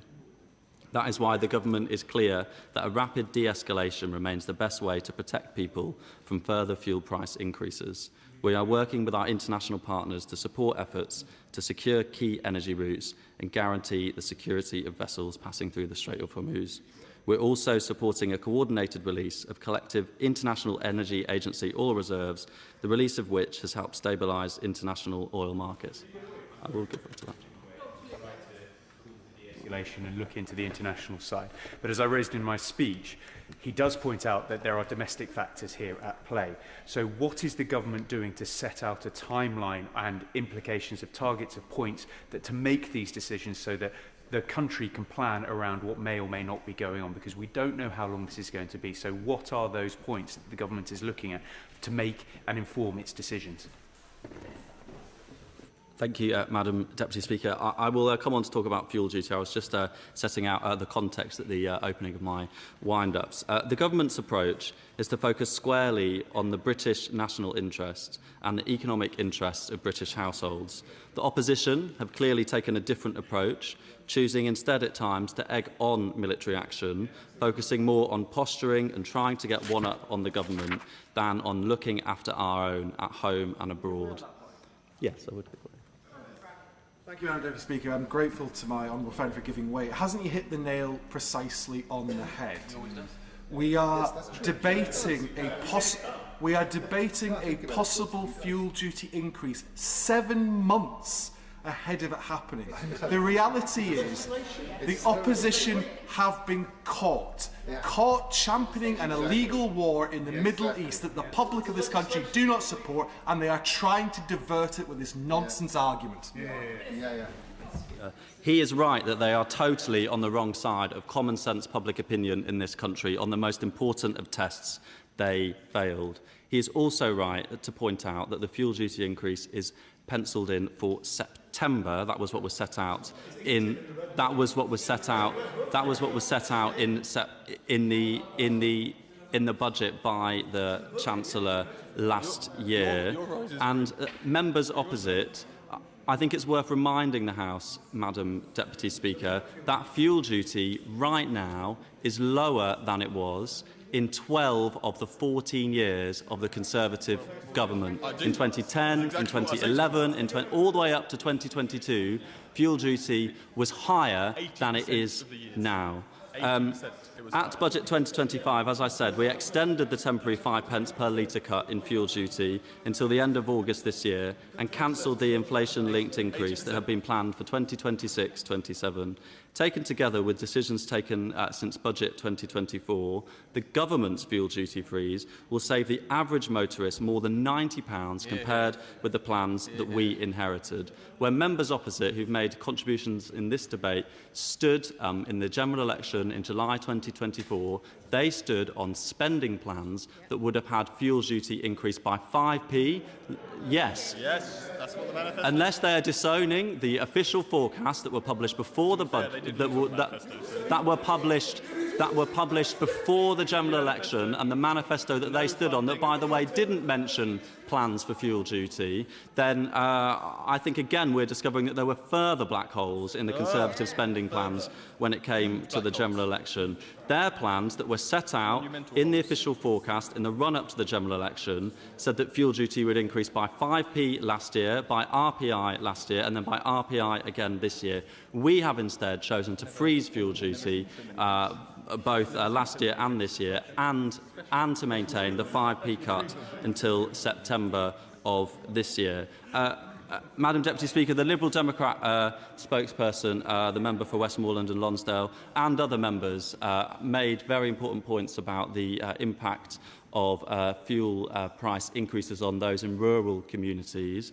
He will be aware, as I believe it applies to his constituency and to some of the others mentioned today, of the Rural Fuel Duty Relief Scheme, which does provide a reduction to motorists in those parts of the country that are more rural. And as I said in a Westminster Hall debate, of which some in this room attended, I'm always happy to receive representations on that scheme and whether it should be widened. The member for Gordon and Buchan asked about the EVED change that will be coming in the coming years and whether it will be extended. No, it will not. The plan is, as set out at the budget last year, this side of the House thinks that it is fair that all vehicles that contribute to wear and tear on our roads contribute towards the repair costs and towards the public finances, and will do so at a lower rate of 3p rather than 6p, which is the average amount paid by those who pay fuel duty. I will give way. Just for clarification, my point was that that's a paid per mile scheme, and that the paid per mile basis would not be extended to petrol and diesel cars. Is the charge per mile on EVs a gateway for that extending to petrol and diesel vehicles? Minister. The EVED charge is on electric vehicles and electric cars because they don't pay fuel duty. Petrol cars do pay fuel duty, which in effect, because it's on a litre of petrol, is a charge that is determined by how much someone drives. The member for Brighton Pavilion made some good points around public transport, and I congratulate her for getting through the speech after the very large number of interventions that she had to respond to and did respond to well. I would point out that this government is introducing the first rail fares freeze in 30 years, and we're investing £38 million to roll out 319 new zero-emission buses across England. Lots of good things. As ever, decisions on taxation will be taken at the appropriate time based on the best evidence available and with careful regard to the public finances. The government will continue to take the right decisions, protecting the public finances and supporting families with the cost of living. The previous government left us with the worst living standard stagnation in memory. A reform government would crash the economy just like Liz Truss did with wild unfunded promises. The Greens would push up energy bills by blocking clean power, And this government, Madam Deputy Speaker, rejects the chaos offered by opposition parties. We have an economic plan that is the right one for Britain, a plan that means that we are more prepared for this shock than otherwise, with borrowing falling by 1% of GDP last year, with our power supply now less resilient on the gas roller coaster, with living standards rising, with inflation falling, and the big and right decision to take £117 off of annual energy bills in April yet to come. It's the right plan, and this government will stick to it for the good of the British people and this great country that we all serve. The question is that the original words stand part of the question. As many as are of that opinion say aye. Aye. Of the contrary, no. No. Division. Clear the lobby.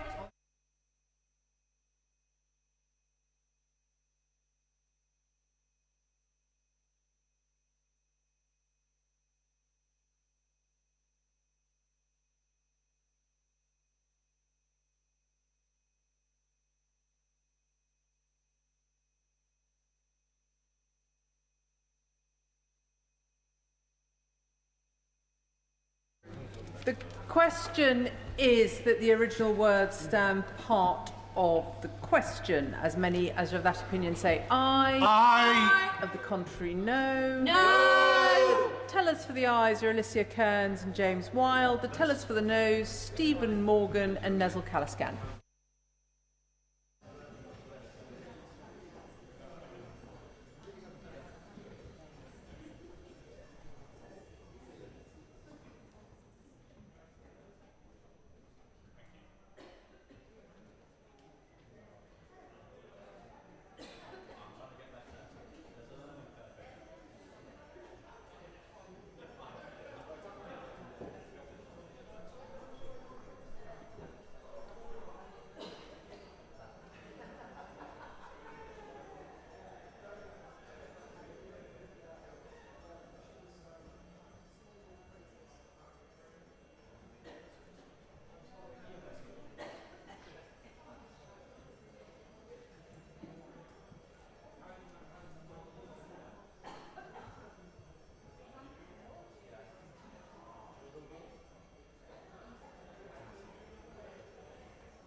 Order.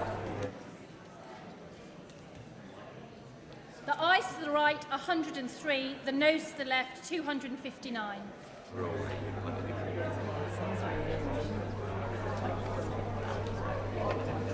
The ayes to the right were 103. The noes to the left, 259. So the noes have it. The noes have it. Unlock.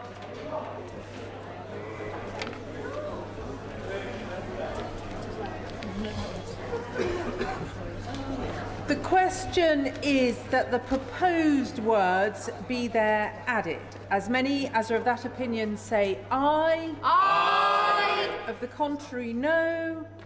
I think the ayes have it. The ayes have it.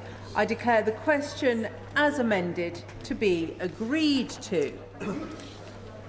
Order, order. I will now announce the results of today's deferred divisions. On the Draft Employment Rights Act 2025, Investigatory Powers Consequential Amendments Regulations 2026, the ayes were 368, the noes were 107, so the ayes have it. On the Draft Higher Education Fee Limits and Fee Limit Conditions, England Amendment Regulations 2026, the ayes were 277, the noes were 98, so the ayes have it. We now come to the Opposition Day motion on student loans. I inform the House that the Speaker has selected the amendment in the name of the Prime Minister. I call the Opposition spokesperson to move the motion. Shadow Secretary of State Laura Trott. Thank you, Madam Deputy Speaker. In June 2023, the then Shadow Education Secretary proclaimed, "Graduates, you will pay less under Labour." Well, Madam Deputy Speaker, it turns out that wasn't true. Under Labour, graduates are paying more. So far, under this government, tuition fees have gone up twice.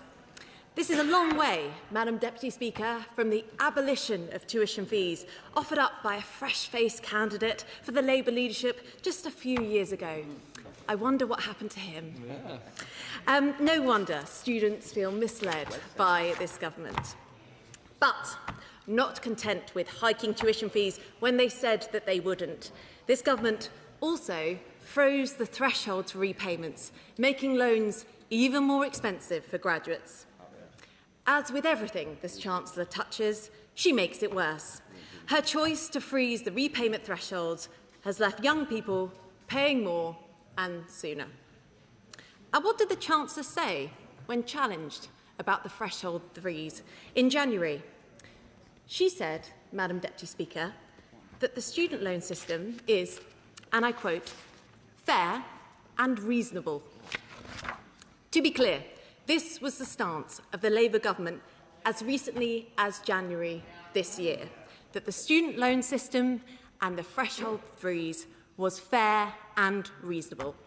Tell that to the graduate forced to pay an extra £24,000 because of the Chancellor's changes. The Chancellor is wrong. It is not fair and it is not reasonable. I give way to the honourable gentleman. I'm grateful for her giving way. Given that the Plan 2 tuition fees was introduced by the Conservatives in 2012 and that they froze the repayment thresholds in 2016 and they abolished the maintenance grants, was it fair then? I think the honourable gentleman is missing the fact that they've made it worse. And even now, the Chancellor has changed her tune. No surprise, given the track record of this government. She now says the system is broken, but young people are apparently not at the front of the queue.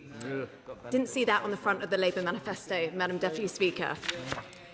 But we, on this side of the House, think young people should be at the front of the queue. Because thanks to Labour, Britain's youth unemployment rate has topped the Eurozone for the first time ever. Graduates are coming out of university and they can't get jobs. Graduates who are in work are seeing their student debt mounting up. I will, of course, give way to my honourable friend. I'm very grateful to my right honourable friend for giving way. I've been contacted by many students in Epping Forest deeply concerned about their future debt, and many graduates in Epping Forest really worried about ballooning debt on these Plan 2 loans. Does my right honourable friend agree with me that the Labour government has an opportunity now to step in and actually relieve the pressure on these young people, and actually they should adopt the Conservative plans to scrap real interest rates on these Plan 2 loans? My honourable friend is absolutely right. We have a chance today to create a new deal for young people. I hope some people on that side vote for it. Every metric for... Oh, I will give way to the honourable lady.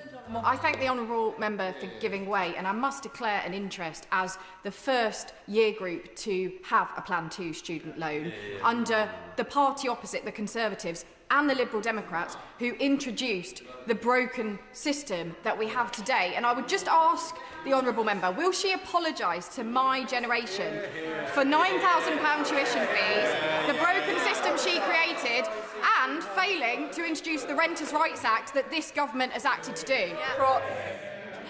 I invite the honourable lady, if she thinks the system's broken, to vote for our amendment this evening. Every metric for young people has got worse since this government has come in. It is crystal clear that for young people, as with the rest of the country, Labour isn't working. Would my right honourable friend give way? With pleasure. I'm extremely grateful to my right honourable friend. She will have noted, as I have, that members opposite, the honourable lady, the honourable gentleman, they want to talk about the past. All the time. Our constituents and graduates who are paying these outrageous sums want to talk about the future. And they listened at the general election, and they listened to Labour promising that they would lower the costs for graduates, and they are doing the exact opposite and trying to deflect by talking about the past rather than accepting responsibility for the government they're actually delivering is a letdown of all those young people whose aspirations should be respected. My right honourable friend is quite right. Not only did they mislead the public, they've then made it worse, and then they won't vote to fix it. That is Labour all over. We need a plan to fix this, but it is not enough to fiddle with one part of the problem. We need comprehensive change, and that is exactly what we on this side of the House have come up with, a new deal for young people. This is a plan that could be implemented today that will, that will reverse the threshold threes, make interest rates for Plan 2 loans inflation only, stop dead-end degrees and boost apprenticeships so that young people have a real choice when they leave school, not a future weighed down by debt. I'll give way to the honourable gentleman. The honourable lady for giving way. She talks about a comprehensive plan and giving people choices, but the truth is this isn't a comprehensive plan for student loan reform. It's a plan written on the back of the fag packet, which basically revolves around restricting university access, which is always the go-to solution for the party opposite. And in truth, it won't mean people like me who will get to go to university, who are the first in my family to do so. People who go to Brunel University in my constituency will see restrictions to course levels. That isn't widening opportunity and choice, it's restricting it, isn't it? No, it's massively widening choice. At the moment, the number of people, young people, who want to go on an apprenticeship is massively less than the amount of apprenticeships that are available. We need to change this. We need to change the system. And it's not good enough to have a motion today that says that you're going to make the system fairer and financially sustainable while you're making it less fair and less financially sustainable. It's not good enough. The system at the moment is punishing aspiration, and it is demoralising for young people. They leave university having done everything that was asked of them. Working hard, they get a promotion, and the interest on the loan goes up. They're paying back far more than they ever borrowed. A typical Plan 2 graduate, I will in a minute, needs to earn £66,000 a year just to keep pace with the interest. Young people should not be punished for doing the right thing. I'll give way to the honourable lady. Thank the honourable member for giving way. She talks about making the system fair. I wonder, could she comment on what her party did in government, abolishing the maintenance grant, which means a low-income student has a bigger debt and has to pay back more, and this Labour government has acted to bring back maintenance grants that her party took away. The Chancellor said that the system was fair and reasonable, right? What a joke. They do not recognise the scale of the problem. We do. We've come up with a plan to fix it. What's their plan? Doesn't exist, Madam Deputy Speaker. With pleasure. My right honourable friend. Vacancies for graduates have gone down precipitously this year compared with the same time last year. That should worry us all, those of us who are interested in the future. What can we do to rebalance the offer to young people so they're not sold a pup, as they have, to be honest, by consecutive governments over many, many years, about what a degree will give them in terms of their future career prospects? And how can we ensure that our incredibly valuable FE sector is supported, probably at the expense of some of our lesser universities? Laura Trott. My honourable friend is absolutely right. There is nothing progressive about letting a young person go on a university degree that has negative returns for them. It is not fair and it is not right, and we think we should fix it. But the problem is not just loans, Madam Deputy Speaker. It is a system which funnels young people into university courses which don't get them a job and which don't allow them to repay their loans. The IFS says that 30% of university degrees have negative returns for those who go on them. Not just that they don't help, that they have negative returns. It's worse for them to go. This is not progressive. 75% of the value of creative arts courses loans are not paid back. Creative arts is an engine of the UK economy, but too many of these courses just don't deliver jobs in the industry that they purport to serve. It is a mis-selling scandal where brochures promise a glittering career, but what they actually deliver is nothing but debt and a dead end. This is not right. Of course, those creative arts courses that do actually lead to jobs should continue, but those who are selling a lie do not have any place being taxpayer funded. And the consequences of this broken system are already becoming clear. According to the Centre for Social Justice, more than 700,000 graduates are currently out of work and claiming benefits. Madam Deputy Speaker, this should concern every member of this House. Would you give way at that point? I will. I'm very concerned giving way. Is she also concerned by the fact that the ONS last year said that 257,000 people left the UK, up from 77 that was expected, and 3/4 of those were under the age of 35. Wow. What that's showing is that young people are fleeing this country to look elsewhere for work. Does she share my concern that that's the case? My honourable friend is, as ever, absolutely right. Opportunity should be created for young people here, not in other countries, and that's what we want to create. And the government, instead of... I will give way to the honourable gentleman. Graham Stringer. It's a long time since I went to university. But there was a belief then that the least important thing we got out of universities were degrees and job prospects. There was a value in education itself. Listening to the Honourable Lady, she seems to think that the only reason to go to university is mercenary. Well, firstly, I mean, it does seem like the honourable gentleman was only at university yesterday. But I think in terms of, it is important that if you are asking young people to take on a mountain of debt, that they are going to get a job and prospects afterwards. I don't think that is an unreasonable proposition, and it was one that I will argue for. I will give way to my honourable friend. To begin with on that point, I was of the Tony Blair generation where we were told that unless we went to university, we were a failure, that everyone should be able to go to university. But that fundamentally was wrong, and what it lent was actually to a two-tier system where those who didn't go to university were actually asking, I remember the young people at my sixth form going, oh, am I not as bright, am I not going to get the same sort of prospects? Whereas actually, if they'd been encouraged and supported, for example, my brother, into carpentry while they're studying philosophy at Birmingham, he could have started his career at a much earlier point. So by rebalancing, actually we're giving the right recognition to the sort of skills we need, the training earlier, rather than pushing people into unnecessary debt traps. My honourable friend is absolutely spot on, and it's a fact that is not well known that apprenticeship degrees are actually more oversubscribed than Oxford and Cambridge. Right? These are things that young people want to go on, and that is why we're trying to expand them.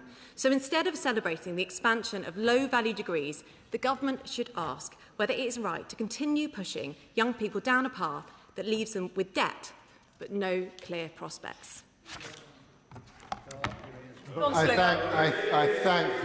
I'm grateful to honourable members for giving me such support. The Right Honourable Lady talks about creative arts subjects and makes the point that perhaps these are not providing those young people with the prospects for jobs. Would she not concede that we do need people with those creative arts skills and experience in our society, in our economy. It's a sector that contributes 124 billion to our economy. And actually what we need is what this government's doing, which is investing in the creative arts sector, but we actually need people who are skilled and trained in that sector so that they can do those jobs. She's offering only a litany of woe about this. Laura Trott. I don't know if he was actually listening to the section of my speech where I covered this, but actually the point is that these degrees don't lead to jobs in the creative arts industry. That is the whole point. It's a mis-selling scandal. They are promising this glittering career in the creative arts and not actually delivering it. And I think that is a problem. I'm sad the Honourable Gentleman doesn't. And what are students receiving in return for these enormous fees? I won't, actually. The last time the Honourable Gentleman tried to intervene on me, actually, it was he accused me of jumping on a bandwagon about rape gangs. So you'll forgive me, I'm not taking another intervention from him. Too often, it is minimal face-to-face teaching, limited supervision, and a university experience that falls far short of what was promised. Madam Deputy Speaker, this is not a fair system, and it is not a sustainable one either. What we do know, and I've talked about it before, I will give way to the Honourable Gentleman. And I think when she raises that unfair system, does she agree with me also that charging interest rates during maternity and paternity leave is actually also unfair and disadvantages women, especially in the workplace, who have worked so hard to get into progressive careers through university education, that they're actually penalised at that point? I'm really glad that the Honourable Gentleman raised this point, and I totally agree with him. It's something that needs to be looked into and fixed. What we do know, and I've mentioned this in this debate, is that 10 times as many young people want an apprenticeship at 18 than there are places available. The demand is there, but the places are not. So to me, it makes complete sense to move from funding dead-end courses at university to giving young people an opportunity to do an apprenticeship which will get them into a job and they emerge from it with no debt. We want fundamental change to a system so that 18, you have a choice between a high-quality university place, an apprenticeship, or going into work. That is a Conservative choice. And what is Labour's response to this proposal?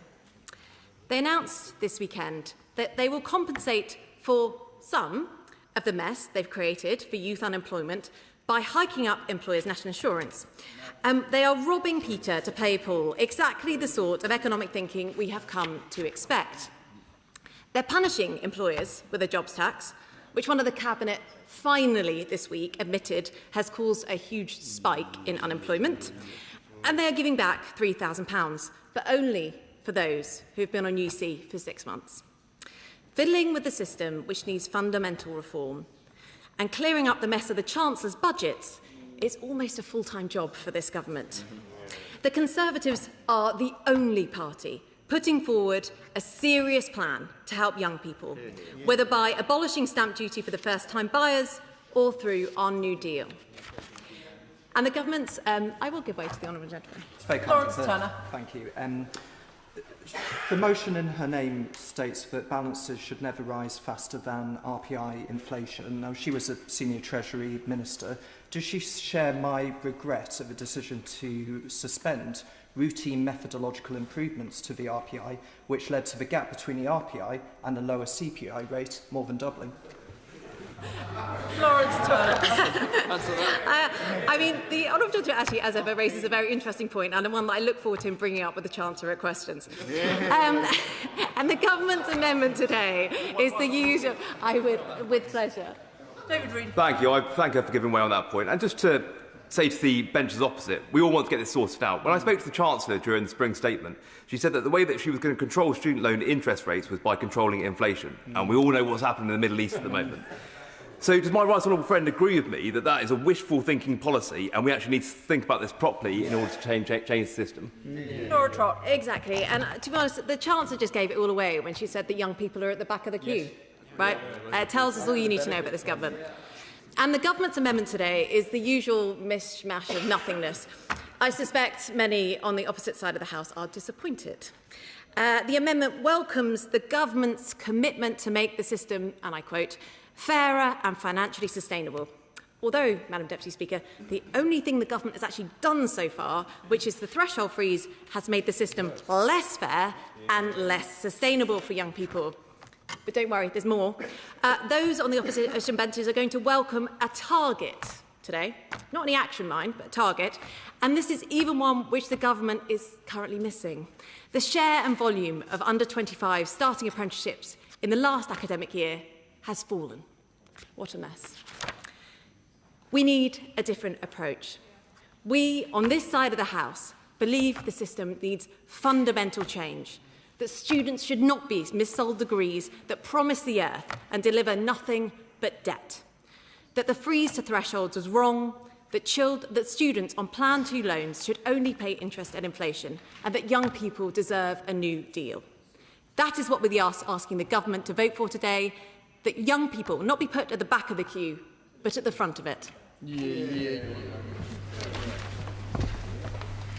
The question is as on the order paper. I call the Minister to move the amendment. Georgia Gould. Madam Deputy Speaker, I beg to move the amendment standing in the name of my right honourable friend, the Prime Minister. I welcome the opposition's focus today on opportunities for young people, student loans and apprenticeships.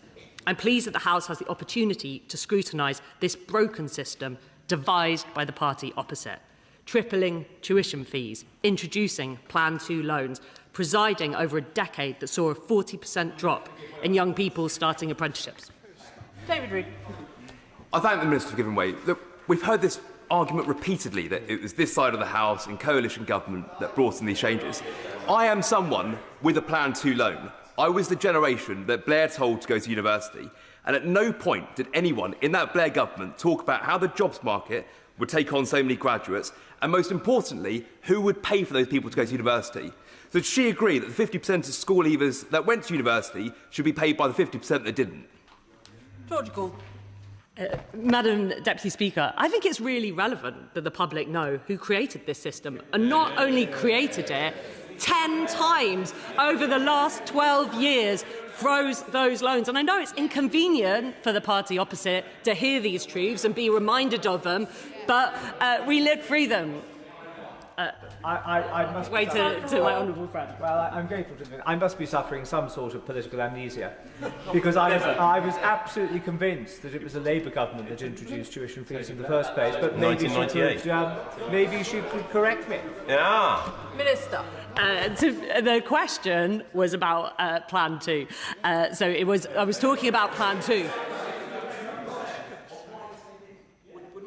The debate today that has been called by the party opposite is about Plan 2 loans, a system that was created in 2012 by the party opposite. Thank you. I've read both the motion and the amendment.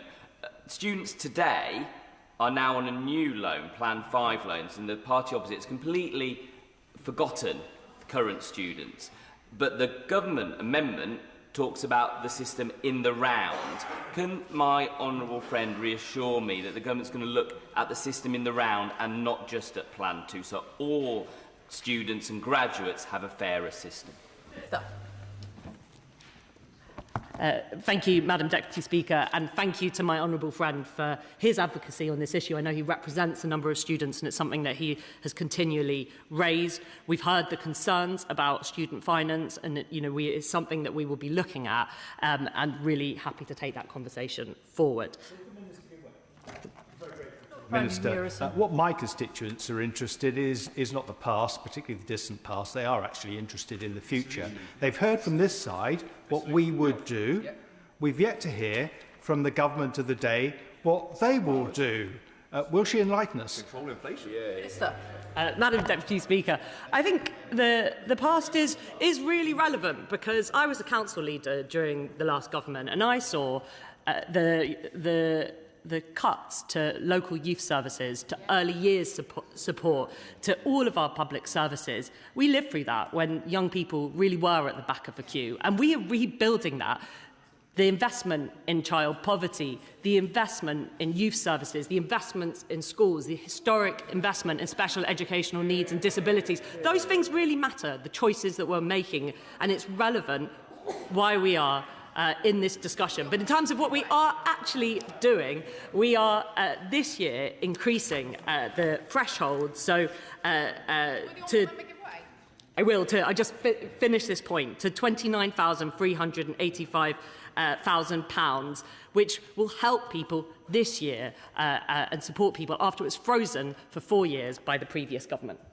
I thank my honourable friend for giving way, and the opposite side talks about amnesia. It seems to me, might she agree, that it is their side that has a lot of collective amnesia about the system they introduced, they created. My generation certainly don't have amnesia about the debt repayments they made when Liz Truss crashed the economy and sent interest rates soaring because of what they presided over. We don't have collective amnesia about them abolishing maintenance grants for the lowest income students. And it's this government that is acting for my generation with the Renters' Rights Bill, overseeing...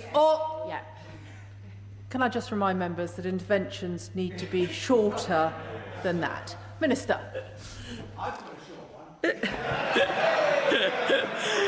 Thank you, Madam Deputy Speaker. I would be delighted to take the honourable member's incredibly short intervention. Her honourable friend asked a perfectly reasonable question about looking at the thing in the round. Her answer was she'll take the conversation forward. I think we need more than that. So, Madam Deputy Speaker, we have acknowledged the issues and the unfairness in the system. The Prime Minister has, the Chancellor has, the Secretary of State for Education has, and it is something that we have said we'll look at. And I'll make progress. Under the last government, the number of young people not in education, employment or training rose by 250,000. Today, nearly 1 million young people are not in education, employment and training. That is the legacy of a party opposite, and the government is turning this around. We're renewing the post-16 education landscape and celebrating routes into vocational education, not by restricting university, but by opening up new, high-quality vocational routes. We're introducing new V-levels, new foundation apprenticeships and supporting students to get excellent university education across the country. The opposition talks a lot about higher education and suggests that too many young people go to university. It's interesting, Madam Deputy Speaker, that they can never tell us who should no longer go or which courses they should not study. Did the member opposite tell me who should not go to university? Because I can tell the party opposite, when you close the drawbridge, it is pupils from disadvantaged backgrounds who will end up not at university. That is the consequence. We are opening up access to apprenticeships, vocational routes, not by closing down university routes, but by opening up those other routes, of course. Dr. Luke Evans. This side of the House made the argument that 30% of the courses leave people with a negative bank balance. That is the problem that this side is trying to solve. We're not denigrating anyone for wanting to choose, making sure it's the quality of the course means they have a positive outcome on their life, not a negative outcome. Does she agree with that principle? Yeah, exactly. Minister. Madam Deputy Speaker, we are absolutely committed to driving up the quality of all university courses, and that's something that we're acting on. But the members opposite have attacked the arts and creative courses as the areas where they would like to see a reduction in courses. We have just seen the talent at the Brits, at the Oscars, British talent. This is one of our highest growth industries. We saw it in our schools as we saw a reduction in the education in the arts, and we're seeing it now as we attack those courses within universities. Minister, for giving way. The young people in my constituency are looking for a bit of hope. And so how do they interpret the Minister's answer to her honourable friend and the fact that the Chancellor has said that young people are at the back of the queue? It doesn't sound from that very recent mood music as if there's much to hope for from this government. Minister. Madam Deputy Speaker, I have spent the last few months travelling around the country talking to young people about the investment that Labour is putting in to support young people with special educational needs, to support schools, to support youth clubs. That is what the Labour Party is doing in power, and there is huge hope that comes from that. And those are the areas we needed to prioritise investment in. But I'll make progress. The chance to study in higher education for those who want to and have the ability to change lives. We're determined to support students who want to go to university to fulfil their aspirations. We must not lose sight of a value that student loans provide in enabling this, levelling the playing field at the point of access. They remove the upfront financial barriers to study and enable students to repay when they're earning. And it's the student...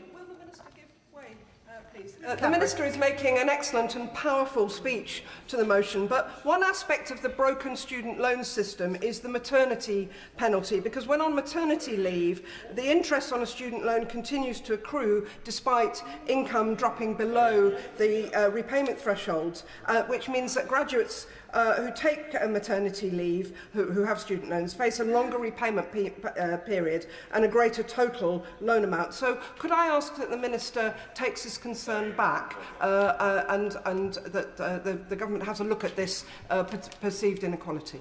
Minister. Thank you, Madam Deputy Speaker, and thank you to my honourable friend for making that point. As my honourable friend knows, increasing security for women on maternity leave is a really important agenda for this government. That's why we're taking forward the Employment Rights Bill, and I will absolutely take that point back. I think what's important to note within the system is that if income goes below a threshold, if someone's out of work, generally they won't have to pay, and it is very different from a commercial loan, but I will take that point back. It's the student loan system that delivers tuition fee funding, £10.7 billion in 2024 to 25, to our world-class higher education sector, a sector that remains, by an objective metric, one of our nation's greatest exports and a global beacon of intellectual excellence. It's important that we remember what is at stake here. From pioneering laboratories developing quantum computing and agri-tech to those at the forefront of advanced manufacturing and genomics, our universities are the primary engines of the research that will define the 21st century. And the impact of our universities goes beyond their pivotal contribution to the economy and the careers of individual learners. By exposing students to diverse perspectives and expanding their social horizons, these institutions help our young people build the networks, resilience and life skills that define a person long after they've graduated. I'll, of course, give way to my honourable friend. I thank my honourable friend for giving way. I have a creative arts degree, and not only did it give me the opportunity to meet people, but importantly, growing up outside of London, it enabled me to access the fashion industry. Does she share my concern that removing these degrees would create London-centric creative industries? Minister. Thank you to my honourable friend for that powerful point, and to the huge benefit that your creative arts degree had in getting you to this place. Sorry, in getting her to this place. Apologies, Madam Deputy Speaker.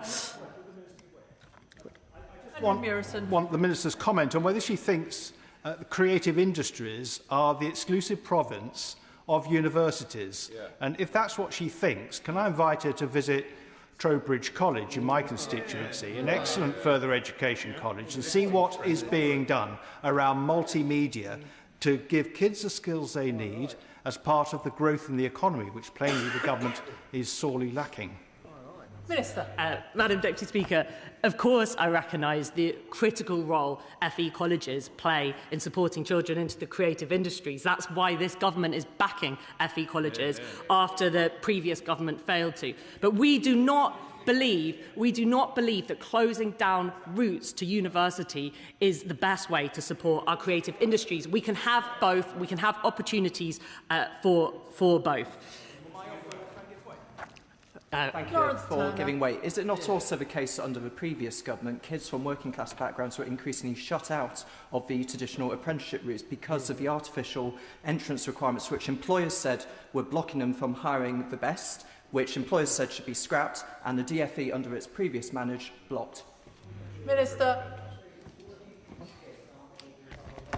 Madam Deputy Speaker, we saw a 40% reduction in young people's apprenticeships over a decade. That was the legacy of the party opposite. And while the foundational principles of our higher education funding and student finance system might be solid, they are straining after more than a decade of neglect and mismanagement, on top of the structural flaws baked into the system by the benches opposite. First, a legacy of 7 years of frozen tuition fees has contributed in no small part to a significant and growing number of English higher education providers facing financial challenges.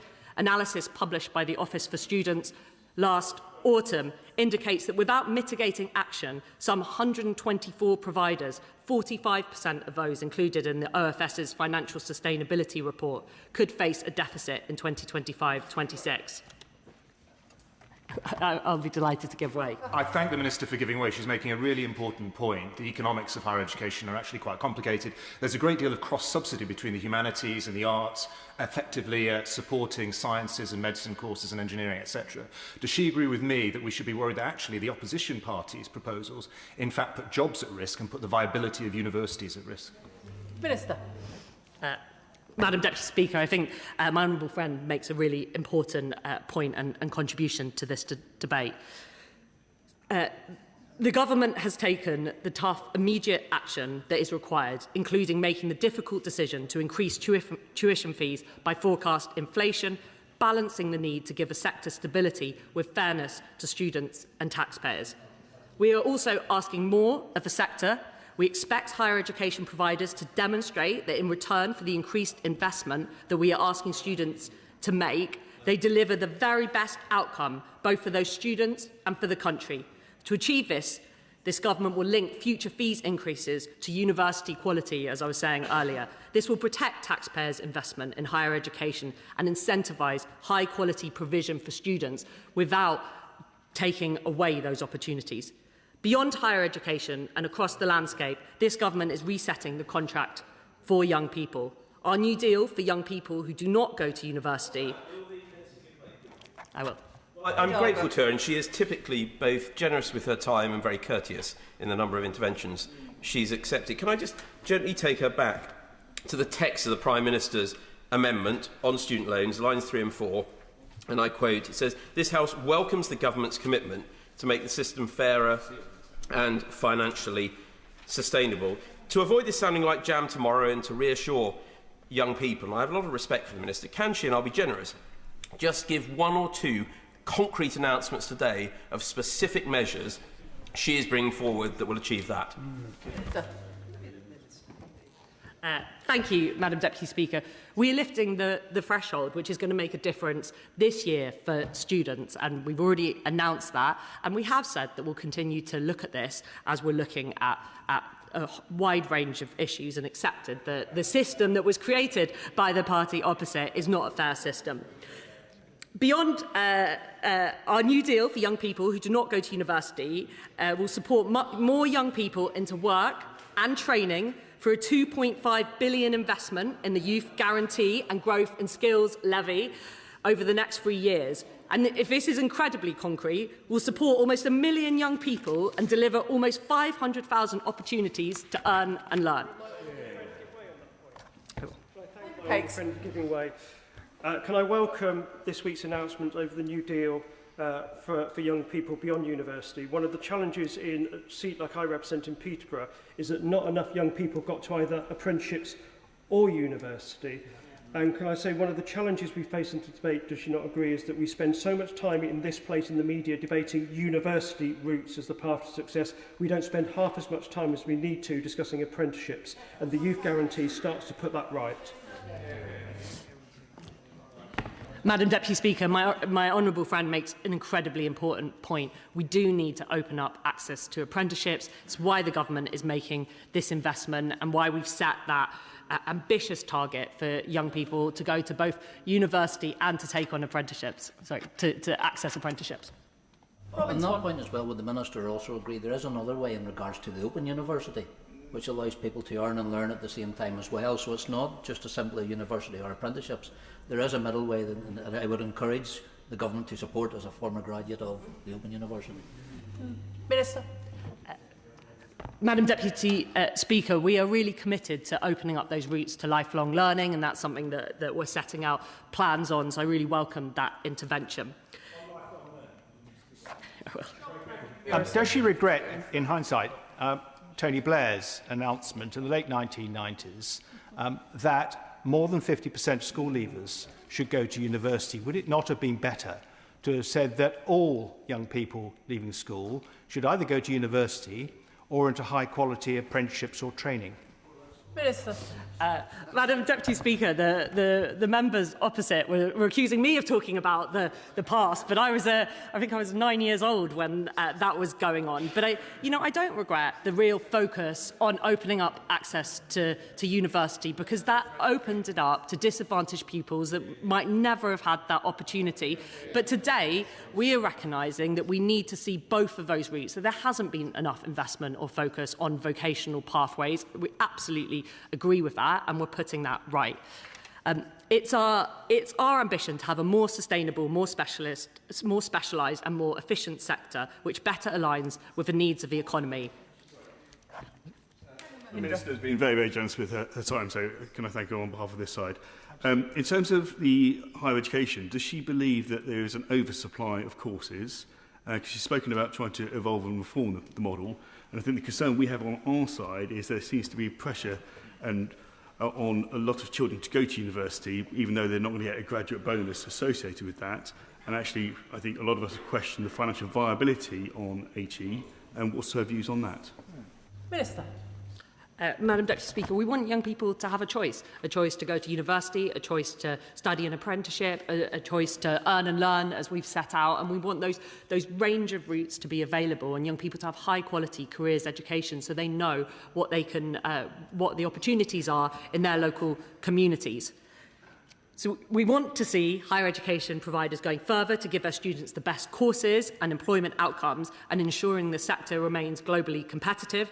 The government is committed to ensuring that higher education is open to all who have the ability and desire to pursue it. From the 2028-29 academic year, we'll be reintroducing targeted means-tested maintenance grants of up to £1,000 a year, increasing the cash in students' pockets without increasing their debt. To support students from the most disadvantaged backgrounds, we are already delivering on a commitment to future-proof maintenance loans by increasing them in line with forecast inflation every academic year to help ensure that support keeps pace with financial pressures. From academic year 2026 to 27, care leavers will become automatically eligible to receive the maximum rate of maintenance loans, providing vital extra support for one of the most vulnerable groups in society. I'll give way to my honourable friend. Thank the honourable member for giving way. And whilst I welcome support for the most vulnerable heading towards university, will the honourable lady acknowledge the fact that actually by enabling those more vulnerable groups to take the maximum amount of support, they are therefore enabling them to have the maximum amount of debt at the end of their university career as well, and that actually that's been one of the problems all the way through, is that it's often been the people either in the middle who don't quite get the support that they need, or those at the far end of the system who need that support are actually the ones levelled with the most debt because they're not going to have parental support to help them leverage against the loan, the repayments for the rest of their careers. Minister. Madam Deputy Speaker, thank you to the honourable member for that intervention. I think it's really important when we talk about these loans, because there will be people watching here today feeling worried that these are not like a kind of normal loan, that if young people are not earning, if they're earning below the threshold, they don't have to pay anything, that they are long term, if they never earn enough, they don't have to pay, by the end of a career, they don't have to pay the whole amount off, and they don't have to pass that on to future generations. So that it's important, I think, that we make that very clear to those watching today. I'll give way. Ben Spencer. I thank her so much for giving way. She's been really generous with her time. I think there's a point of principle in this debate I'd just like to get her thoughts on. Does she believe that there is any degree in this country offered by a university, any one degree, for which it is not fair to invest taxpayers' money on, that the quality isn't good enough, that it's not fair for that to indebt the individual? Would you concede that there probably are some courses across the country that it's not fair for the taxpayer to subsidise? Would she agree that point? Minister. Madam Deputy Speaker, I've been really clear that we want to increase the quality of courses, and that is one of the conditions that we put on to increasing those fees in a fair way. But we want to do that by ensuring those courses are a high enough quality, not scrapping the opportunity for young people to go to those courses. I'm going to make progress. Looking further ahead, the Prime Minister's ambition is to see 2/3 of young people in higher level learning by age 25, with a lifelong learning entitlement launching in January 2027, a policy the previous administration failed after year after year to deliver, we're transforming higher education from a one-shot opportunity into a flexible and responsive system with learners at its centre. The lifelong learning entitlement will allow learners to fund individual modules and reskill throughout their careers at colleges and universities alike, as my honourable friend was mentioning earlier. We now have a responsibility to ensure that the benefits of higher education are maintained for future generations and to clean up a student loan system where interest rates have been allowed to spiral and students are confused about what the right path is for them. We absolutely recognise that there are failings in this system. This was not a system we built, it was a system the party opposite created. We know that student loan repayments are a concern for graduates, and that is why we increased the Plan 2 repayment threshold last year and why we are increasing it again to £29,385 next month. Borrowers who earn below this amount annually will not be required to make any repayments at all. This threshold is higher than the median graduate salary 3 years after graduation. Graduates generally do go on to benefit from higher earnings, and it remains reasonable that those who gain the largest financial benefits from their degrees contribute more towards the cost of their studies than people who have not gone to university or graduates earning lower salaries. Lower earners will still benefit from the unique protections that student loans offer. As I was saying earlier, any unpaid loan balance, including interest accrued, will still be cancelled at the end of a loan term at no detriment to the individual. Outstanding debt is never passed on to a borrower's family, and having an outstanding student loan is not a barrier to accessing a mortgage. Student loan balances do not appear on borrower credit records, though regular student loan repayments will be considered alongside other living costs as part of the affordability check for mortgage applications. I want to say how seriously the government takes the cost of living challenges young people face. Too often this generation have found their challenges have been ignored. We are working hard to tackle these issues, extending government-funded childcare, reducing energy bills, freezing rail fares, rolling out free breakfast clubs, building new homes and introducing the Renters' Rights Act. Before my honourable friends on the opposite benches once again line up to criticise the decisions we've made, I'd like to just take a moment to remind them of their track record on this matter. Plan 2 student loans were designed and introduced in 2012 by the Conservative Liberal Democrat coalition with a repayment threshold of £21,000 per year and interest rates of up to 3% above inflation. The very interest rates that they're now calling to be reduced. Having said they would increase the Plan 2 repayment thresholds to reflect earnings, the Conservatives and Liberal Democrats then froze it for 4 years. The Conservatives then froze it in 2016 and 27, and then again from 2021 to 2024. In total, there was a decade's worth of freezes by the parties opposite. It is their mismanagement that necessitates a further freeze to the threshold now. And I do not remember any of this outreach from members opposite when they created and built this system. Their solution, as we've heard today, is to cut courses and cut opportunities. We will not make reckless, unfunded changes to student loans. Student finance and higher education funding is a complex, interconnected system. We are considering a range of options to make the system fairer, but we must be fiscally responsible and consider carefully how change would be funded. Politics is about choices, and we're balancing... I thank the Minister very much for giving way. I wonder if she would consider doing something about the cost of accommodation in university towns and cities. Where I come from in Somerset and North Somerset, there is no university.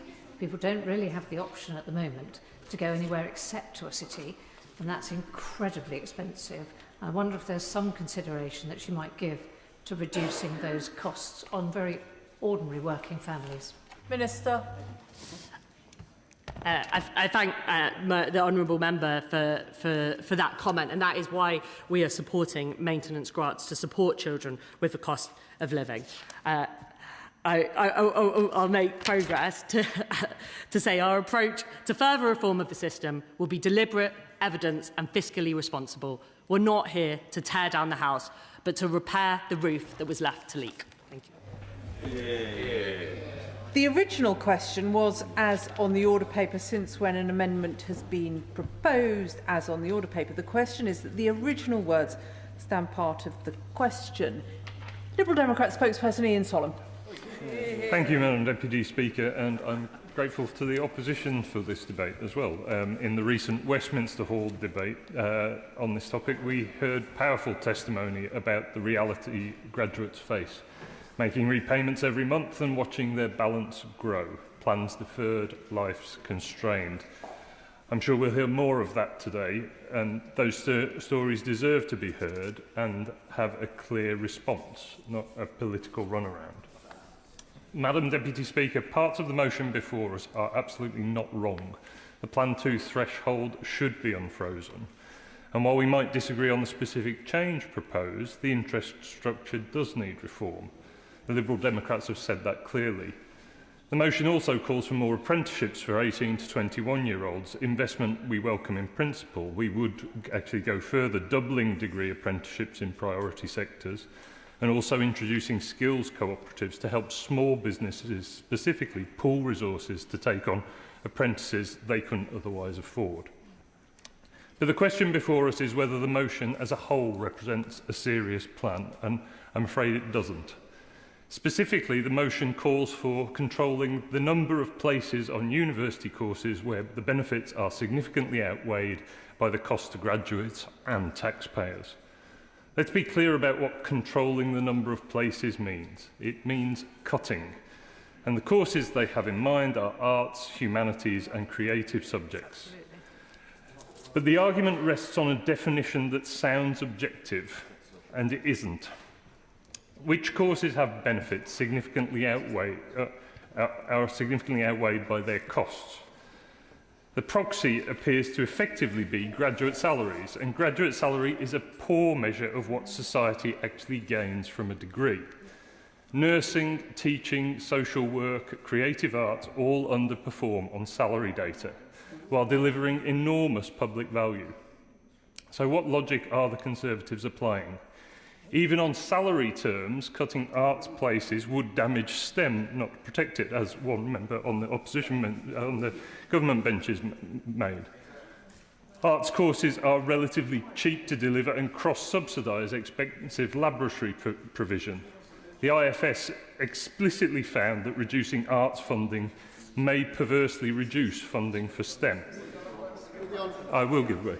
Alex McIntyre. I thank the Honourable Member for giving way. He's making a very important point here, because when the Conservative benches talk about cutting public funding for these types of courses, like the creative arts, that won't stop the wealthiest students from accessing those courses. And does he agree with me that all that will happen will mean that people from more deprived parts of our country won't be able to access those, and there'll be one rule for them and another rule for everyone else? Ian Sollom. I thank the member for his intervention, and indeed the history of access to university does demonstrate that point well. Now there is I will give way. I'm grateful to the honourable gentleman. I'm trying to follow the kind of mental perambulations of the left, because the argument seems to be that people from working class backgrounds can go on courses which then lead them to have negative outcomes, poor earnings, and that very course that they're on that does them so little good, with so much promised but so little delivered, they actually have the opportunity to cross-subsidise other people doing other courses. And both he and the gentleman opposite seem to think this is a good thing. Can't they see the reality, which is that it isn't? Ian Sollom. Well, I do actually thank the member for his intervention, because it is just one part of the argument that I'm making, and I will get to some more. We can come to it. But actually, the point that he makes that's important. There is a very important point around that could equally be an argument for making the loan system fairer in its repayment terms to reflect that. Sorry. But so there is a deeper problem too. The graduate earnings premium has declined in Britain, but not because we have too many graduates. It is because we have too few skilled jobs, and that is a demand-side failure and also a Conservative legacy. And peers in our OECD countries have expanded graduate numbers while maintaining the graduate premium, because they built the industries and invested in the regions that generate high-skilled employment. Cutting student numbers accepts our economic underperformance as permanent. It is, as I have said before, a council of despair dressed up as policy. And then there are the creative industries, over $100 billion a year to the British economy, one of our most successful global exports, built on a pipeline of arts graduates. The answer is not to stop training the people on whom that whole pipeline depends, and ultimately the value of an education cannot be read entirely just from a graduate salary. The capacity for critical thinking, for empathy, for cultural participation, these are public goods, hidden in plain sight, that show up nowhere in write-off rates. A party that asks only what does it pay has already decided something important about what it values. I will give you. Spencer. I thank him for giving way, and again, it's just on the broader point of principle in terms of the value of certain subjects. I intervened to the Minister and she failed to answer. I'll ask the same question to him. Does he think that there are some subjects offered by some universities for which the value is quite poor and it's unfair for the taxpayer to be subsidising that? Does he think in principle that that is possible, that those subjects do exist? Ian Sollom. I think the point is to actually allow the market and regulation of that market to decide on Our constituents are paying for it. Stopping the public fund is the regulation for that one. I will make order. Sit down. Sit down. In order to be helpful, the honourable member might reflect that the microphone is in front of him, and it makes it much harder for both Hansard and indeed the viewing public to pick up on the words he says if he is facing towards the back of the chamber. Thank you, Madam Deputy Speaker. So let me turn to the threshold and interest rate, where we do substantially agree with the motion's diagnosis, if not its proposed remedy. On interest specifically, in the system as it stands, the rate only matters financially if you repay in full. Most graduates don't, and that is by design, to share the costs between the graduate and the state. But it means that the largest benefit of the Conservatives' proposal flows to the highest earners, those who repay completely. It is regressive in its distribution, as IFS analysis has shown, and that is why more thought is required on interest structure. On the threshold, the picture is more straightforward. Before the election, the Education Secretary promised graduates would pay less under Labour, as the opposition spokesperson said. And in their first budget, the government did leave the threshold rising. Then, in their second budget, they froze the threshold for 3 years from 2027. Ministers have cited a £5.9 billion figure as the yield of this change. But let's be clear about what that figure is. It is the discounted present value of extra payments across nearly 30 years, the bulk sitting in the 2030s, 2040s and 2050s. The annual cash impact during this Parliament is relatively small, and the change barely moves the needle on the Chancellor's own fiscal rules. Graduates bear a real and immediate burden in their payslip for the remainder of their loan for a cash flow improvement that is modest in this Parliament and does nothing at all for the Chancellor's balanced budget rule. Why, of all the choices in November's budget, was this one of them? Now, I note the government's own amendment today welcomes a commitment to make the system fairer, and commitments should be welcomed. But graduates are waiting for action, so let me set out what the Liberal Democrats would do. First, unfreeze the Plan 2 threshold immediately and tie it to earnings, as was originally promised. Second, restore meaningful maintenance grants. Students from the poorest families can borrow £1,284 less in real terms than they could in 2020-2021. The £1,000 grant reaches about 10% of students, and that's restricted to specific subjects, and I think we can do better on maintenance policy. Grants need to be available regardless of subject, and the parental income thresholds that have been frozen since 2008 must be urgently uprated. Third, establish a Royal Commission on graduate finance, including Plan 2, Plan 3 and Plan 5. With Plan 3 and Plan 5, those terms are in several respects even harsher, and have those all in scope, and have independent oversight of key parameters. That isn't to delay, but to look seriously at fairer interest structures, total repayment caps and progressive repayment rates, and critically to build that cross-party settlement that is only real protection against the next government squeezing graduates again.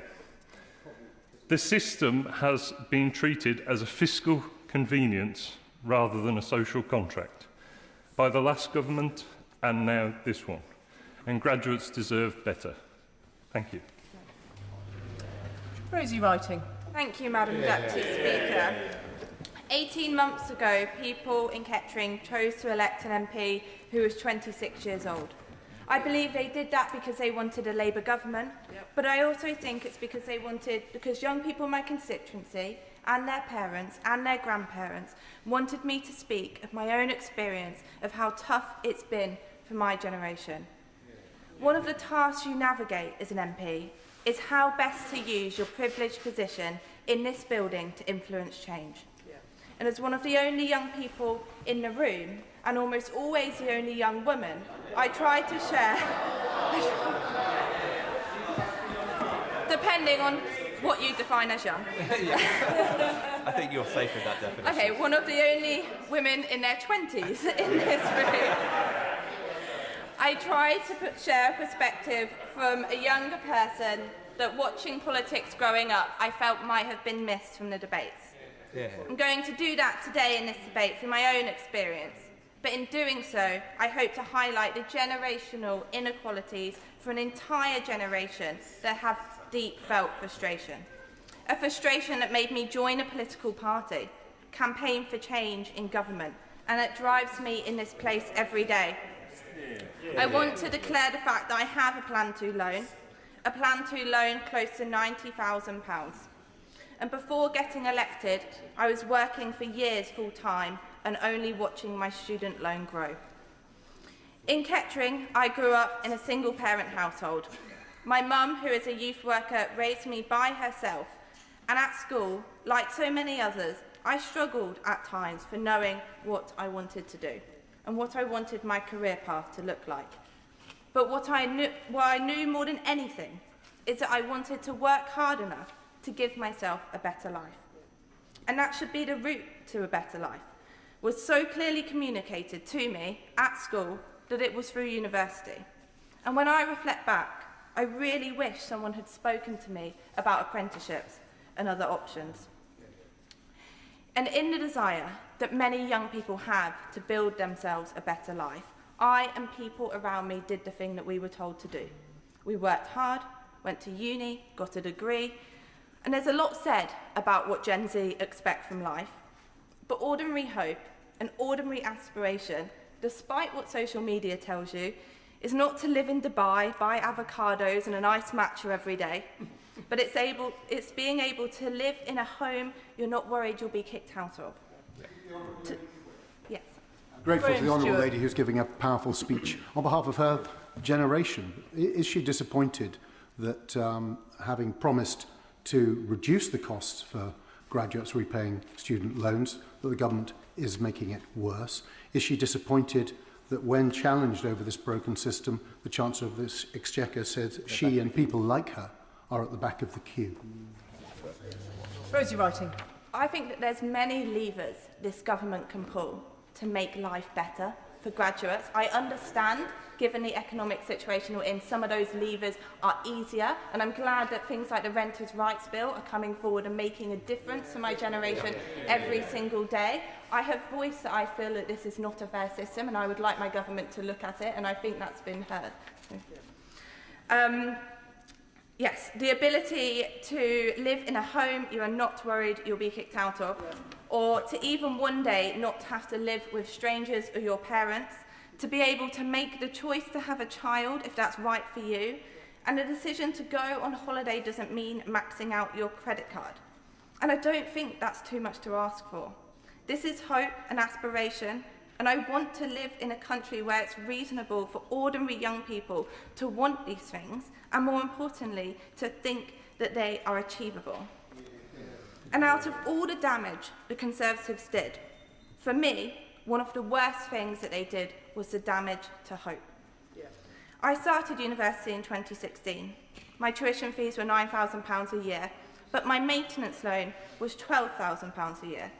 So I'm paying back more, not because my education cost me more, but because I came from a low-income family and needed that support to live. Would you give way on that point? Yeah.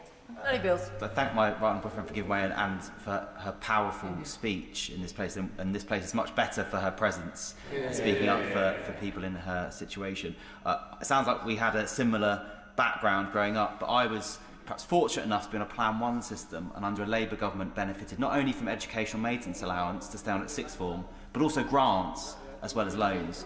It sounds like she wasn't able to benefit from that because of the party opposite. Does she agree that the restoring of maintenance grants and the uplifting of maintenance loans to match the cost of living will really benefit people from the backgrounds that we had? Yeah, and I do think that it hasn't been talked about enough in this debate, or more widely in the debate about student loans, just how much is added with the students that had to take a large maintenance loan because they're from a low-income family, and I thank him for raising that. So, when maintenance grants were scrapped by the Conservatives, that cost didn't disappear. Yes. I thank the Honourable Lady for giving way, and she's giving a really excellent speech, but I do think there's a whole cohort of Plan 1 students who also experienced the exact same situation. In 1997, Tony Blair said that he would not introduce tuition fees.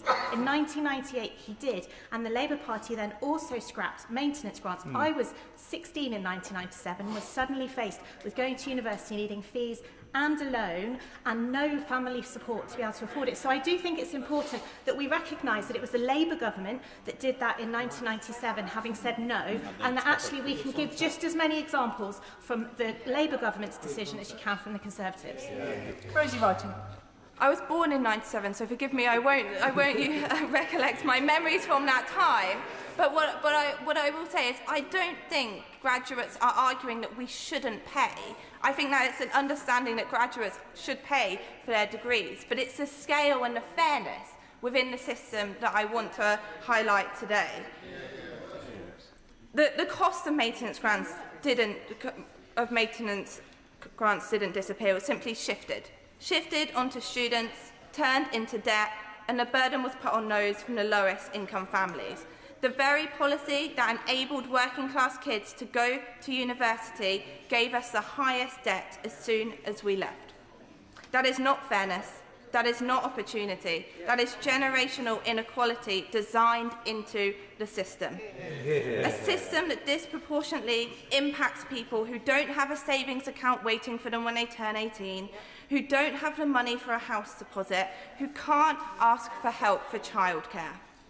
And that is why I welcome this government taking steps to strengthen maintenance support, including the return of maintenance grants. And if the Conservative Party truly cared about those students, I would have expected them to welcome that at the dispatch box today. It is not... I thank the Honourable Lady for giving way, and I too welcome the reintroduction of maintenance grants, which, let's be clear, were scrapped by George Osborne when he was left to his own devices in 2015. So I welcome the reintroduction of maintenance grants, but does she accept that £1,000 a year for certain selected subjects means it will not go anywhere, it won't touch the sides, and is suggesting that some poor students deserve support on some subjects and not on others? Does she think that's the right way forward? Rosie Wrighting.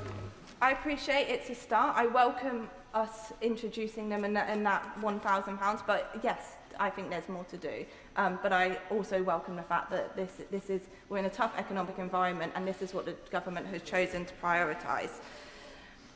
It's not by accident that my generation have it so hard. And make no mistakes, these decisions were taken by the Conservative Party when they were in government. They asked my generation to do more with less, to bear a heavier burden, and then left us behind. The Tories calling this debate today, pretending they have the answers to fix a system they broke, is insulting to young people across this country. They are calling on the government... Well, lady, would you not find it rather worse if we weren't reflecting our time in power and the fact that we were thrown out and that we were trying to come forward with constructive proposals to make things better? Because the important thing is to listen to people like the Honourable Lady and our constituents, reflect and come forward with it. That's what we're doing, because we're trying to look forward, not play some history game about the past. Rosie Writing. My last intervention asked me about 1997, so I think there is some looking back going on. But what I would say is, yes, I would welcome the party opposite reflecting on their time in power, but unfortunately that isn't what I've seen today, and that isn't the tone of the conversation that I see coming out of the Conservative Party. They are calling on the government to change Plan 2 repayment systems when they designed Plan 2 student loans, to end repayment thresholds when they froze them, and to create more apprenticeships when they left 1 in 8 young people not earning or learning. So when we hear the Conservative Party now proposing cutting interest rates on student loans, we have to ask, where was this concern when they were in government? Where was this concern for the thousands of young people, my peers, my friends, people around me facing high student loan payments today? Because the reality is, even what the front bench is saying they would do today, disproportionately benefits the highest earners, those most likely to pay their loans off in full. It does little for the majority of graduates, and it does almost nothing for those from low-income background who are less likely to ever clear their debts. This is the same Conservative Party. Madam Deputy Speaker, I feel strongly that we have a chance now to say something to young people about their future. Because after years of broken promises, what we see now is frustration, and something more dangerous than frustration, a loss of belief. Belief that if you work hard, you will get on. And when that belief goes, opportunity goes with it. That is the real legacy of the last 14 years. Not just high debt, but diminished hope. And I genuinely believe that it is only Labour that offers a chance to restore fairness between generations, not just headline-grabbing tweaks. And we are starting to do that by strengthening support for renters, delivering the youth guarantee, expanding childcare, and taking steps to ensure that maintenance support works for students, not against them. But I also think that it is only us that can do something bigger. Only us that can restore belief to an entire generation. Belief that if you work hard, whether that is at school, at work, at university, or through an apprenticeship, you can build a better life, a real life, a secure home, the ability to start a family, the confidence that your efforts will be rewarded with opportunity. Because that is why my mum believed when she was encouraging me to pursue education, she was giving me a better life. And that is what young people deserve today. Not just that they are able to hope for a better future, but it is within their reach. Thank you. And with an immediate 5-minute time limit, Simon Hoare. Thank you, Madam Deputy Speaker. Well, when I woke this morning and sprang out of bed, thinking about my upcoming 57th birthday, I was feeling quite young and sprightly. But having listened to the Honourable Lady's speech for Kettering, I'm now feeling particularly ancient and quite amazed that I've managed to get to my feet to give this speech. She gave a compelling speech and an interesting speech, and I think she gave those of us who are of earlier vintage when it came to university experience much to think about, and I think the House should be grateful to her for what she had to say. The prognosis of the government is slightly odd. It's broken, it's not working, it's a terrible system, but we'll have a little think about it, and we're not quite sure what we're going to do, when we're going to do it, and you're at the back of the queue, but we're not going to tell you how long the queue is. It's like on one of those sort of call centre things. Your call is important to us, please wait. And you're waiting and waiting and waiting. You're in the queue, but you don't know how long. I would say, Madam Deputy Speaker, that I think This sort of policy issue requires long-term settled solutions, and it cries out to me as something which would really benefit from cross-party working, which would actually give some solidity and some sense in long-term policy making. I welcome the motion tabled by my right honourable friend, the Leader of the Opposition, because I think it starts to address an issue which has been pressing in our inboxes and of concern to our constituents. Should we be going back, I don't know, to the idea of a graduate tax? It is clear to me that all governments and all parties should view money spent on education in the university sector and elsewhere not as an expenditure but as an investment from which the state and society should have an expectation of a return. And in relation to the point about controlling the number of places available, I think it's absolutely crucial that we're sensitive on this. We do not want to reduce the evaluation of education to a utilitarian exercise, but clearly one has to look at value for money. Education is more than just the end of the process. It's an enriching, a personal developing, a friend-making process, providing one with all of the keys to life's doors as we face them. When I went up to university way back in 1987, I don't suppose the Honourable Lady's mother for Kettering had even thought about her in 1987 when I was going up to university. It was 1 in 8. That was not a sustainable figure of people to go to university if we wanted to see a growing economy. I had gone to an ordinary state school in South Wales. I was the first of my family to go to university. Is 50% of our young a sustainable figure when clearly the jobs market is changing? And I welcome whatever anybody wishes to do to support vocational, technical and apprenticeships. There are other ways, and I would say this, I suppose I must declare an interest. I have my eldest daughter is applying to university at the moment, but it is very often the sharp-elbowed middle classes, my fellow sharp-elbowed middle-class parents, who push their children towards university and fail to recognise the importance and value and use of apprenticeships and other forms of getting on in life. There needs to be a societal step change in all of that. And I think we do have to think seriously about that, and particularly supporting our FE colleges. Many of my young constituents attend Yeovil College, just over the border in Somerset. It's a first-class college, great ties to local businesses such as Leonardo's and others, and provides a real start, a good start in life for many young people in North Dorset. I particularly just wanted to echo a point that the Honourable Lady made, just of the benefit of stability that a settled future can have, putting down roots, starting a family, etc. And we should be encouraging our young to think like that, but also to understand the very wide range of educational opportunities that exist for them. So I think we can't ignore this any longer. We have too many of our university institutions who are just about hanging on in there financially. Many are tottering on the brink. We have a model which we can't sustain, the utility of which is proving even harder to demonstrate to our constituents. Doing nothing, putting at the back of the queue, I would say to the Minister, is not a sustainable solution to this. And of course I'll give way. Yes, it gives me... I thank the Honourable Gentleman to give way. He keeps referring to the back of the queue, but my right honourable friend, the Chancellor of the Exchequer, didn't say back of the queue. She actually said, after her May's lecture, we want to make improvements, but is it front of the queue? No, it's not. That's not. Can I just say?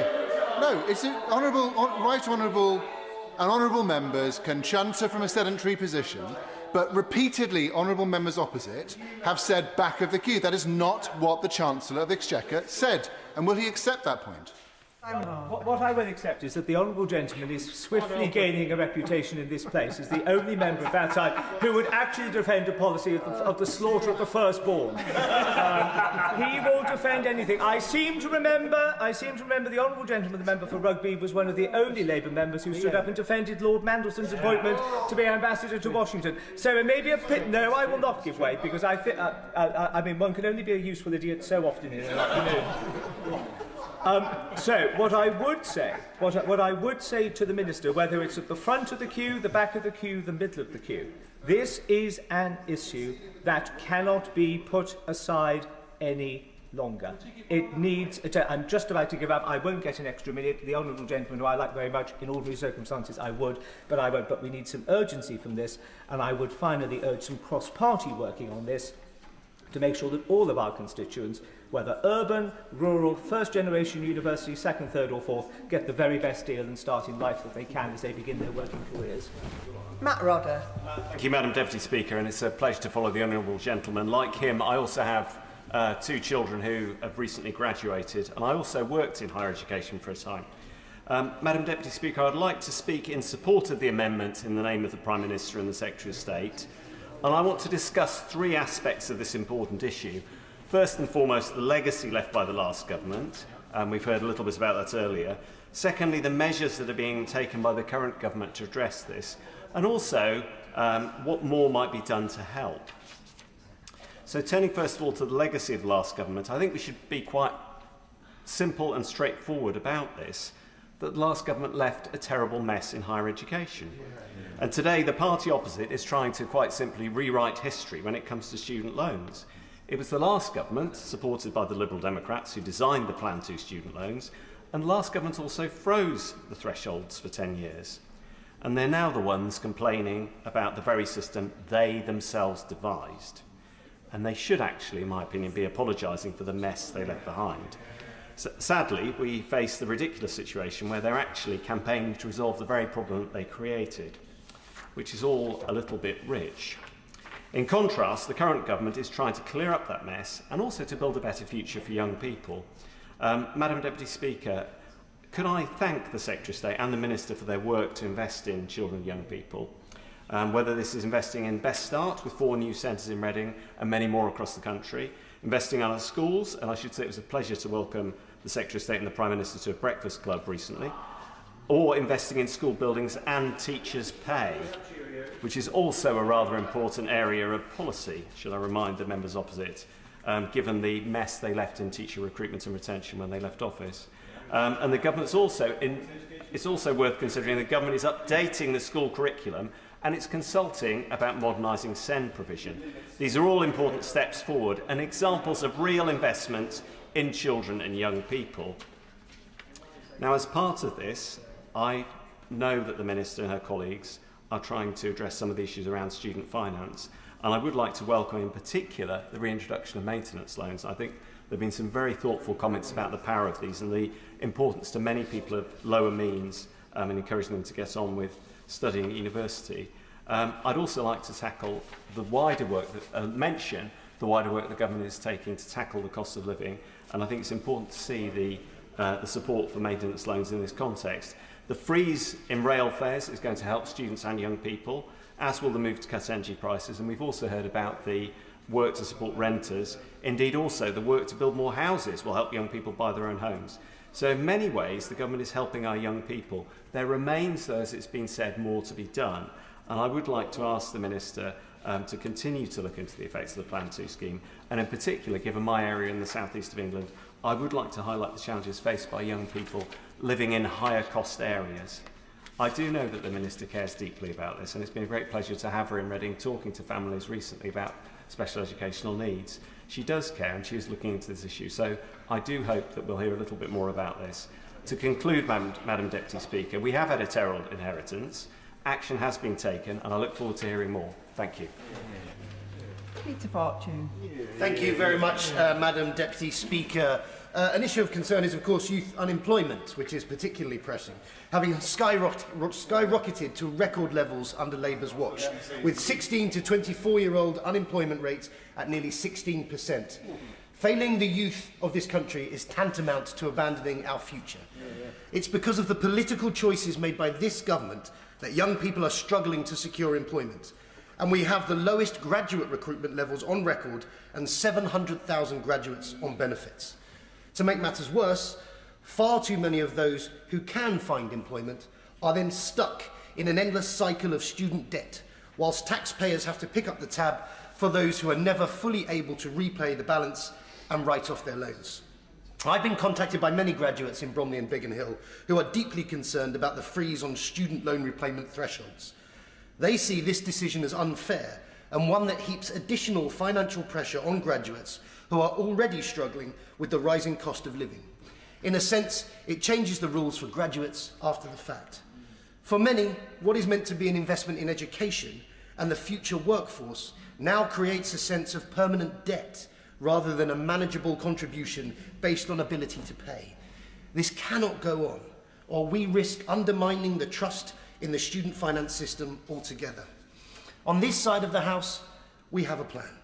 A clear new deal for young people. A step-by-step plan to fix what the government is making worse. A plan that I fully support and that would be of huge benefit to young people in Bromley and Biggin Hill.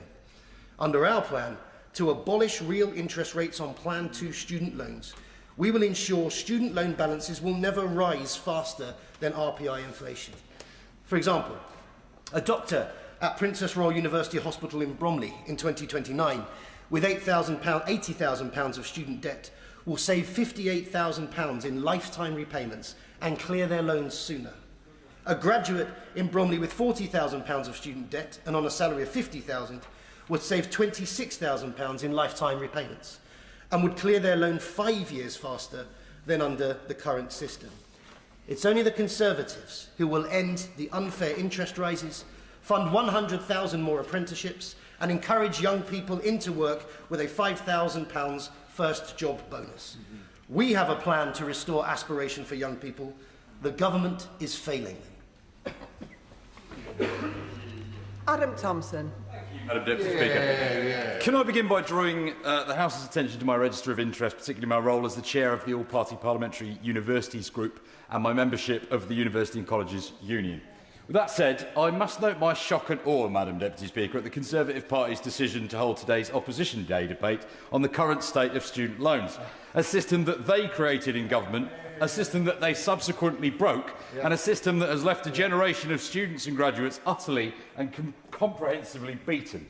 I remember well when they, with the support of the Liberal Democrats, tripled student fees in 2012. I was a student at the time, president of a sports club at my university. We saw a huge downturn in involvement with extracurricular activities that year because of the additional pressure put on new students by the fee increase. Indeed, I remember very well a friend who worked in the events team at our Students' Union referring to October 2012 as the death of fun. At the time, I accept that the sector needed intervention, and I believe that the architect of the policy, the now Lord Willits, took difficult decisions that he felt were needed to make the university sector sustainable. I don't believe, however, that he had factored into his plan the Tories' subsequent freeze in the fee increases and fee repayment thresholds, as well as their later abolition of maintenance grants. While the initial increase was a blow to students, the following decade of failed Tory policy has left our university sector in tatters. It's left our institutions facing years of staff dissatisfaction and industrial action, and it's created a whole generation saddled with unbelievable student debt. They created and then they compounded a system that looks like a graduate tax, it smells like a graduate tax, and yet it provides the uniquely deep personal pressure that sits astride hundreds of thousands of pounds of apparent debt, crushing millions of students who've been to university in the past 14 years. The Tories enacted almost irreparable damage on the university sector, and they did immeasurable harm to a whole generation's experience of universities. The death of fun, indeed. I am amazed, then, at their decision today to put forward this opposition motion. Choosing to tinker around the edges of the policy cesspit that they created over many years, they exhibit the most unbelievable brass neck. Not a jot of apology for the damage they did, not a modicum of understanding of the work the government is now doing to dig us out of the mess that they left us in. Madam Deputy Speaker, this government is now taking the tough but fair decisions that are needed to protect taxpayers and students, now and for the future. Under the system, lower-earning graduates will always be protected, with any outstanding loans and interest continuing to be written off after 30 years. I believe it's right that those who can repay their loans do so, and that graduates earning some of the highest salaries contribute more towards their student loan repayment. But this government must also repair the damage that was left to us by the Tories. That's why I so strongly support the government's plan to restore maintenance grants and increase maintenance loans in line with inflation, as I believe should always have been the case. These measures ultimately support low-income students to access, participate and excel in higher education. When I was teaching degree-level apprenticeships in electromechanical engineering, I saw what widening participation measures achieved in practice, allowing access to education to people who didn't otherwise have it. And I saw the profound good that those measures achieve. Madam Deputy Speaker, I want to next note that Universities UK still supports the income contingent loan repayment system, which has facilitated a huge advance in access to university over the past 2 decades. UUK note that more students from disadvantaged backgrounds have been able to enter university, with a proportion of pupils receiving free school meals who go on to university doubling from 2005-06 to 23-24. Successive reviews of the higher education finance system have concluded that it is the fairest way of funding higher education, and it was Labour policy last time we were in government that achieved those significant improvements. While I acknowledge the government has a difficult time ahead in solving the Tories' mess, I'm deeply supportive of the Prime Minister's huge new target for universities and apprenticeships, that by the age of 25, 2/3 of young people should be studying for a degree or taking up a gold standard apprenticeship. Labour is taking real action to ensure that young people are either earning or learning. 200,000 jobs and apprenticeship opportunities over the next 3 years. I strongly support the government's £2.5 billion investment that forms the Youth Guarantee as well. We must use it to expand employment support, offer grants to employers who hire young people, and provide a jobs guarantee to create subsidised work payments for long-term unemployed 18 to 24-year-olds. Dr. Luke Evans. Thank you, Madam Deputy Speaker. And I've said this in this House before, but I'm going to say it again. This is a Prime Minister who promised change and then changed his promise. And you only have to look on this subject to his 10-point plan in 2020, and I quote, "My promise to you is that I will maintain our radical values and work tirelessly to get Labour into power so that we can advance the interests of people, our party, we created to serve. Based on the moral case for socialism, here is where I stand." And point 2, specifically, support the abolition of tuition fees and invest in lifelong learning. Come on, loyalists. Now, he was right in his promise that they, over on the other side, won a landslide election. Yes. But strangely enough, that promise is gone. Yeah. Exactly. Exactly. It wasn't in the manifesto, and he made a promise. He made a promise when he stood to be Labour leader, and it wasn't there. There's nothing to it. Worse still, what did he do in his first budget? He increased student fees from 9,250 to 9,535. And then last year, he's frozen the thresholds. Now, that's really important, because he promised one thing and changed his promise. Now, we've heard, when it comes to student loans in this House, a lot of tittle-tattle on both sides. But all parties, including the Liberal Democrats, wherever they happen to be, have responsibility, because it was in 1998 Tony Blair who brought tuition fees forward. He then increased them in 2004. Then in the coalition years, yes, there was an increase then, of which the Liberal Democrats stood on an election manifesto not to do. And here we are now, having just been over what Labour said they were going to do and now have done. But why does it really matter? Because, yes, there was an issue hidden in the student loan plan too. But it's come to fruition because of what we've seen across the global side. And I don't think anyone was raising those concerns back then, because government has to deal with things that come up. And that's what we're looking for today. And that's what students outside of this place will be listening for. 2 years in, what is the solution?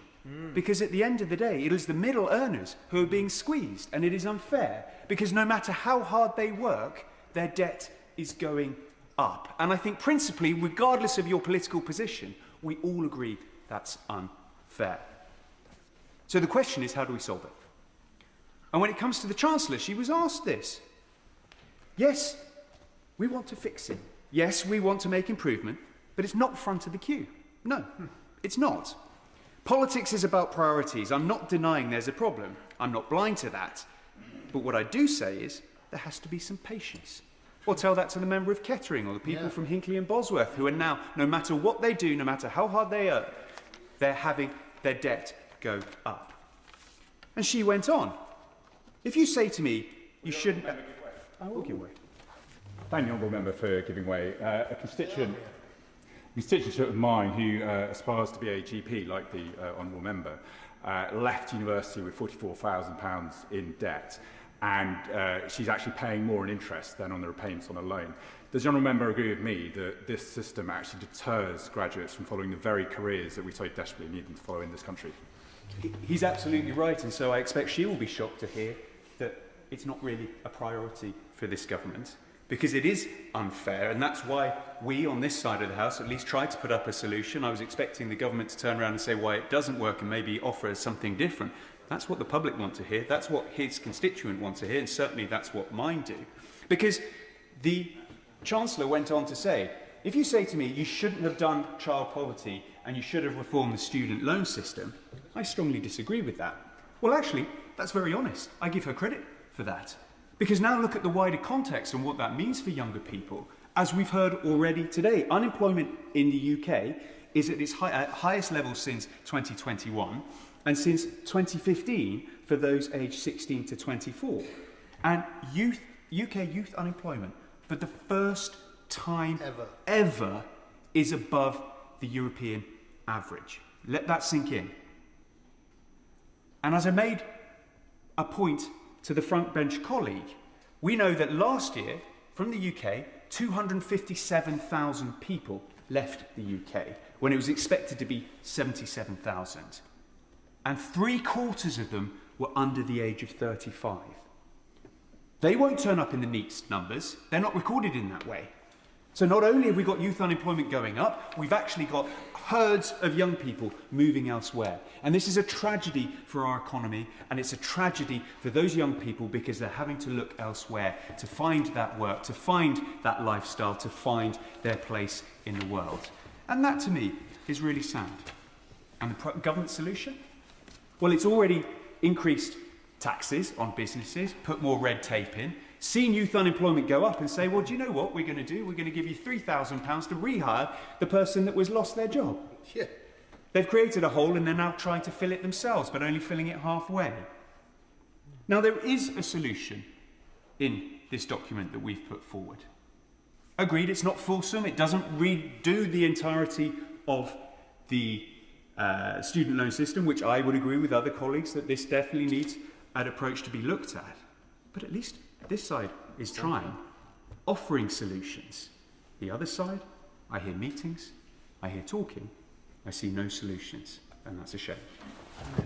Alex McIntyre. Thank you, Madam Deputy Speaker. I should declare an interest. I am one of those former students with a Plan 2 loan. I was in the first year that they were introduced, and I know I should remind colleagues, I had a very tough Saturday job growing up, if anyone's shocked that I am indeed young enough to be a Plan 2 student. And quite frankly, I'm sat here quite shocked at the brass neck of the party opposite, because I remember being at school, having conversations with working class kids like me who are thinking about going to university, the first in my family to go to university, who are being put off because their party put the fees up from 3,000 to 9,000. There was no consideration then for what young people were going through. There was no plan for young people. There certainly wasn't a plan for young people like me growing up in the communities that I grew up in, with parents who, quite frankly, never had the opportunities that all of them got for free. Happy to give way. As a doctor, I was lucky enough to have funding to go towards my education, and I'm always surprised to hear people saying we should put more funding into students on the back of the porters, the receptionists who never went to university. It's their taxes that are supporting those students. That 50% helped to get me where I am. What does he say to those in his community? Because they're the ones who are being left behind by paying the taxes for other people to go to have their time at university. His intervention, and you'll be very pleased that I'm coming on to exactly that point later on in my speech. There are challenges with this system. Of course there are. There are challenges with it back when it was introduced in 2012. We pointed out the fact that there are huge generational inequalities. There are people in this chamber who didn't pay tuition fees at all, who had lower house prices when they were graduates, they could afford to buy a house. And those challenges still continue. It's part of the reason why I got into politics, was to deal with those intergenerational inequalities. And we all talk about broken promises. Where was the promise about levelling up? Because in my mind, levelling up was about creating more opportunities for young people in places like mine in Gloucester. And in fact, they were never delivered under the party opposite.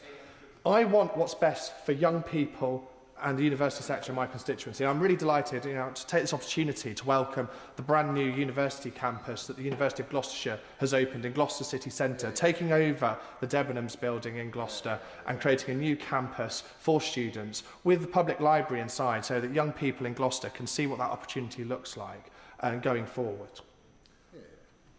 We need to make sure that we're creating opportunities for all young people, because despite the move to more people going to university, in Gloucestershire, only a third of people will go to university, and in the most deprived parts of my constituency, that number's less than 1 in 5. So that's why I'm really proud that this government is reintroducing the maintenance grants. And it's why I'm backing the new target of 2/3 going to university or gold standard apprenticeships, because university might not be the best route for everybody, but generations of young people in my community were left behind by the party opposite who had no plan in government for young people in my constituency. I'm very happy to give way. Impassioned speech, and we hear where he's coming from, but there were 800 jobs were created every day over the 14 years. Unemployment was brought down to near record lows, and since his party's come to power with the mission which he's describing, what's happened? Unemployment's up by 25%, and youth unemployment has now eclipsed even that of Europe. It's not delivering, so I hope in his next part of his speech he's going to talk about what the government needs to do now in order to make things better for young people, because every indicator at the moment is going the wrong way, including the cost of student loans. I'm always happy to be educated by privately educated Oxbridge graduates who didn't pay a penny for their student fees. You'll actually find that employment levels have gone up. The number of people in employment have gone up under this government. Well, that's the stats. If he wants to check them, he's more than welcome to. And I welcome the youth guarantee that the government has talked about this week, introducing more apprenticeships, more opportunities for young people, tackling those people who've been furthest from employment in my constituency. And the member for Kettering made a fantastic speech about some of the other things we're doing for young people, because it's not just about education, it's about renters' rights, and it's about expanding free childcare. And when we talk about... I'll have to give away. Thank you. So I'm not a private educated individual, nor did I go to Oxbridge, but I am where I am today because I went to a state grammar school. Would he agree with me? He's made an impassioned speech about breaking down barriers and social opportunity. Would you agree with me that grammar schools are a key part of that? Well, Gloucester has a number of grammar schools and they're doing very well for the students there. I went to a grammar school.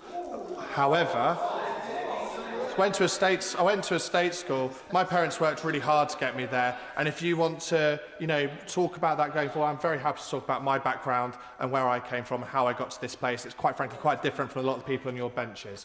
And I am very proud to stand here as the son of a train conductor talking about opportunities for young people in my constituency that have been left behind for generations, written off and quite frankly talked down to by the opposition benches, who talk about making sure that the arts are only for the wealthiest who can afford to go to university and not spread out, as if education isn't actually a benefit to everyone in society and it should only be the purview of those who can afford to pay for it. It is disgraceful, it's taking us back generations, and quite frankly I'm sick to death of hearing about it. I would like to say, though, to the Minister, politics is the language of priorities. And I've said there are challenges with this system. There are undoubtedly challenges with this system. But there are so many messes that the party opposite left behind after 14 failed years in government that, quite frankly, we can't fix them all in the first 5 years of a Labour government. We're going to need at least a decade. We said that in the manifesto. We said a decade of national renewal, and we are committed to it because, quite frankly, all the messes that they left behind, we can't afford it because you left the economy in a mess as well. Sorry, they left the economy. Sorry, Madam Deputy Speaker, he had nothing to do with it. And what I would say to my honourable friend on the front bench is that if there was money available, as a parent, as someone who's on this plan too, and speaking to lots of my residents, is expansion of free childcare. If there was an opportunity, if we're talking about priorities and how we can support young people, at the moment 30 hours of funded childcare is very welcome. But for people who are working full-time, people who are working throughout the year, not just in term time, that doesn't cover the cost of childcare. It's stopping young people from starting their families and getting on.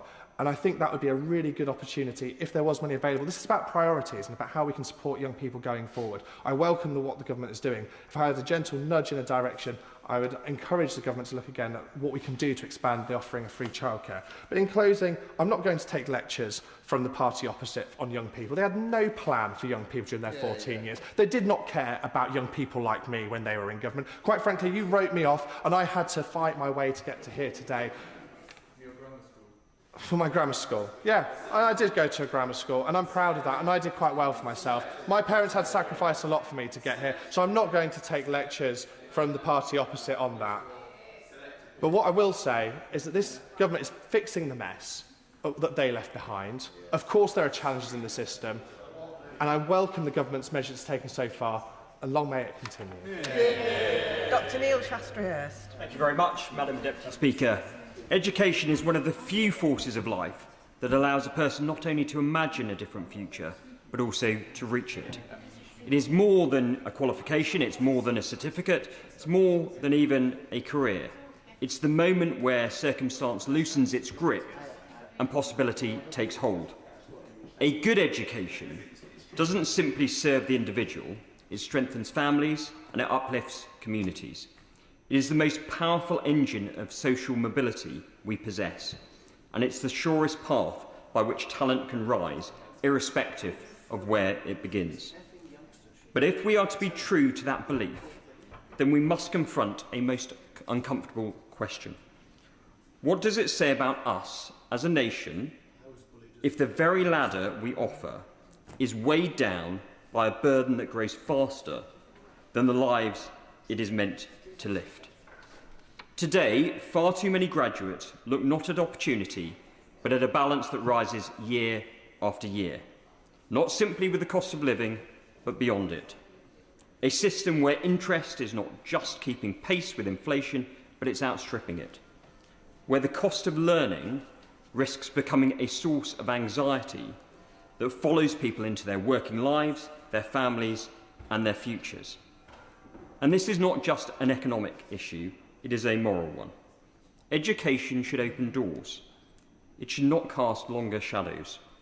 The reforms that these benches support are a simple settlement, yet they are profound in their principle.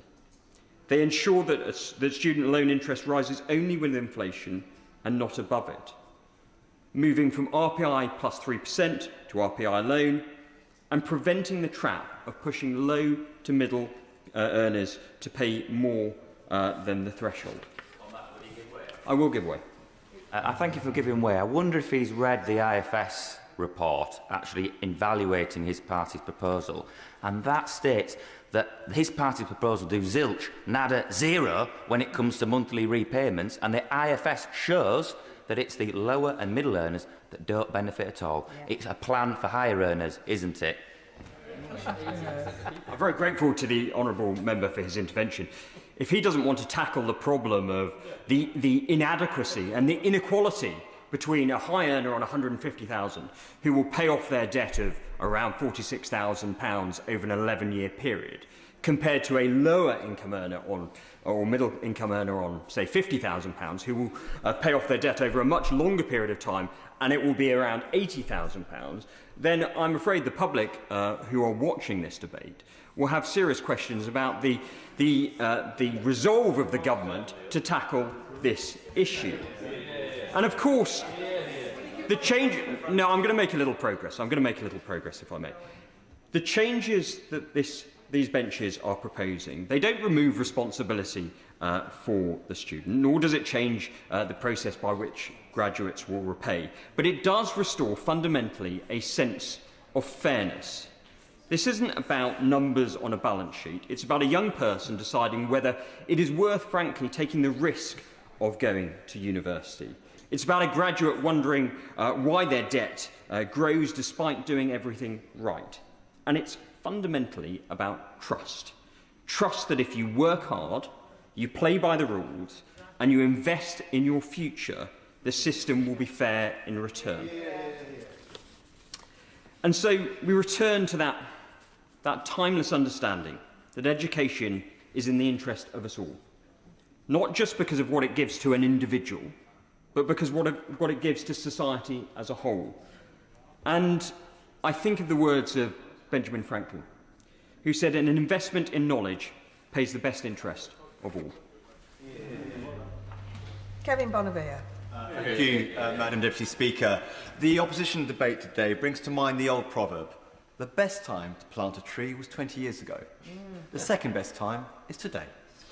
And during this debate this afternoon, we've heard from members of the opposite benches who are part of the government that planted that tree, and that it proceeded to do absolutely nothing about it until it grew widely out of control, until apparently today, and I will come to their motion. And whether those opposition members be Conservatives, Liberal Democrat members whose leader was a minister in a coalition government, or indeed Reform, who is now starting to look part of a 2019 Tory Tribute Act, it's down to them because they planted it. And that irony is not lost on me, and our graduates in Stevenage and across this country understand that context all too well. Because today, graduates face interest rates that begin accumulating from their first day of study. They see loan balances rising even as they make repayments year after year. And they tell us time and again that for them, the situation feels hopeless. They shape real decisions about work, housing and family life. They affect the very people who are powering our economy, raising the next generation and driving the growth that this government is creating. And now, Madam Deputy Speaker, some of those same members opposite have the audacity to look at this misshapen, neglected tree and ask why it offers so little shade to the graduates standing beneath it. This Labour government has been taking on the task of fixing 14 years of mistakes and failures with the commitment and energy that is required.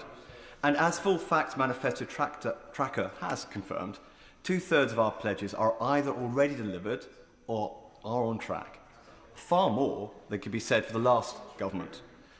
And one of the key missions in the manifesto that I stood on was removing barriers to opportunity for our young people. Millions of our young people did everything we asked of them. They studied, they trained, and they invested in their futures. They kept their part of the bargain. And they deserve a Labour government that supports them rather than one that quietly undermined their ambitions, as had happened for so many years.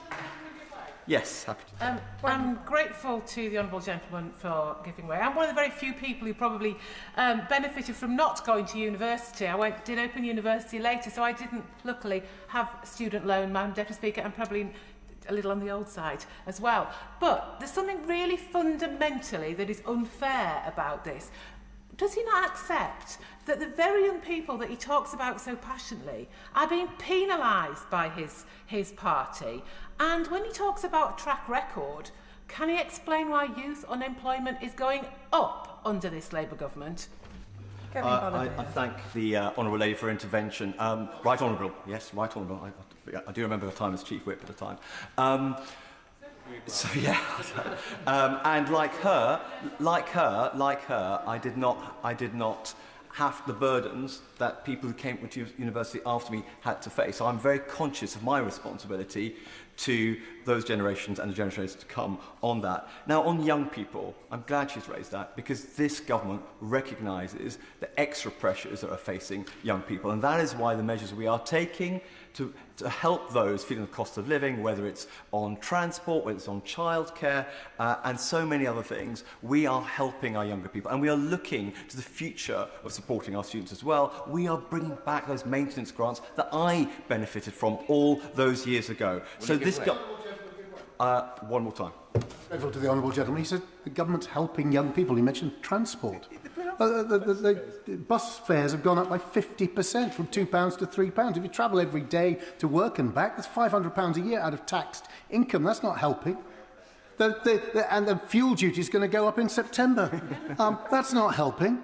And heating oil is going through the roof. And there's going to be nothing for anyone who goes to work. That's not helping either. Can he just start to look at the reality of what's happening? And it's not good for young people, and unemployment among young people is going up, not down. I disagree with the Honourable Gentleman there. So he took me to task on transport. Now, I come from a constituency where we desperately need more bus services, and that's why we have the Bus Users Act now, which he, I believe, would have probably voted against. So we are making a difference for young people, and indeed all people who need to use those services. But look, the greatest responsibility we owe to the generations that will come after us is providing with those opportunities and lifting them up and not holding them back. And we do need to have those we look at those tough issues and find the answers to them. What we have today from the opposition is a motion which they say they can fix their own broken Plan 2 loan system by, and I quote, funding by controlling the number of places on university courses where the benefits are significantly outweighed by the cost to graduates and taxpayers. How on earth are they going to define what that is? The Shadow Minister talked about, almost plucked from the air, there's some of these creative arts courses we're not sure about. How is she going to evaluate that? Are we going to have a commission, the party of the free market, going to control the market? How are they going to do that, eh? And then, no, I'm afraid I won't, because I do want to explore this a bit further, Madam Deputy Speaker, because they really haven't thought this one through. They haven't thought this one through at all. They're going to have a commission there deciding, oh, hang on a minute, this degree, we can work out, that's going to give us the value there. And then, of course, how's that going to track with the economy when we do need perhaps more creative degrees out there? How's this all going to work, really? More bureaucracy, more costs, and who are going to pay the price? Our young people who can't choose their own futures. That's what's going to happen with this really misguided motion. I mean, this plan isn't even half-baked. It's as oven-ready as Boris Johnson's pathetic Brexit deal, which this government is trying to fix. So, Madam Deputy Speaker, we cannot prevent the moment the tree was planted by the parties opposite. But we can tend it, I will not, but we can tend it now. I have full faith that this Labour government will do just that. Order. I have to notify the House, please sit down, in accordance with the Royal Assent Act 1967, that the King has signified his royal assent to the following acts: Supply and Appropriation, Anticipation and Adjustments Act 2026, Finance Act 2026, House of Lords Hereditary Peers Act 2026, Universal Credit Removal of Two-Child Limit Act 2026, Industry and Exports Financial Assistance Act 2026. I now call Joe Robertson. Thank you, Madam Deputy Speaker. Labour is failing young people. Youth unemployment is up since Labour took office. It's now higher than the Eurozone. There are more people not in employment, education or training since Labour took office. It's now nearly 1 million. And Madam Deputy Speaker, I should also say there is a midlife crisis in our economy too. Now over 2 million people aged between 50 and 64 are on out-of-work benefits. The deal for young people is bad, and it has been made worse by this Chancellor. Too many young people are coming out of university with excessive debt and with a borrowing on terms they do not know what those terms will be in the future. If a private provider was providing loans in this way, when someone signed up to it, they did not know what the interest rates would be, what the repayment deal would be, what the income threshold would be. That private provider would not be able to enforce it. It would be unlawful. But when it comes to this government and the Chancellor freezing the threshold, for some reason, those on the benches opposite think that's okay. And we have heard from members opposite who said they joined the Labour Party to fight for a better deal. We've heard from the member for Kettering, who said she is here to fight for her generation, Generation Z. But is she not bitterly disappointed at the limp response from her government? Now it has power. Now it can do something about intergenerational justice as she sees it. But instead, members come into this House on the benches opposite to defend their government, increasing debt for students and for bringing down, freezing the threshold, the earnings at which those young people have to start repaying. I give way. Thank you for giving way. And I'm a planter myself. I had a targeted maintenance grant. I just ask him a simple question. Does he think it's a fairer system to have targeted maintenance grants in it? Yes or no? Let me ask him a question, because he is in government. He has power. He can change things. Does he think the system is fair? No, he doesn't, because he's already told this House it's not. Is he not bitterly disappointed that his own government has not got a plan to change it? If he doesn't like the system that existed before July 2024, why is his government not changing it? Now, this side of the House have brought forward a plan which we're debating today, which means that those on Plan 2 student loans will not end up paying more and more above RPI. So the government will not be making money out of them having a loan. That is a meaningful change. The government opposite can go further because it's in power. I hope that our party, by the time of the next election, will be able to offer more. But indeed, we have already announced that we would abolish stamp duty, helping young people. We have already announced that we would scrap bad courses that offer no real additional employment prospects for people who do those courses, other than leaving them saddled with debt.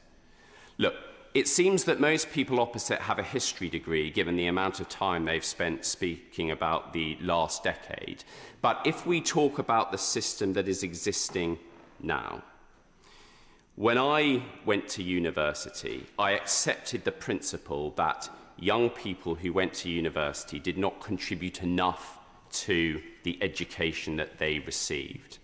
And so, starting under the Blair government, undergraduates were asked to contribute more. Clearly, there is a benefit to society for having an educated and graduate workforce to fill jobs like teaching and like doctors.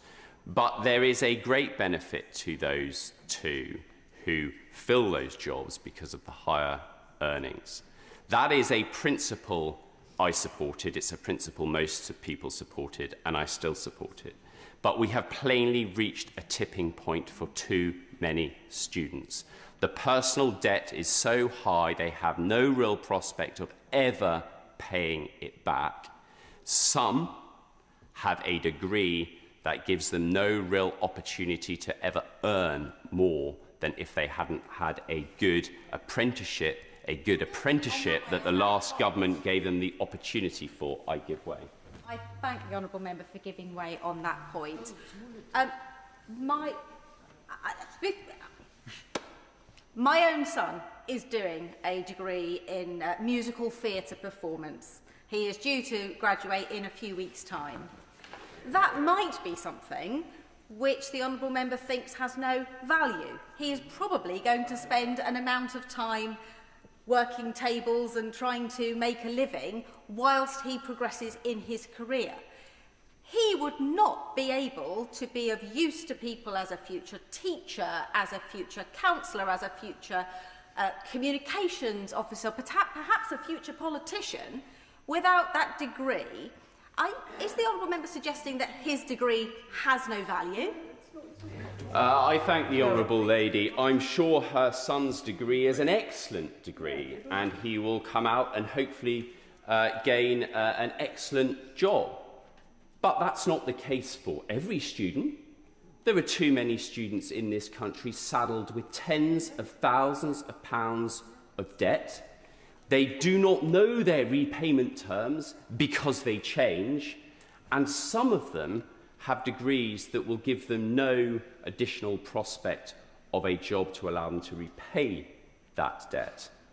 That is at least a principle I'm sure, I would hope, that most of us can agree. So it's perfectly legitimate to then ask the question, should we be stopping some of these institutions and courses when they do nothing for the young people on them? This is not a deregulated market. In order to be able to offer a degree, a institution has to be licensed. There is no groundbreaking idea behind saying that certain courses are not of degree quality and the public should not be subsidising those courses. Governments already make decisions around that. It's this party that is proposing, but for some reason the Labour government doesn't want to do it, that young people who are sold a future that simply doesn't exist shouldn't be saddled with debt, and the taxpayer also shouldn't subsidise them. Yeah. And with an immediate 4-minute time limit, Danny Beales. Thank you, Madam Deputy Speaker, and I welcome the opportunity today to discuss the student loans system. I took out a student loan plan under the Plan 1 system. I'm not fortunately young enough to have benefited from a Plan 2 or now Plan 5 loan. But despite having graduated with about £40,000 of student debt, I did consider myself fortunate that I went to university under a Labour government who'd widened participation in higher education, who'd created a fees and grants and loan system that enabled me to go to university and pay for living costs, which my family, my single parent, would not have been able to do without the grants that were unfortunately then cut by the party opposite. And I was happy to contribute something towards my university education on the basis that most people in my school would not go to university. But the system has gone from one of contribution and fairness to a regressive system. And I do believe it's time to review the Plan 2 and now Plan 5 loan systems. In terms of the system as it's operating, I've heard from many of my constituents at Brunel University, recently a teacher who was telling me about the challenges of repaying her loan and considering going part-time as a result of high interest rates.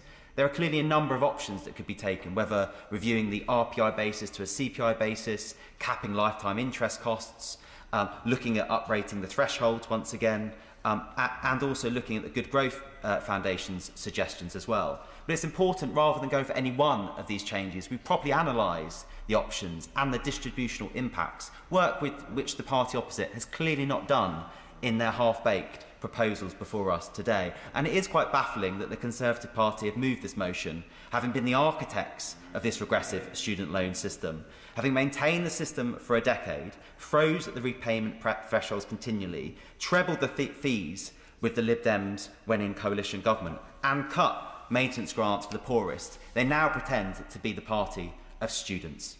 But the mask has slipped in the last section of their motion. They plan to pay for their minor change by reducing the number of people going to university.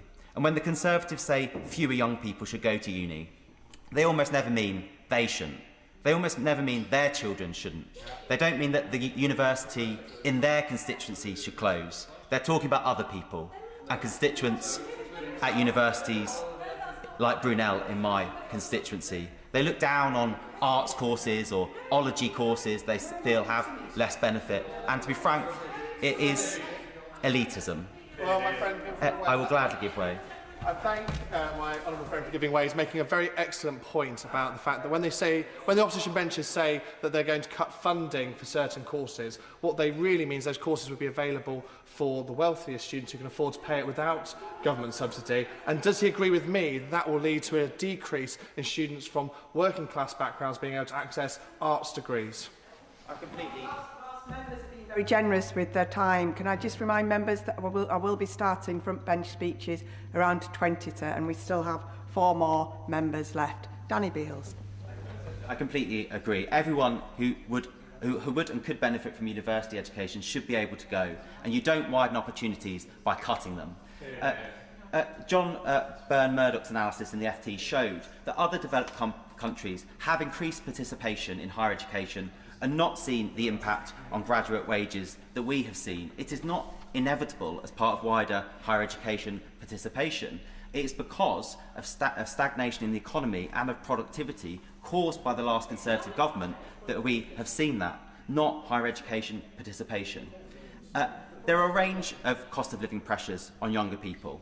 Yes, student loan costs, but also rising housing costs, the stagnation of wages more generally, childcare costs, renting costs. There are many that need urgent action, and I hear from young people in my constituency the impacts of starting a family, of getting on the housing ladder, that generational compact that if you work hard, you get on, you'll do better than your parents' generation, the things that we had come to take for granted were broken under the last 14 years of Conservative government. So action is needed. And I'm pleased this government is reforming and scrapping the broken leasehold system, capping ground rents, taking action on service charges, introducing the Renters' Rights Act that the party opposite opposed, taking action on childcare with 30 hours free childcare, and bringing down inflation and interest rates. And I do welcome that the Chancellor and the Minister for Higher Education have acknowledged that action is needed on student loans and are actively reviewing the student loans system. And I do hope that the Treasury Select Committee's full inquiry, which is now underway, will be fully and promptly responded to by the government. But let's be clear about this situation. The proposals before us today would not solve the student loan system. They're a gimmick.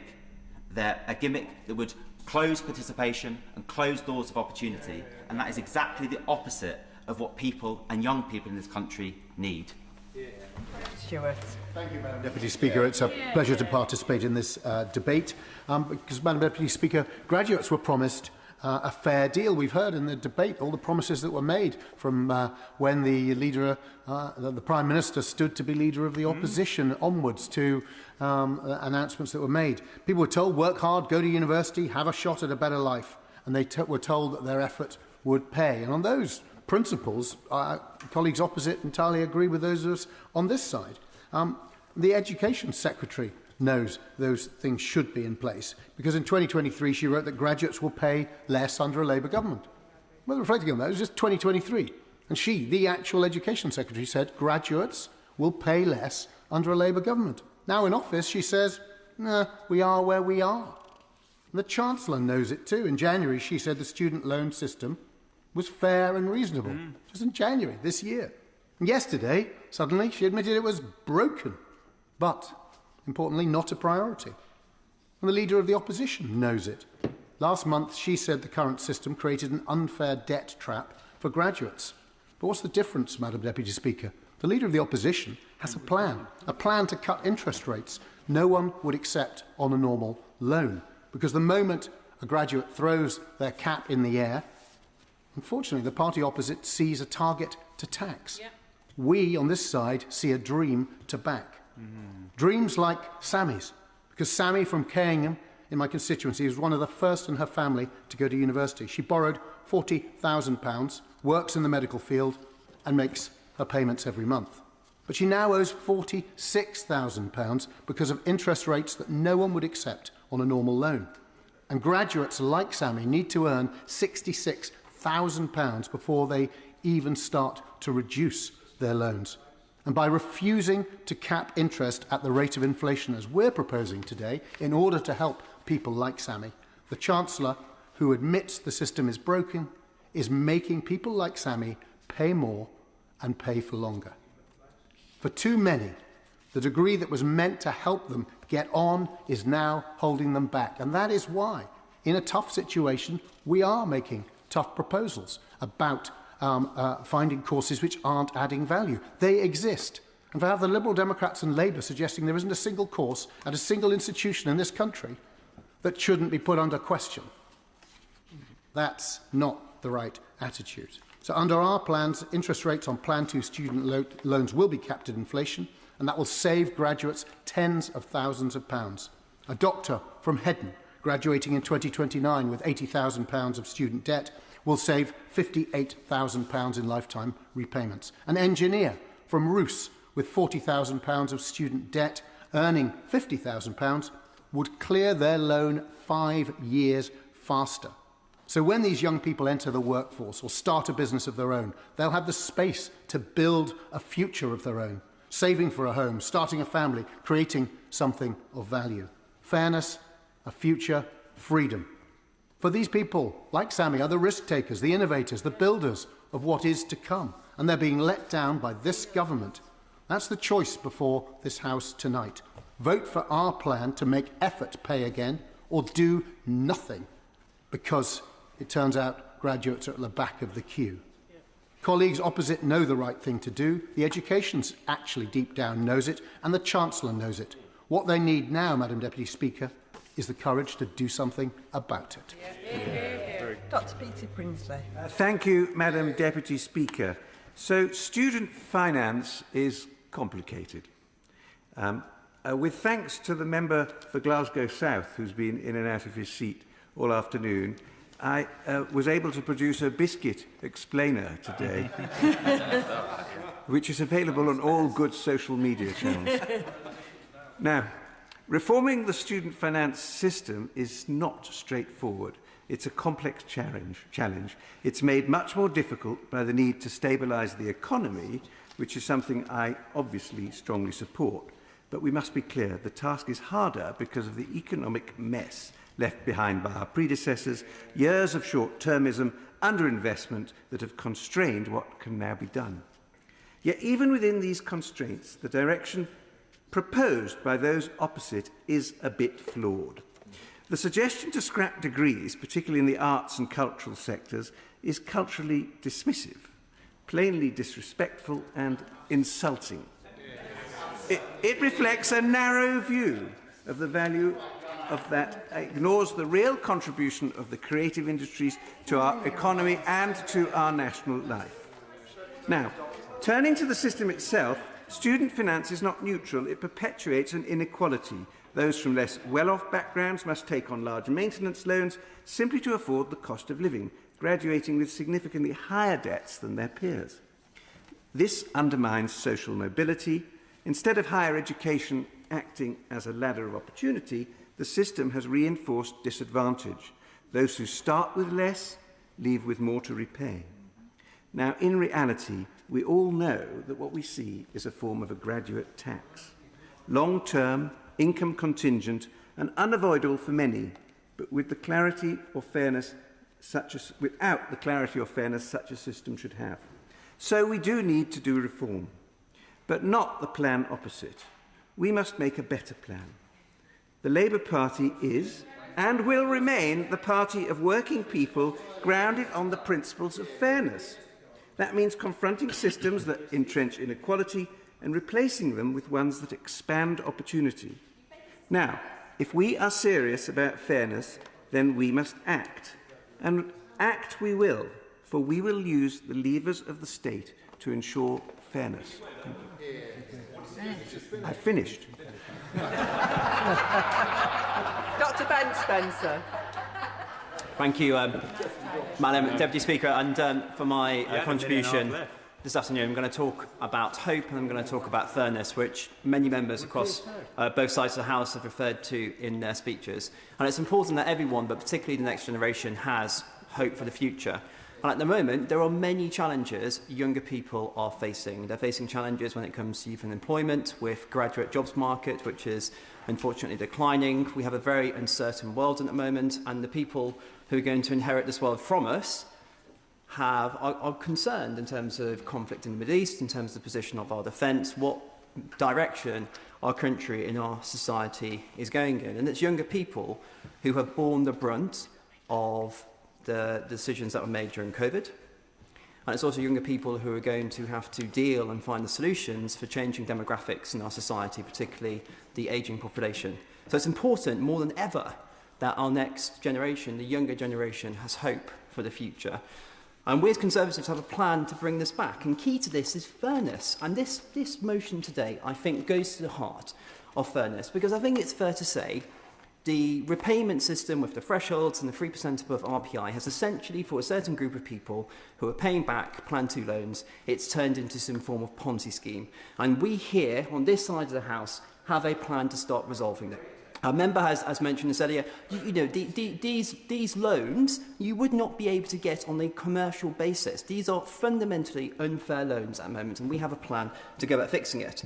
But then when we're talking about education more generally, we talk about the fact that all different types of education have intrinsic value. There is no sort of hierarchy of university versus further education versus apprenticeships versus people who go straight into work. It's the right education for that individual person. Just because you've gone to university or you've done an apprenticeship, whatever route you've gone down, doesn't make you a better or worse person. The key is that it's the right plan for you. And it's only fair that we make sure that we reverse some of the historic biases that have been put towards particularly apprenticeships. And this is why I'm so pleased that apprenticeships and vocational training is centre of the motion that we will be voting on later today.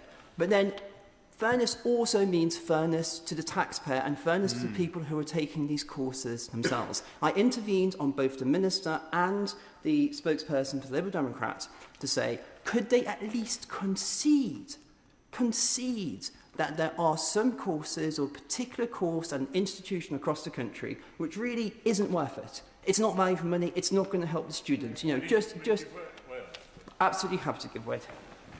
Because I didn't cover myself in glory in responding to your point. Yes. And just to take another bite at the cherry, the point I was trying to make was that simply basing that on salary value is not the only way to assess value, and that the regulator is the right way to do it through the OFS and take that as just one element of many, and that's for them to drive. Would he make the salary value the primary driver of all courses? I think the man behind me is going to give a more extensive answer to the question in a moment. But I think there's lots of ways in terms of measuring degrees. An example that I often give when I talk about this is a degree in David Beckham studies, and I think this existed. I'm a big fan of David Beckham, by the way. I'm not sure how many degrees in David Beckham studies we need, and how the economy would benefit that, or how it benefits the individual, and whether critically taxpayers should be subsidising that, because it's all of our constituents who are contributing to this system. And I think it's only fair that taxpayers also get value for money. The people who are taking the courses get value for money, and there's broader contribution. So I think it's absolutely right that we do look at, as part of this motion, fairness in the system, particular focus to make sure degrees, which is a closed market, it's a regulated market, give the value which they are purported to give. That we don't have, fake degrees, we don't have degrees that, have a disproportionate offering in terms of what people think they're going to get and what their outcomes are going forwards. And I also think it's probably quite important for people to know when they're starting on a degree course, given history, where they would expect to be in 5 or 10 years' time, and their status in society, so they can make informed choices given the substantial cost, but both in terms of time, but also in terms of money that people are investing into. So on this basis, I'm going to wholeheartedly support this motion. Look forward to doing it a bit later. I hope members across the benches opposite do so as well, because this motion brings back a bit more hope and a bit more fairness into the system. Damien Hines. It's an honour to be the final backbench speaker in this debate. I don't feel like I'm at the back of the queue, perhaps just not at the front. And it's good to see some Liberal Democrats with us today. We know that student finance is a particularly important subject for debate in the Liberal Democrat Party. But in fairness, of course, the Vince Cable plan, sometimes also known as Plan 2, is not only about the Liberal Democrats. We were in government at that time as well, in coalition. We shared responsibility. And, of course, the whole thing was largely based on the Brown report, which had been commissioned by the previous government under the other Brown, and somehow managed not to mention it during the course of the 2010 general election. And to be fair, the existence of a real interest rate in both the Brown plan and the Cable plan was intended to make the system more progressive, but it has become clear over time that that system needs to change. It has also become clear that with all the pressures on young people and graduates with graduate unemployment at the present time, now is not the time to be squeezing them further on the repayment threshold. But I want to talk primarily, in the short time available, about apprenticeships and degrees, and in particular about the necessity to concentrate on quality apprenticeships. And I draw the House... I've happily give way. Will you tell us more about the quality? I will. Well, I'm going to start by telling you about the unquality of some previous apprenticeships. And I draw the House's attention, remind them, of the 2012 NAO report on adult apprenticeships. And I only have time for a couple of very short excerpts. that the number of apprenticeships up to 2012 had, over the previous 3 years, had increased dramatically. The vast majority of people in them were over 25. 1 in 5 apprenticeships lasted less than 6 months. Only 1/3 of apprenticeships were at an advanced level compared to something like 60% in France. And in a separate study, Madam Deputy Speaker, the amazing discovery that at that time 1 in 5 apprentices, and by the way it would rise even further, at that time 1 in 5 apprentices did not even know they were on an apprenticeship. So poor and thin and flaky were those apprenticeship courses. So yes, Madam Deputy Speaker, we reformed the system. First in 2012 with the minimum 1 year, and then the substantial package of reform in 2017 to make sure there would be 20% of time off the job, the apprenticeship levy, moving from frameworks, which was a sort of tick-box standard in many cases, to proper standards that would be designated and designed by employers and would have a proper endpoint assessment to guarantee that that person had learned those occupational standards. And yes, of course the numbers then of people on apprenticeship fell. Now, the opposite, or the government's amendment, Amendment A, says they want to reverse the decline in apprenticeships under the previous government. The reality, Madam Deputy Speaker, is that the number of apprenticeships first grew like crazy under the previous government as a result of the 2009 Apprenticeship Act, and then it came back down following our reforms to make the apprenticeships higher quality and more exacting. But still, by the end of our time in government in 2010, the 280,000 then was still lower than we had achieved with the 340,000 in our time in government. And now it looks like the government is set on restarting that roller coaster by reducing the standards in our apprenticeships with the "I will happily give way." Giving way. I think I'm not going to claim that the apprentice system his government inherited was perfect, but at their best, he's absolutely right, Chester, about to get hard-to-reach young people into employment and into skilled jobs they wouldn't be able to reach otherwise.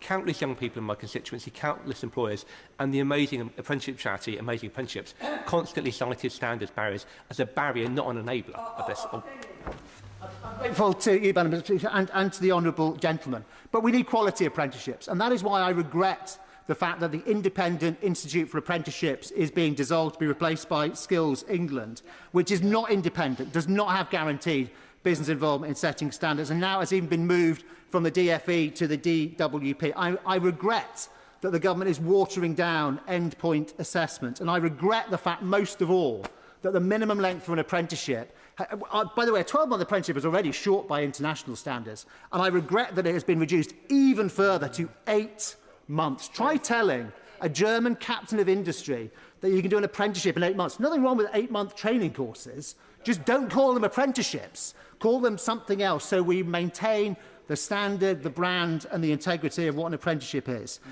And the government says we're doing all these things, we're reducing the standards, we're making it easier to access the cash, we're making it easier to pass the course, and we believe that we may be able to grow the numbers. And I apologise, actually, to members opposite, because I think it insults their intelligence when they get given a piece of paper and asked to read out this thing that say, we believe with our plan the number of apprenticeships will grow.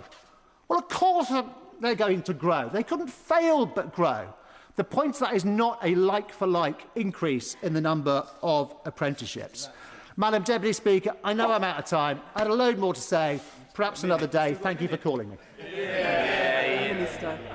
Thank you, Madam Deputy Speaker. In January, the Chancellor was saying that the student loan system was, quote, fair and reasonable. As of yesterday, she now admits that it's broken. So in one sense, we have won this debate even before it started. The government says that they are looking at these issues, and of course they wouldn't be looking at them if it wasn't for us on the opposition benches raising these things. But I don't find the promise to look at these issues very reassuring, given the track record of this government. In the run-up to the last election, the Education Secretary promised, graduates, you will pay less under Labour. Unbelievably, it's still up on her website. Instead, they have increased fees so that graduates are paying more, not less. And on top of that, the Chancellor has then cut the repayment threshold in real terms so that graduates are paying a further $250 extra a year.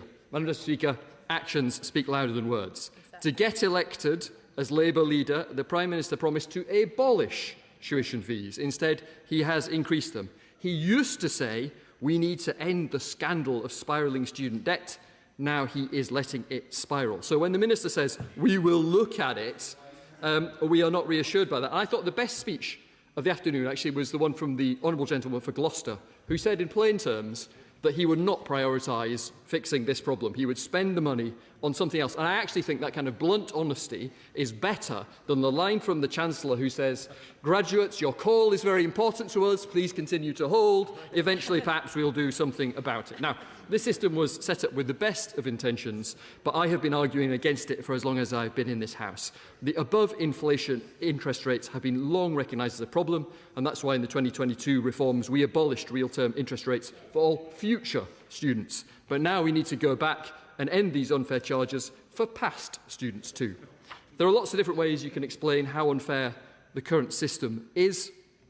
Those on Plan 2 are paying back far more than they ever borrowed. The typical Plan 2 graduate needs to earn $66,000 a year just to keep track with the interest. The total volume of money owed by Plan 2 students is actually increasing every year, even though no new loans are being taken out, and they are paying back billions every year. And between the lower and the upper interest rate thresholds, for every additional £100 that a graduate earns, they repay an extra £9, but their debt increases by £7.20 in interest. And if, in fact, a Plan 2 graduate who's got £69,000 or more of debt, like a doctor or someone like that, actually sees their debt increase faster as the earnings and repayments increase, because the interest rate effect outweighs the repayment effect. It's a totally perverse system. I'm happy to give way. Very much for giving way. He talks about the effective interest over time. Given that the loans eventually are written off under the current system, can he tell me the threshold at which a salary would have to be for the changes in interest to make any realistic difference over the course of a graduate's entire life? 4/5 of Plan 2 graduates would benefit from this and pay less over their lifetime. So 80% of those Plan 2 graduates would benefit from our reforms. And the Honourable Gentleman can go and look up all this stuff on the IFS website if he wants to check it out here. There are so many personal stories. One moment. There are so many personal stories here. One doctor the other day was recounting how she graduated with £75,000 of debt, has worked hard for years and paid off every year, but now she owes £90,000. Perhaps the Honourable Gentleman will stand up and tell me why he thinks that is fair. For giving way. He references the IFS report, and he will know that they've costed his proposals, and the basis on that, according to all Plan 2 cohorts, there would be a capital cost of £30 to £40 billion, which I believe could be a gaping hole. So it's a seriously uncosted policy, isn't it? The gentleman reads to the end of the IFS report, he will see that they cost it as being go and look at it, single-digit billions, and we have explained, and I'll come to this in a moment, exactly how we will pay for this. So there's no gaping hole here whatsoever.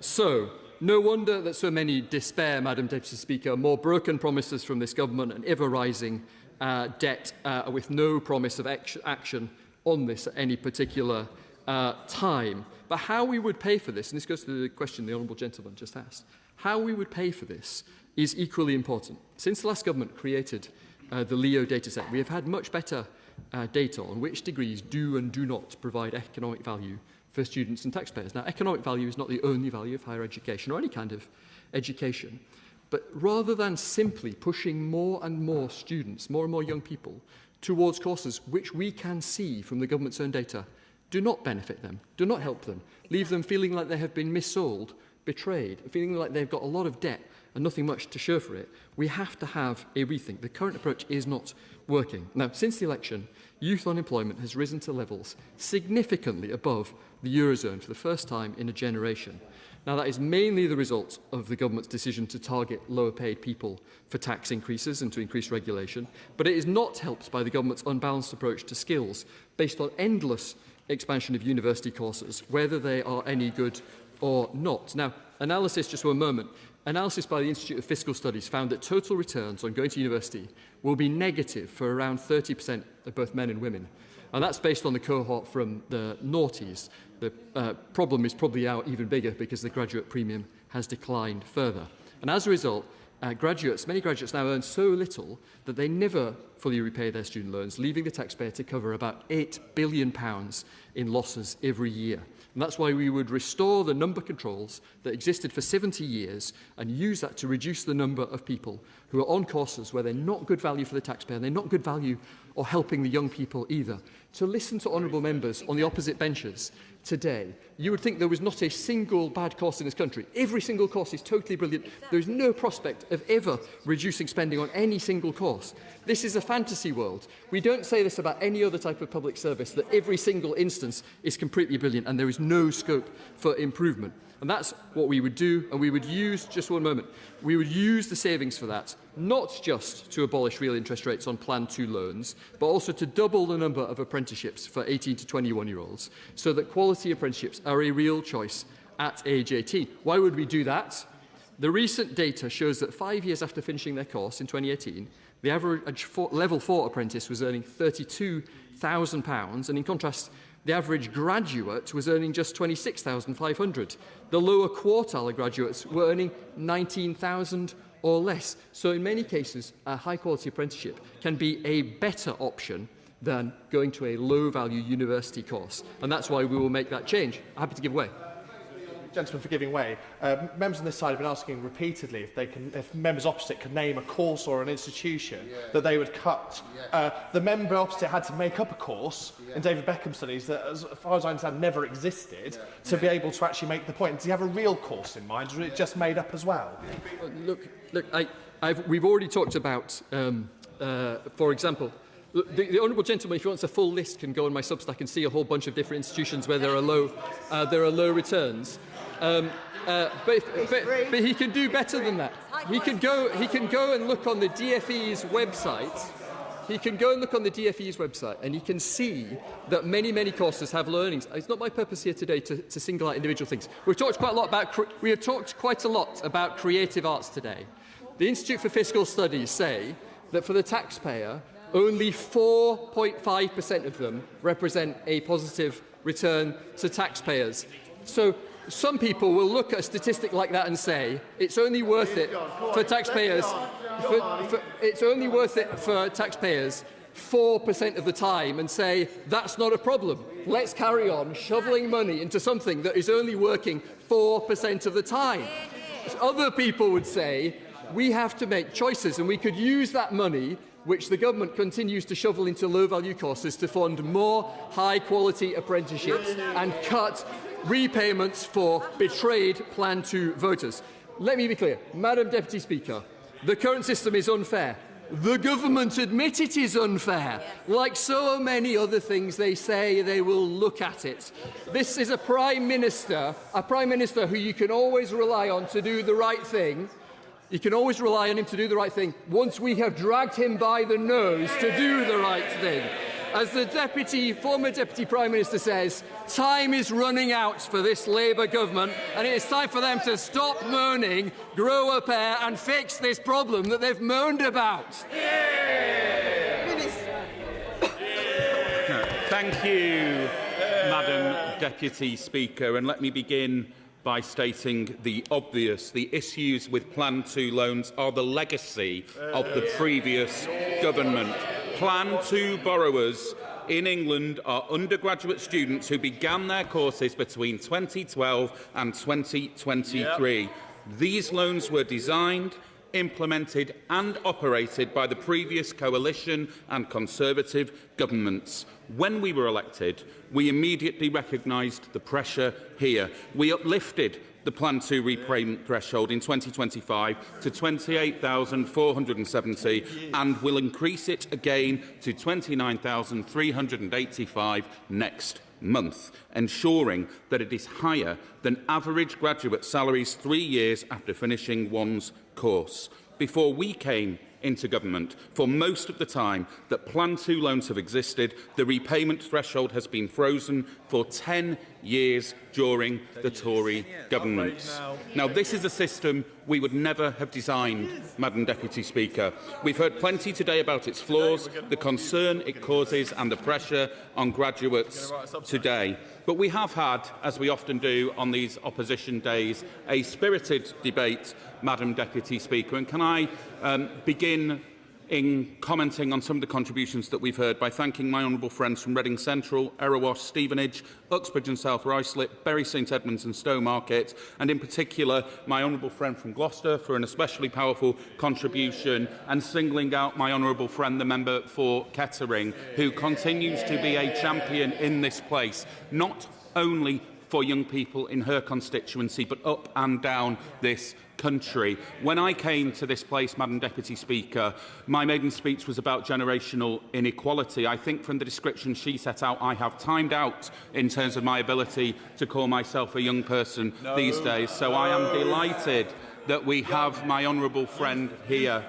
holding that torch and continuing to fight and to make the case for young people. But turning to the Right Honourable Member, the Shadow Secretary of State, some serious chutzpah from the Tories today, opening with the fact that this Labour government has increased fees increased for sustainability purposes, Madam Deputy Speaker, but certainly not trebled, as the party opposite did. She spoke at the threshold freeze being unfair. April's increase is our second in 2 years, as many as they managed in 12 years post introducing this Plan 2 scheme. She labelled this motion a new deal for young people. But why on earth is a new deal required, Madam Deputy Speaker? Because they trebled those fees, because they scrapped those maintenance grants, because they oversaw a 40% cut to youth apprenticeships and drove NEETs up by $250,000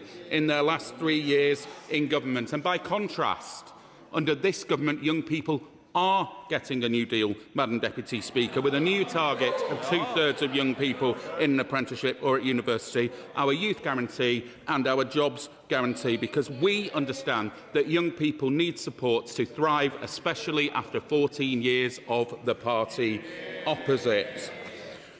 We then heard, Madam Deputy Speaker, about the range of options that they want to secure for young people, that it is a Conservative choice to be able to earn and learn through apprenticeships or to go to university. But that wasn't the choice that young people had, Madam Deputy Speaker. They hammered apprenticeships for young people, and this is one of the reasons why we face the challenges in the system that we do today. We then heard from the Liberal Democrat spokesperson in what I thought was a very considered contribution. I always think it's incredibly brave for a Liberal Democrat to speak in any debate about fees, loans, etc., etc. But I did think, I won't because I'm short on time, I'm sorry, but I do think that whilst the Liberal Democrat should be wary, he made an important point in his defence of degree courses with which I agree.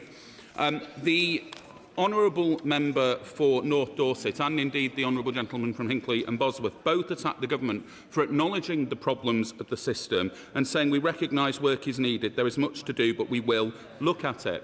But when we say there is much to do, there are messes left all over the place. Exactly what are we talking about, Madam Deputy Speaker? We're talking about a legacy of starved further education funding.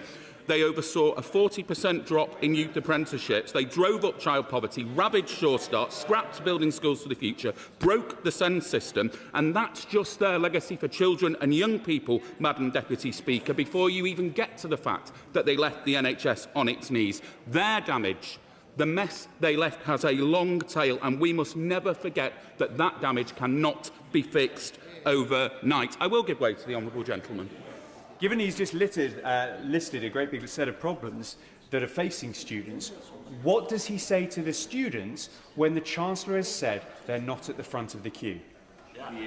What I say is that students, like everybody else, benefit from an improved NHS, and they benefit from a range of interventions that this government is making, but that we cannot change everything overnight. The Honourable Member for Bromley and Biggin Hill commented that young people not in employment had rocketed under this government, which is an interesting take, Madam Deputy Speaker, given that the number of NEETs is 14,000 lower now than it was at this point last year, but increased 250,000 in their final few years in office.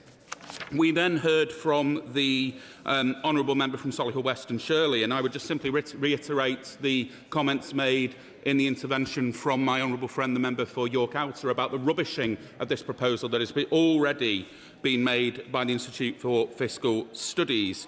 The honourable member for the Isle of Wight East mentioned youth unemployment figures, and I absolutely agree that these are a concern. We are not complacent on this issue. So he will welcome the youth guarantee, the jobs guarantee, the increase to apprenticeship funding, the shift to more apprenticeships for young people, and the revised target of 2/3 of young people either in an apprenticeship or at university, updating our approach to encourage technical earning whilst learning. He will also be pleased to know that, unlike him, I think, I do have a history degree, so I have no problem looking at their record in the past 10 years. I absolutely appreciate that they do not want to be held to account for the mess that they left. But sadly, they devastated this system, and it falls to us to resolve the problems that they left. Madam Deputy Speaker, we then heard from the member for Runnymede and Weybridge, who said that all forms of education have intrinsic value, which leaves me somewhat confused, given they've made a compelling argument today for scrapping a number of degree courses, and they also ran down the number of apprenticeships available to young people.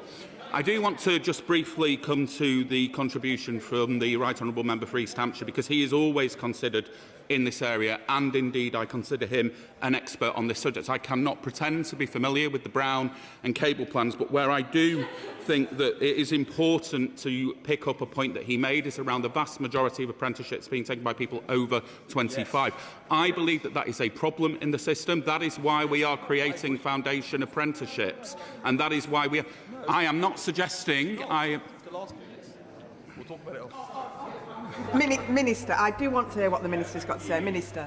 Deputy Speaker, I did not attribute a time period for that to the honourable gentleman's comments. What I'm simply stating is that it is a fixed intention of this government to seek to address that and to ensure that more young people under the age of 25 can access apprenticeships. So yet again, Madam Deputy Speaker, as we always see on these Opposition Day debates, a party opposite that continues to run away from their record, that brings forward overnight solutions, in this case already discredited. They are not fit to govern, and they would never solve this problem for young people. The question is that the original words stand part of the question. As many as are of that opinion say aye. Aye. Of the contrary, no. No! Division, clear the lobby.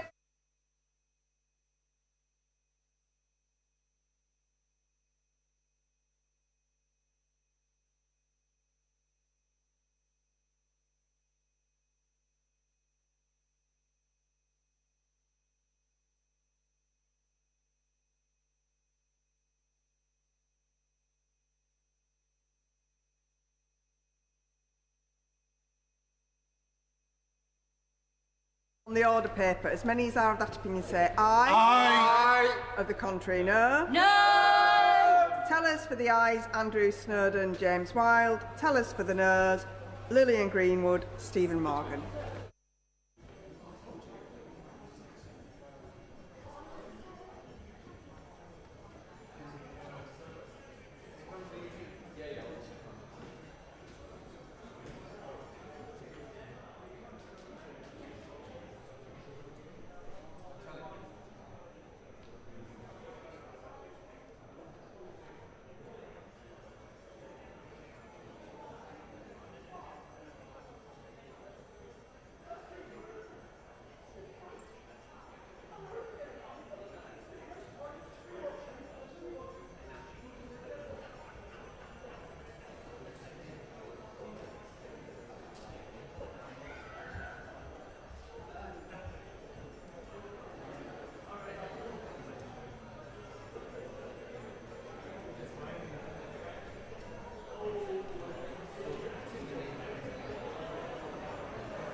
The ayes to the right, 88.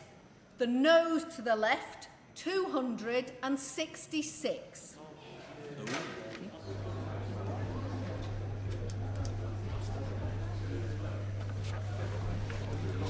The ayes to the right were 88, the noes to the left were 266. So the noes have it, the noes have it. Unlock.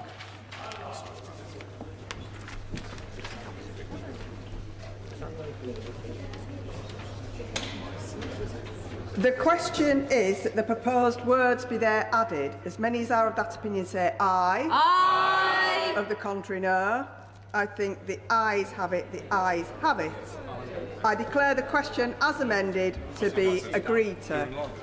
I'll now give a few moments for people to leave and for the chamber to quieten down.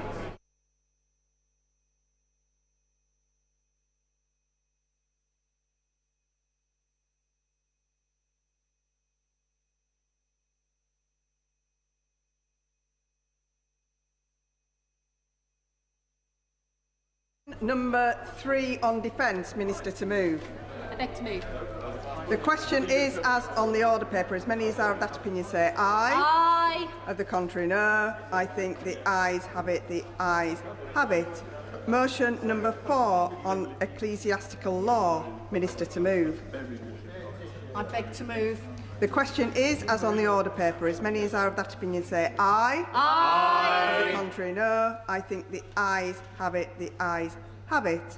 Motion number 5 on constitutional law, Minister to move. I beg to move.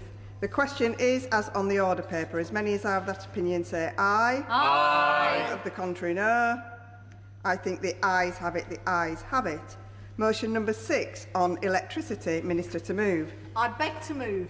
The question is as on the order paper. As many as are of that opinion say aye. Aye. Of the contrary, no.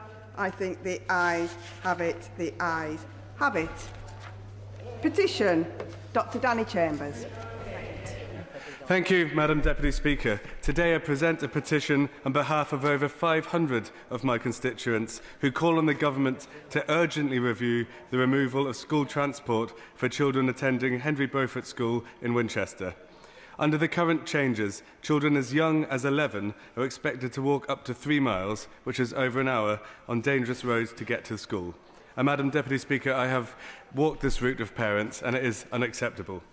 The petitioners therefore request that the House of Commons urges the government to work with Hampshire County Council to ensure the school bus service from Kingsworthy to Henry Beaufort School is continued and the petitioners remain, etc.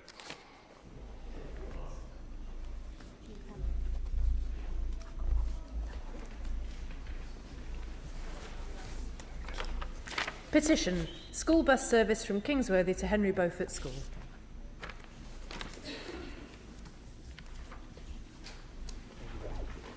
Petition, Helena Dollimore. Madam Deputy Speaker, I'm presenting this petition on behalf of the 9,915 people who have supported my campaign calling on the water companies to end the use of plastic beads in wastewater treatment. A few months ago, I had no idea that plastic beads were used in wastewater treatment, and then 300 million of them washed up on our coastline at Camber Sands and along the Sussex coast, causing an environmental catastrophe. Since then, I've been working with the Sussex Wildlife Trust because the use of wastewater treatment plastic beads is an outdated technology and better modern methods exist. So why are the water companies still using them, especially in coastal areas where they can do so much damage? The petitioners therefore request that the House of Commons ask the government to work with the water companies and the Environment Agency to end the use of plastic biobeads in wastewater treatment.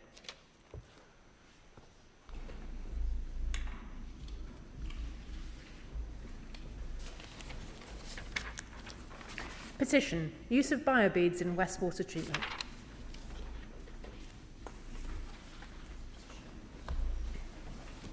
I beg to move that this House do now adjourn.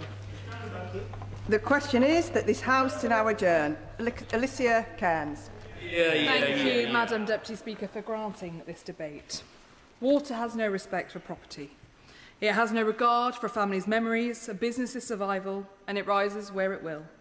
And for too many in our communities across Rutland, Harbour and the South Kesteven villages, it rises again and again and again. In Whissendine, the White Line pub flooded 4 times in 2024 alone. People water skied, it was so deep in the village, although I cannot, of course, condone that. The pub's damage was so severe and so repeated that the insurers, the very people paid to be there when it matters most, walked away. Yolanda and Chris Stevenson, who had spent years running the pub, were left to face the consequences alone. A home, a livelihood and a community hub all under threat. Sometimes the barriers to getting things done leave me quite bereft. In Whissendine, the simple installation of a depth gauge would make a big difference to stop cars driving through when things are flooded. And yet, for the life of me, I cannot get anyone to fund it or agree to it. In Langham, the same homes are flooded every single year since 2024. Properties that barely saw a drop of water in the years before now face a deluge, often coming through their doors as lorries drive belligerently through our flooded streets when they should know better. But no one stops them, because the council repeatedly fails to put up signs shutting the road. Indeed, residents should be empowered, I believe, to put up signs themselves in coordination with local flood response leads. So residents are now spending thousands of pounds on flood defences, not because they want to, but because they have to. In Tallington, a storm left the sewage system and residents without working toilets or showers. Thankfully, by supporting Philip Sagar and the Tallington Parish Council, we have secured and completed works on the culvert under the railway, which was incredibly difficult to negotiate, and more is planned. Then we have Thurmby Brook, flooded in 2024 and 2025 following the storms, and the impact is still felt today. Then there's the beautiful Braceborough, which suffered horrendly. Then there's Gretford, where I was left at 9 o'clock at night ringing the circus, the real circus, Pinder's Circus in Rutland, who were in Hungary at the time, begging them to help me find portaloos for the village. When Storm Henk struck, the village did not flood, it was engulfed. Some people had to be rescued by boats. People spent nights in rescue centres. And when the waters finally receded, a third of all homes had been severely damaged, and many could not return home for well over a year. Now, these residents can easily be statistics, but we all know that each is a family with their own story. And these are the same communities that are about to have a 1,300-acre solar plant imposed on floodplains right next to their homes. Now, flooding is not unique to my patch, and I'm not trying to claim a monopoly of hardship, but I am here to advocate for solutions. Now, I will gently say to members, as much as I love to have an audience for my adjournment debate, we must recognise that I do need to get through everything, but I will quickly give way, and then, of course, I will give way to the gentleman. I'm grateful to my honourable friend for giving way. Constituents of mine in Moorland and Fordgate live under constant threat of flooding. And this winter they've been very grateful to the frontline workers for the Internal Drainage Board, the Council and the Environment Agency for helping them out. So would she join with me in paying tribute to those frontline workers? I will happily pay tribute. In fact, it gives me a great opportunity to mention Ben Thornley, who is our local Environment Agency officer. It does not matter when I call him, whether it is an emergency or whether it's proactively trying to make our community safer. He always takes the call, and he has been out to see our communities whenever I ask. So there are people within the system who work incredibly hard, and it's a great opportunity to say thank you to them. Now, every year, Madam Deputy Speaker, I hold flooding summits across the 3 counties that I serve, and every year the story is the same. I will give way to my honourable friend. First of all, can I commend Honourable for Rutland and Stamford, and she's a very assiduous MP and constituency worker, and we all recognise after the efforts that the Honourable Lady makes in this chamber. Does the Honourable Lady not agree that the smaller numbers of people living in the rural areas can skew sometimes the cost-benefit analysis, and that the Department must take each request not on how many people live in an area and are affected, but the bigger schemes to help the householders, but also, can I say this very gently, to enable farmland to carry out agricultural purposes which are essential for food security for all of this great United Kingdom of Great Britain and Northern Ireland. I thank my honourable friend for his intervention. He is at risk of stealing my sandwiches, so I will briefly get there. But he is right, particularly when it comes to farmers, and I think too often they are overlooked and they do need that support. So the issues that I hear at my flooding summits are that local authorities are too often silent when asked for help, that riparian owners are not taking their duties seriously as they should. Yep. Dredging goes undone, drains go uncleared, and when people from Rutland ask the government for support, we're told we don't qualify. The reason for that is a simple number, 50. To access the flooding recovery framework, 50 houses must flood. Below that line, you get no support. Above that line, here comes the cavalry.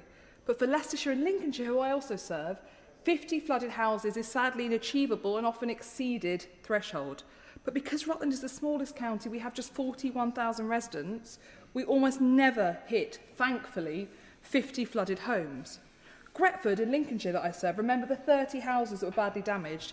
If it had been the only village in Lincolnshire to flood, it would have had no support despite people having to be evacuated by boat and being besieged.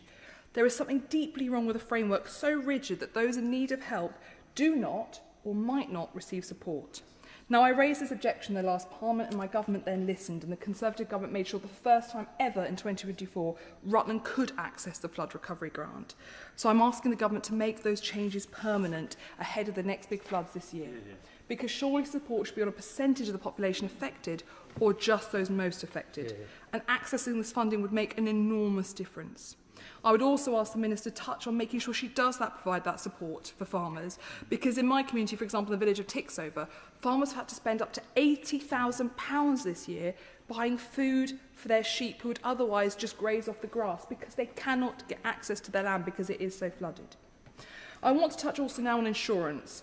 We talk about flood risk in terms of physical damage, infrastructure and recovery time, but there is a financial dimension to all of this that is devastating households, and that is the insurance market.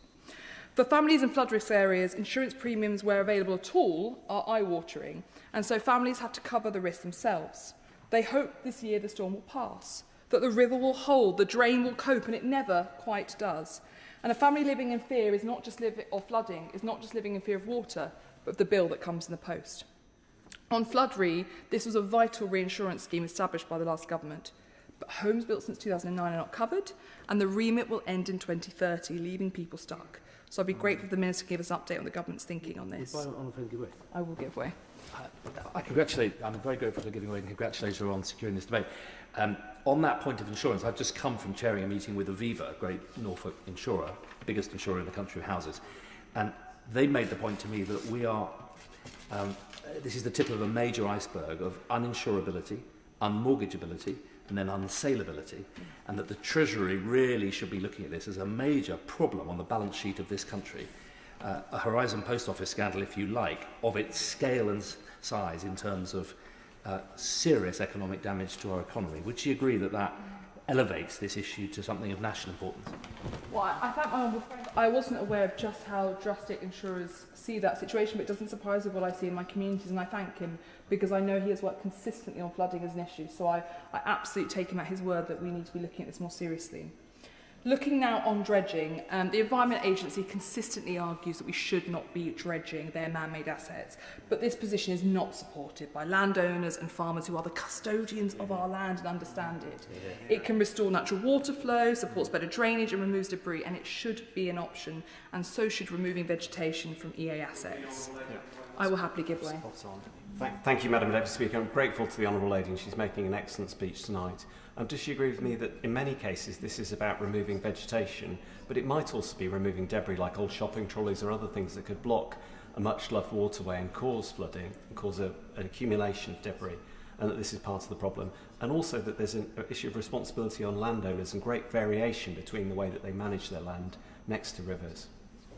The Honourable Gentleman is absolutely right, and riparian ownership, I have to say, is a repeated issue in my community. But also it's devastating to hear that he has things like shopping trolleys in his waterways, and we are very fortunate we have so many local groups who go out and drag anything like that out of the waterways, although it is very rare. But we do need to see action to get those issues resolved. I will very happily. Can I also commend the Honourable Lady for raising this hugely important topic? And she's right to highlight the importance of local voices. Local voices know best where the flood risks are, they're most at risk, and they have real skin in the game. But often they feel that bodies such as Natural England, or indeed some parts of the Environment Agency, are not responding. Another, particularly in the east of England, in Norfolk, in Cambridgeshire, in Lincolnshire, are the drainage boards, the internal drainage boards. Does she agree with me that we need to see more from the current government in terms of how they're going to work proactively with the drainage boards, particularly around some of the capital funding requirements that they face?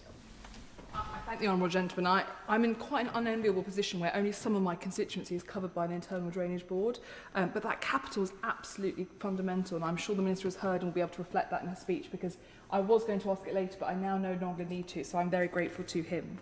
I also want to touch briefly on flood alleviation schemes. We do need strategies to store water better because we are moving from droughts to flood to drought, and actually water resilience and water security should be treated as important as food security. Turning now to planning and development, the government plans to significantly, and I have to say from my own personal view, disproportionately increase the number of homes built in rural areas. All the cities around me have seen significant reductions in how many houses they have to build, and in each of mine, over 100% increase in what is expected, despite us consistently over-delivering on the targets previously set.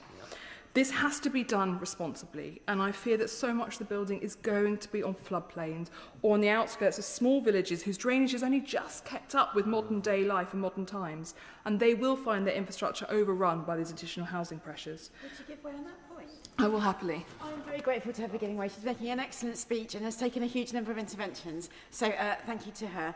When it comes to development, flood management strategies aren't taking into account the runoff that additional development will cause. So, for example, the Upper Severn Catchment Management Scheme is looking at opportunities to store water, but it isn't looking at risks from additional development. And we know that the drainage arrangements that are put into place are often not maintained. So things like attenuation ponds aren't maintained into the future. Would she agree with me that we need a better plan for making sure that when development happens, that the runoff doesn't affect the existing residents? Runoff has unfortunately been a real problem. I only have 3 towns, they're not substantial, but Oakham in particular has seen a real issue with runoff, and that is all from new properties, so it does need to be dealt with. And I think it actually turns to the need for incentives and sticks, and new fiduciary financial liabilities would make clear to developers that if you build new homes and in the short term between the next 5 to 15 years there is a significant increase in flooding that was not previously occurring, they should be liable to have to take action to build additional flood preventing aids or go back to the flood defences or drains that they originally built. And that takes me to the planning process itself. I do think it'd be sensible if water companies became statutory consultees in the planning process. Turning now to local councils, a couple of years ago we Conservatives had to force the first ever special meeting of Rutland County Council in its history because the council was not responding on flooding and was insisting that those who had to move out of their homes would have to pay council tax on both their original property and the one they were renting. The council's long overdue Section 19 flooding report has finally been published, but it had very little about what it was going to do to protect us in the future, but instead just focused on telling us all what the problems were, which A, we already knew, but B, given it took them 18 months pretty much since the first flood to report. We'd already had a second flood since then, and we all know our communities and we knew what the issues were.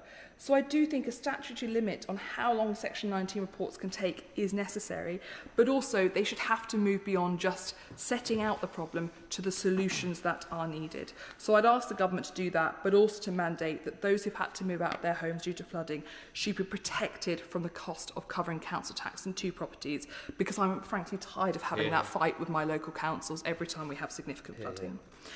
I want to touch on some of the flooding heroes in our communities. So Phil Britton and the entire Gretford Parish Council and Floodwarden team, they were built and recovered in the most extraordinary way, but they've gone on to be determined to help other communities protect themselves better, and it's so beautiful to see them wanting to share their expertise and plans to others.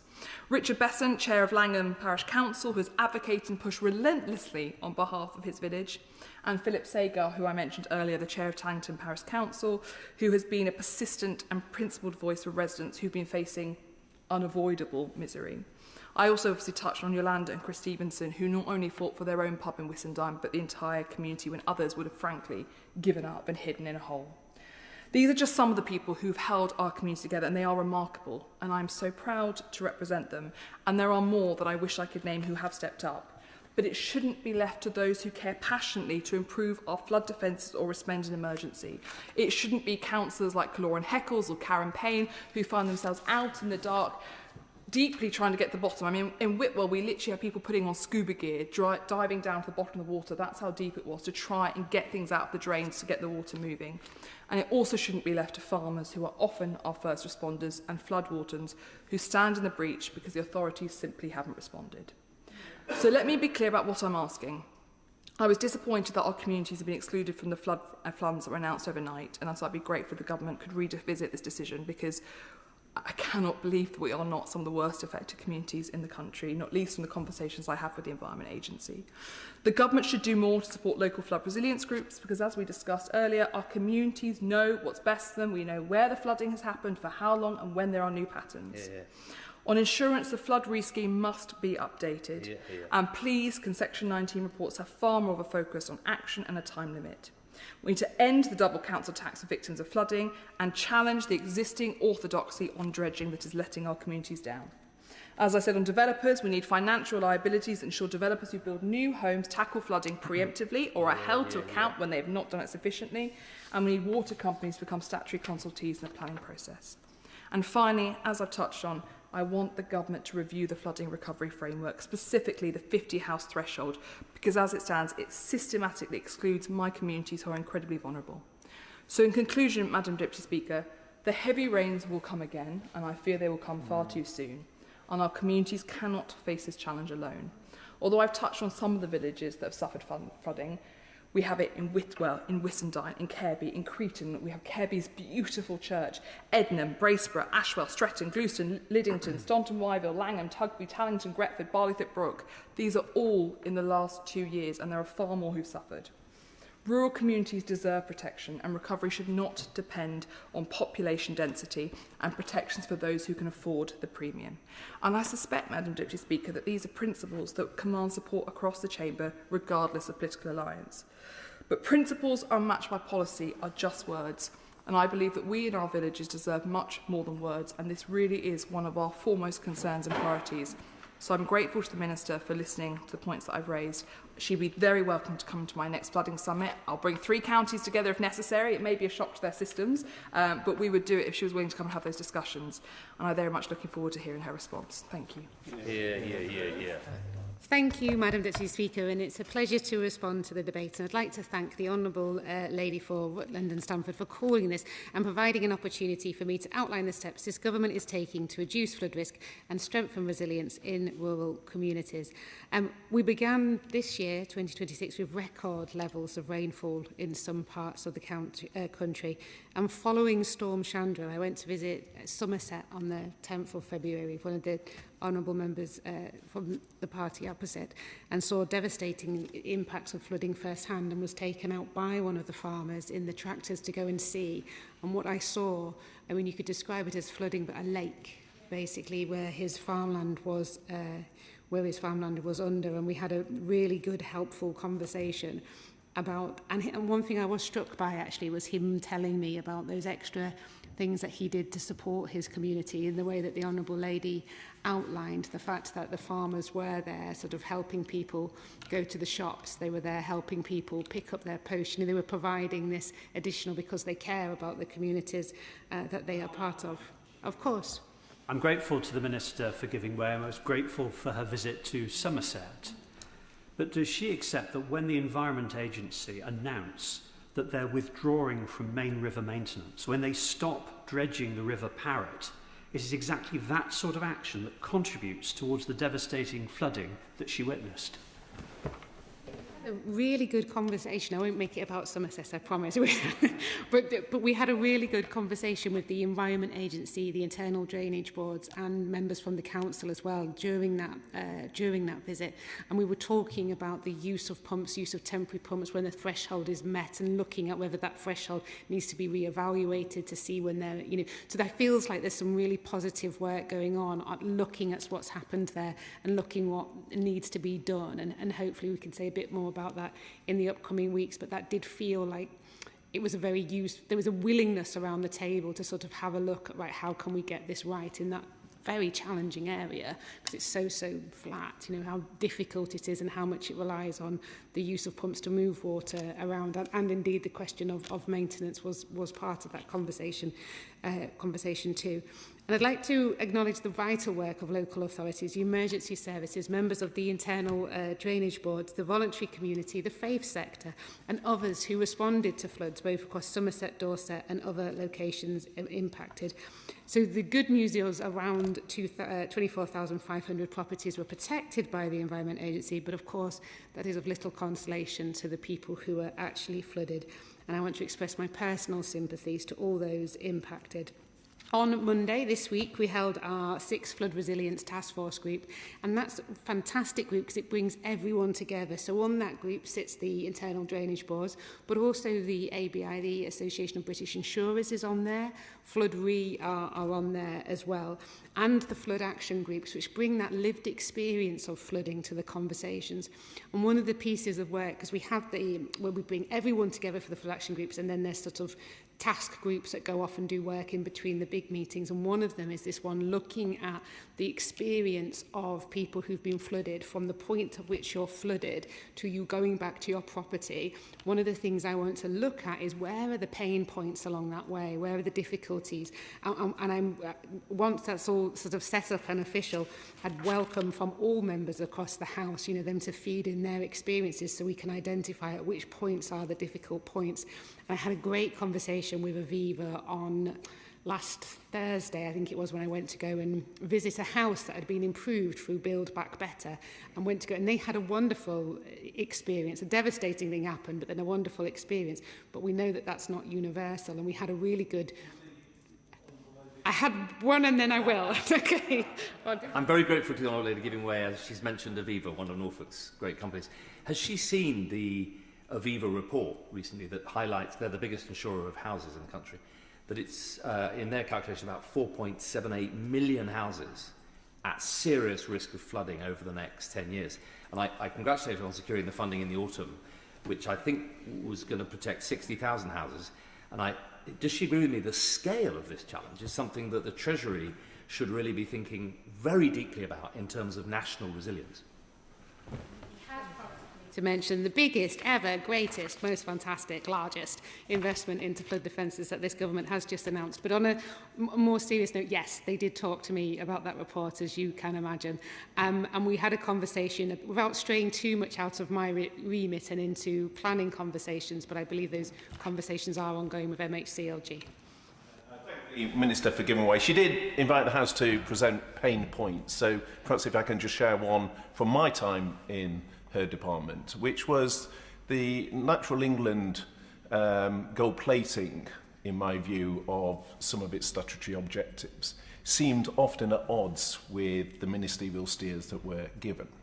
And I just wonder whether she feels she has sufficient control over the direction of Natural England in order to deliver the sort of actions that I'm sure she was discussing at the task force. Well, I mean, I wouldn't want to advise her, gentlemen, but I think hearts and minds is always a good way to win things within the department. So no, I do feel confident. There is a conversation around dredging, and it often comes up, you know, whether it's appropriate. And when I have conversations with the Environment Agency, their response to me is it depends. It depends on the river, it depends on where it is, it depends whether you're in a place where you want to move something quickly, or it depends. But there's certainly, from everything they've told me, there isn't a set policy against something. They just want to do what's best in the area. But of course, if you have different examples you want me to follow up with, happy to take them. I thank you for giving way, and we are still waiting for delivery of the River Thames scheme in my area. And while that's happening, we'd be very grateful to have some dredging, because at the moment there is no River Thames flood alleviation scheme. Would you take this opportunity to reconfirm the government's commitment to delivering the River Thames scheme that affects my constituency, but also neighbouring constituency of Spelthorne? Thank you, honourable gentleman. And actually, I was just having a conversation about him earlier on today, and the meeting that we had when we were talking about the flooding local response, and when it doesn't meet the level to know the resilience forum, and at what level and how can we bring things together. And I do acknowledge that he had a really interesting ideas about how that can operate, that recovery on a local level. So I might invite him to send that back into me when we look at those pain points. And earlier on today, in fact, at 5:30 until 6:30, I'm losing track of time, the Environment Agency were here in the House doing a drop-in and inviting all members to go in, have those conversations about their schemes, what's happening with their schemes. During this year, I mean, it is a record amount of money, which is fantastic news, but this year is a massively build year. There's so much going on in terms of capital spend, of things being built right this year. There's quite a bit of money going into the development moving forward in future projects. So I don't have his scheme in front of me, so apologies for that. But of course, if you ask them where you are, there's no projects have been cancelled. They'll either be in development or they'll be in build, so it's probably best worth having that conversation with the EA. But I will get back to the Honourable Lady's questions that she mentioned. Oh, God. Thank you, Madam Deputy Speaker. She's making an excellent speech. Perhaps she wants to say a little bit about the importance of measures further upstream to protect my residents and indeed the Honourable Gentleman's in the River Thames catchment. Obviously, it's a huge catchment. There are a number of significant tributaries like the Kennet, the Loddon, many others as well. And she has referred in the past to her interest in rewilding, in managing floodwaters as they come down through the Thames, particularly looking at vegetation near to rivers and various other measures to try to slow the flow of water. My honourable friend, and it wouldn't be a flooding debate without my honourable friend's contributions, and I know how much he cares about this, both restoring nature and doing what he can to alleviate flooding. And the new formula, which just kicks in on the 1st of April, does give that greater emphasis to natural flood management and how we can increase the number of nature-based solutions to look at flooding, where appropriate, of course. And that is absolutely something that I want to achieve, because not only is it more affordable, it's good for nature, but it also can help alleviate flooding, but of course as part of a wider picture. So I thank you for that. But I know I thought you were bobbing then to go on. One of the things that I wanted to contribute, I thank the Minister for giving way, is my colleague from Rutland and Stamford is also covers Leicestershire. One of the impacts that we've had in Leicestershire is just the sheer volume of water, and our villages in our rural parts of Leicestershire have just felt left behind with money. I'm grateful that Dysworth was selected in this time round, but I'd be really grateful to hear the Minister's view about the impact on rural communities and how work can be done to make sure rural communities don't feel left behind with floodworks overall. Thank my honourable friend, and it is absolutely at the forefront of my mind, having been to see some of the farmers this year and before the election and had those conversations. I am actively trying to look at what would be a good solution to support our rural communities, bearing in mind, as the comment was made around, it might be fewer properties, but that doesn't lessen the impact that it's had. So just to mention, so for the Honourable Lady's constituency, the Environment Agency is developing a new hydraulic model and hydrology for the catchment to provide further information and foundation for future flood risk management within that area. So if obviously those, it'd be helpful probably if the Environment Agency reach out and have a conversation and explain that in detail to her. And just yesterday, as mentioned, we've announced a £1.4 billion investment into flooding in 26-27, which will help protect tens of thousands of homes and businesses, and funding for more than 600 flood schemes across the country, including upgraded barriers, embankments, natural flood management projects, of course, that Slow the Flow, which I'm hugely big fan of. And it includes the 5.5 million as part of the Lower Risk Debris Screens project to increase flood resilience in the Honourable Member's constituency, as well as other members' constituencies as part of wider investment across the East Midlands. And more than 260 million will be spent managing, maintaining and repairing Environment Agency assets, including those damaged by Storm Goretti and Chandra, ensuring vital protections are made strong where communities need them the most. This investment forms part of the largest flood defence programme in English history, with at least 10.5 billion invested between 24 and 36 to protect homes, businesses and critical infrastructure in every corner of the country from the growing threat of flooding. And on the Section 19 reports, I'm very happy to take away that question around how quickly they are done, because I think I'm always mindful of how hard-working our local councillors are, and the need to do something well and the need to do something timely, and how there can be a tension between them. But I think it is important that Section 19s are completed as quickly as possible so that we can really understand what's happened and hopefully, therefore, do something to mitigate it in the future. And the point the Honourable Lady made about council tax, I'll have to take that obviously to MHCLG, but happy to do it, yeah. Being very generous with interventions, we're about to run out the clock, but just to say I'd be very grateful. There was a few more questions if she was able to come back to me in writing on them, because I know how diligently she does take this brief, and I'm really grateful to her for that. But it'd be great to have answers to all the wider points that I raised as well.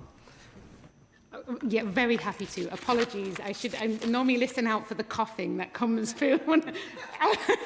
and there we have it. So, in conclusion, everybody, this government is committed to strengthening resilience to flooding. This not only keeps people safe, but supports economic growth in our rural and local communities across the country by protecting businesses, reducing disruption and safeguarding jobs. These measures contribute to stability and growth in the face of increasing climate change and flood risk. The government's record investment in flood defences will benefit communities across the country. Thank you. The question is that this House to now adjourn. As many as are of that opinion say aye. Aye. The ayes have it.